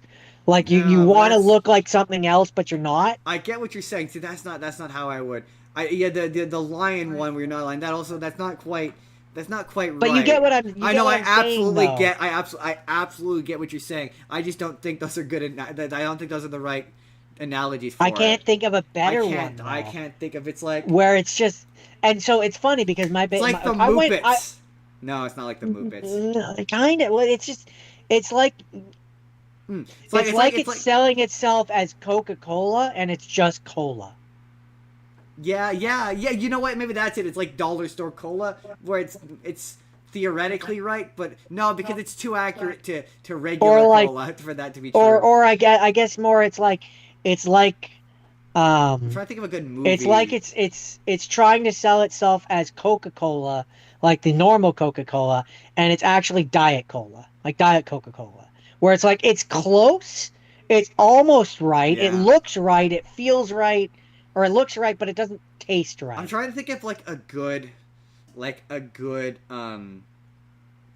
movie like equivalent to what this would be, where it's Because like. like so as I was watching this live action one, I was not only comparing it to the and I haven't watched the Is M it Night better? Shyamalan Is it one. better than the Shyamalan one? That's where I That's the had to question for me. question. That's the question for I me. had to question that, and I have to give it a technical yes because it at least called Aang It Aang. gets the names right, It gets the names and right, it it gets the looks right. costumes The right, and tattoos it looks looks right. right, Yeah, but it's just there's it's just a a vibe. it's a low bar. It's a It's low just bar, but it clears it. it's just Is there's the there's acting just a better? Like, is the acting at least good? Are the performances okay? Like, okay, put aside your issues with the so material and the okay. writing. Here's what I'm gonna say. Is it directed well? Here's I think gonna be my final thoughts or my final summation on this until the second season comes out and I can have a reason to come back to it. Um, I think it's an example of if this is your first experience with Avatar, if you haven't watched the original, It's not and bad. this is your first experience with it, it's fine. Like Interesting. it's So, serviceable. so I don't think it's quite as bad as the M Night Shyamalan, where it's like you and I watched that and we're like, this doesn't feel right. I feel like because we at that point when we first watched that movie, I had no you experience with wouldn't say that Avatar. with this show. You wouldn't be like, this doesn't I feel right. You don't think so. I don't think Interesting. so because Fascinating. That's interesting. it's a little more extended than the movie was. So it Interesting. has a little bit more time to build out, Is it but because I it don't like looks and know. sounds right? Is that why? Is that it's tricking your brain into being That's like, part of it. Like that's part of it. is the performance like, is it directed and performed well? Is that because okay, no, and I want to put this a different way. Like, the M Night Shyamalan. This is we talked about this bad adaptation, good movie. This is what I mean. The M Night Shyamalan movie is also it's a bad Avatar movie and it's a bad movie. Yeah. Is this a good show but a bad Avatar show?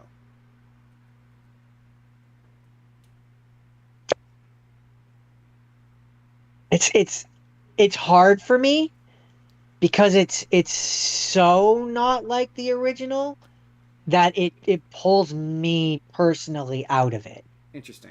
Interesting. Like it's that stuff for me is distracting, and it's so distracting for me that it's hard for me to look at this as if I was a person who didn't know anything about that stuff. Okay, fair If enough. if that makes sense. Fair, but what you say just like, cause like I said, I think it's curious. acting wise, yes. First, it depends on the character. Interesting. I would say like I think Aang does a good job for what he's given. I like the kid playing. I think that the girl playing Katara does a good job for what she's given. The kid who's playing Zuko, who he looked familiar to me. I like the kid playing Zuko. I've seen clips of him. Every clip I've seen of him, when I was watching you watch it, everything I've seen from the kid from Zuko, I like him as Zuko. I enjoy what he's doing with Zuko. I'm enjoying. Really, the ones the two that are the three that are the worst. Four, if you want to count him. What are you doing? With I didn't like what they did with Sokka, at all. Yeah, no. Like I've like. Heard, you're not the first person I've heard say that. I don't like how they portray him. To me, yeah, like I said, it's like they just took the character that was in like the first episode. Wait, can I guess? Can I guess the rest? Is okay? I'm gonna guess based on my limited knowledge. They sympathize Azula, and that's awful, and it makes the rest of her character friends not work as well. And Iroh. Iroh's a big one for me. Iroh is so different. Like that. He's so different. I think you said to me that they sympathize her because they can't make her completely unhinged. They do, but they don't. They do, but they don't. I have more context since I said that. But basically, in this version, yes, they do. They do sympathize her a little bit more, kind of. But they also do a thing where Ozai appears to be like praising Zuko to motivate Azula. And so, like, he chastises Azula, which is just not a thing that would happen in the original. He never once chastised anything. She was the perfect daughter that could do no wrong. It right? just seems to be making, so that's just giving those characters additional layers that they just didn't need, because otherwise they're just a cartoon character. Like, they didn't want these characters to be cartoonishly evil. They wanted to give them a bit of nuance, I guess. Alice Liu. Yeah, well, it's definitely they wanted it to come across like more realistic. And that was the other big thing with me and with this show is, and I don't know if I said this already, but certain stories don't need realism. Well, there's that, but for me, it's just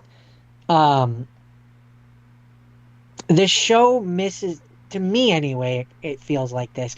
It misses the point of what the original was. So it's like it's trying to be dark and gritty and serious, and like they're swearing in it, and like you see people being burned alive. But when you say swearing, like PG-13, or are we getting like I think at one point someone calls someone an asshole or something like that. Don't like that. Don't like that at something all. To that effect. It was I can't specifically. There was 8 episodes and I can't remember every instance of every single moment specifically, but it was one of those things where I recall it enough that the moment it was off-putting. Yeah, no, that immediately off-puts me. My thing, and I feel like unless you have more, that what I would say to your accusation of it being too dark is well, just out of like it just doesn't feel right. Like it feels what makes a show the thing is, and it's to tie it back to Superman that Man of Steel didn't get, and this show clearly doesn't get.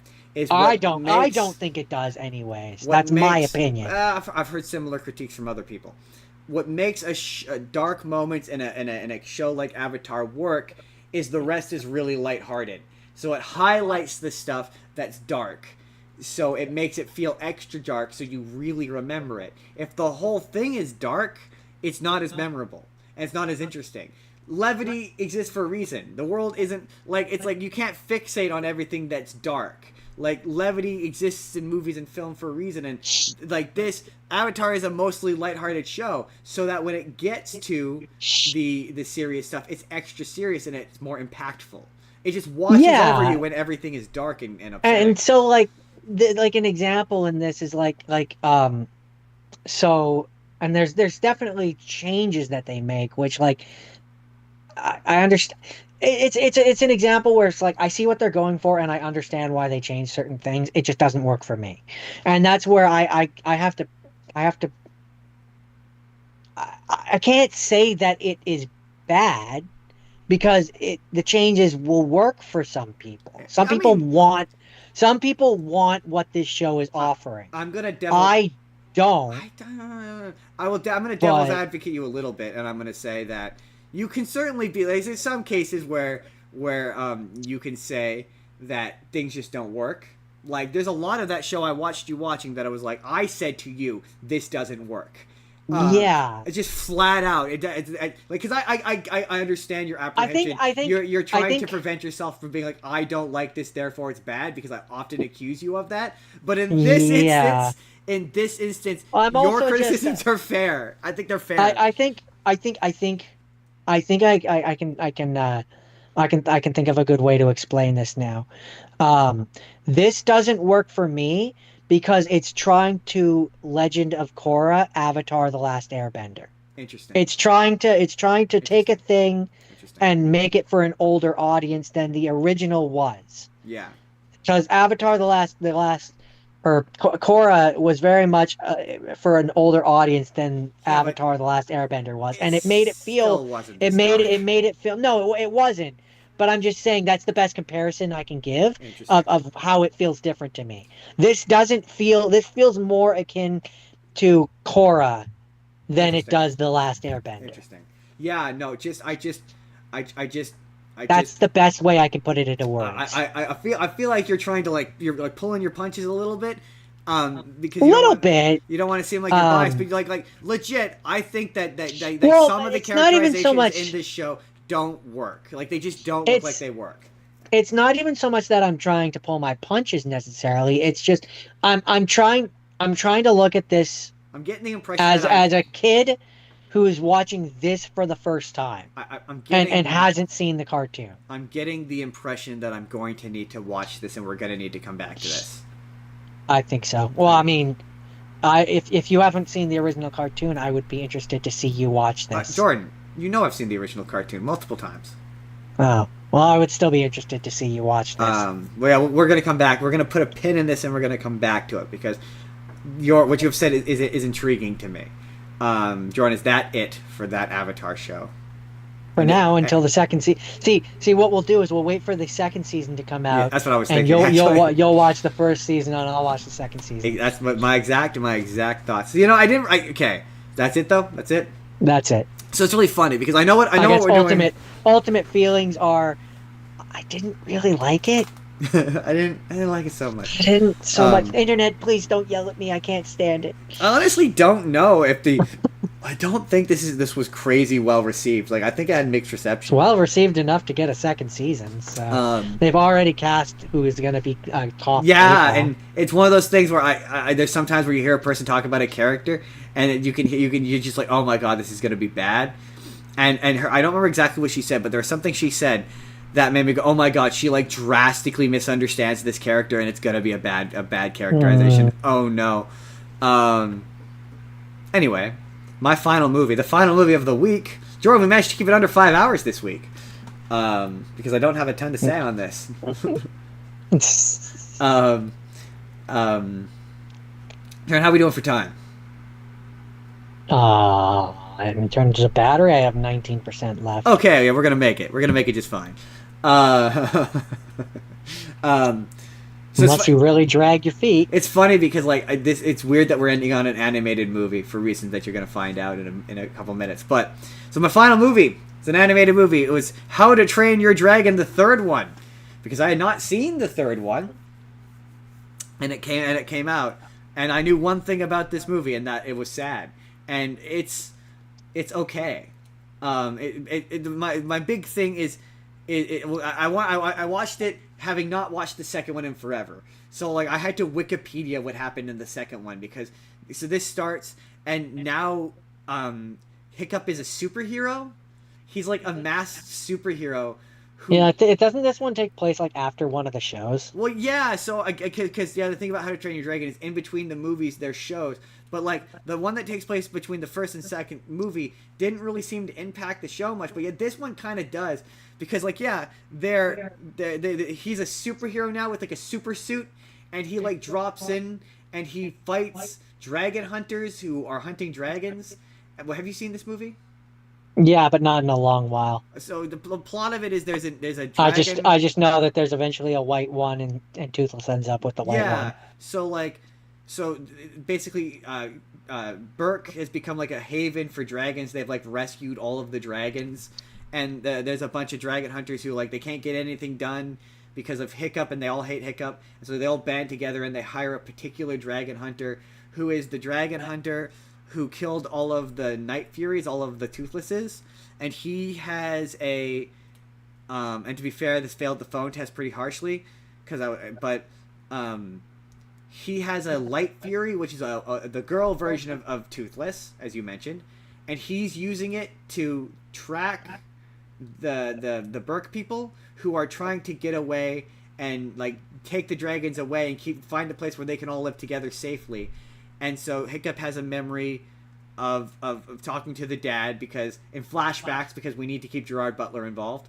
And in flashbacks where he explains that there is a lost world that all the dragons are from that he wants to send all the dragons back to disconnect the dragons. And so like the whole movie is foreshadowing the fact that by the end of this the dragons are going to leave. Like it's Chekhov's gun. You know that by the end of the movie there's going to be a sad moment where Hiccup and Toothless break up. Like you know it's coming. You know it's going to happen. It's the third one. It's the third one. It's gonna happen.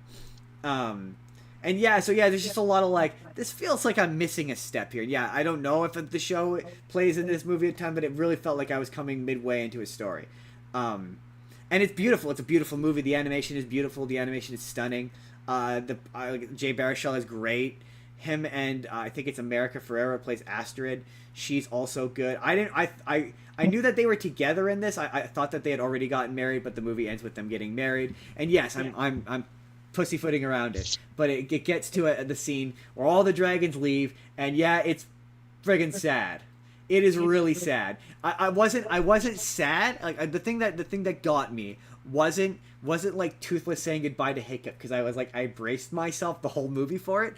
It's when Astrid walks up and takes the harness off of her dragon and like she cries and I'm like oh Storm Crier or whatever her dragon, Stormbreaker or whatever, and I'm like oh my god, I was like oh, it like ripped my heart out. And then like yeah, when did you cry a single man tear? I got pretty close. Like I'm not gonna lie, I got pretty close to shedding a single man tear. I was like oh, whew. And then yeah, so then it does a flash forward, and now Hiccup and Astrid have 2 kids, and he's telling them the story about how everyone thinks that the dragons weren't real, and he knows that the dragons were real, and the dragons have to go away because humans can't be trusted not to try to use them for evil or whatnot. And he finds Toothless, and Toothless pops out, and he's initially apprehensive, and then he remembers that it's him, and he's like, don't worry, you don't have to be scared or whatever. And then he takes the kids flying, and he's like, yeah, dragons can't be around, but we know that where the dragons are, and we can still be friends with them or whatever. And like it got me, like when they're all flying together, and Astrid's on her dragon with the other kid, and Toothless, the Light Fury flies up, and you see Toothless now has kids. I was like, oh my god, so cute. It actually got me. I was like, oh man, this is really effective. Like yeah, and then I think I'm pretty sure they did a special that's like an epilogue that apparently is quite good. But I was like, this is cute, but like much like the other How to Train Your Dragon movies are kind of. This is where I struggle to think of a metaphor. Fluff. Nothing. Like I don't know. I don't get people who are like these are profound movies. I don't think there's anything unlike like I think Toy Story or any of the like really good Pixar movies. I just don't think it's fluff, it's candy. I just don't think there's anything exceptional about these movies. Like, they're fine, they're good movies. I think in not this one so much, but the second one, I very much remember taking itself too seriously. The number one thing I will never forget about the second one is remember when we went to watch it and the kids behind us were bored during the scary part. The part, Not specifically, but the part where the bad guy like steps on Toothless's head, and there's a little kid behind us who were like, "What?" And we're like, "Yeah, this is why they make fart joke movies. Like, this is why they don't make good quality animated movies. Is because that kid can't handle watching like good quality filmmaking." And then that was well before we were like, "Yeah, we aren't the target demographic for this." Yeah. But yeah, it was fine. It was fine. So with that, we move on to the assignment for next week for our penultimate. Oh yes, but I guess I'll mention this now. 2 more episodes left in the season, folks, of season 4 of the Spur of the Moment podcast. 2 episodes left of this season, and then we go on break for a week, where we will be sleeping in a tent, and we come back and we do anime part 4 and tokusatsu part 4, which I'm not gonna lie to you, Jordan, I'm kind of excited for tokusatsu part 4. That's gonna be a ride. I'm just to real briefly talk about that, not to give you guys a sneak preview. It's what's coming in August. Gotta tease them. But not only we have user suggestions, so we will be dipping from user suggestions for our rapid fires. But Jordan will be selecting mine, and I will be selecting his because I still want to keep that. But most of our rapid fire will be picked from a curation of selections of comment requests, user requests that we have received. We will be doing those. I'm very excited to do that. That's coming in August. But next week, when I was watching Quest for Camelot, this idea came to me, and it is bad, weird, and animated movies you forgot. That isn't Disney. But there is an asterisk. You're allowed to cheat with one Disney, but it has to be like a kind of reasonably obscure. So just to give you an example, I'm gonna do Teacher's Pet for one of mine. So like Teacher's Pet. So like Doug, like those ones, the ones nobody watched. You're allowed one. And unless this becomes too challenging, as often happens during the week, and I can't suss out enough other ones. But I'm talking like the shitty, this has no money, straight to DVD crap fest. I've got a couple of crap movies I wanna absolutely. I've always wanted to watch, that are absolutely going on my list. So that's next week. We'll talk. And then the week after that, so like Rover Dangerfield. There's another one. There's another one for you. We'll talk. That's next week. So yeah, weird, bad, but I like the worse the better. I want really terrible shit. I want like bad. We've talked too nicely about movies lately. I want to talk about some crap. I want to sift through some shit. So that's next week, and then the week after that for the season finale, we are gonna go watch Fantastic Four. I actually have the date right this time, I think. We're going to be watching Fantastic Four, and then that will finally be our MCU special. So that's your Iron Mans, your Thors, quite possibly a Hawkeye, Avengers. I'm probably going to do Loki. I'm probably going to do Avengers. I'm probably going to shoddy Avengers. A Loki. We're going to talk about those. That's in 2 weeks. Until then, Jordan, where can the people find you? I do Minecraft Monday on Twitch, Zethgore187, and on the weekends I'm here. On the weekends I'm here as well, but I am on TikTok at Justin Spurr. I recently had a video do well on there. You can go follow me there, or you could, if you want, and you're also on TikTok, you can follow us on Spur of the Moment P for the Spur of the Moment podcast. That's where a bunch of bonus clips go up. If you want to email the show, sponsor it, or you want to be on the show, you can email It's Justin's Business. Or Jordan, what's an email people can reach you at if they want to be on the show? planet187_12 That's where if you want to. We also have a handy dandy Google form asking you various questions. If you do end up on the show, that's really helpful to me. If you want to support the Patreon and feed us pennies, you could do that.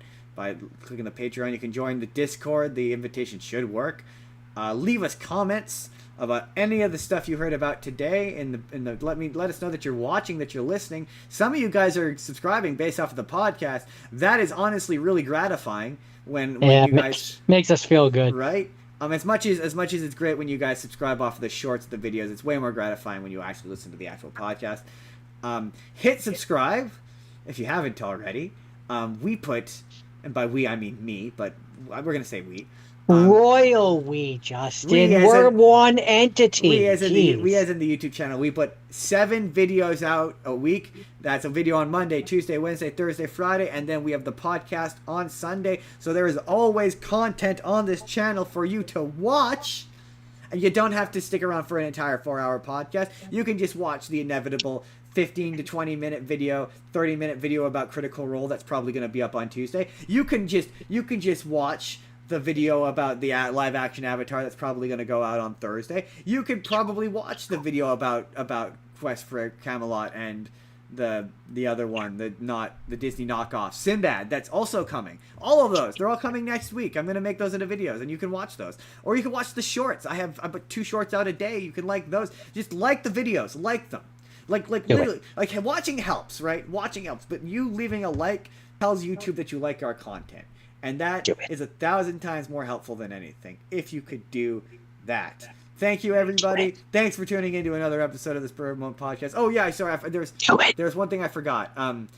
At some point, you will have seen there's the boxes that are popping up, that have popped up, are going to pop up. The one on the left is going to take you to the last episode of the podcast, the 5-hour Superman one.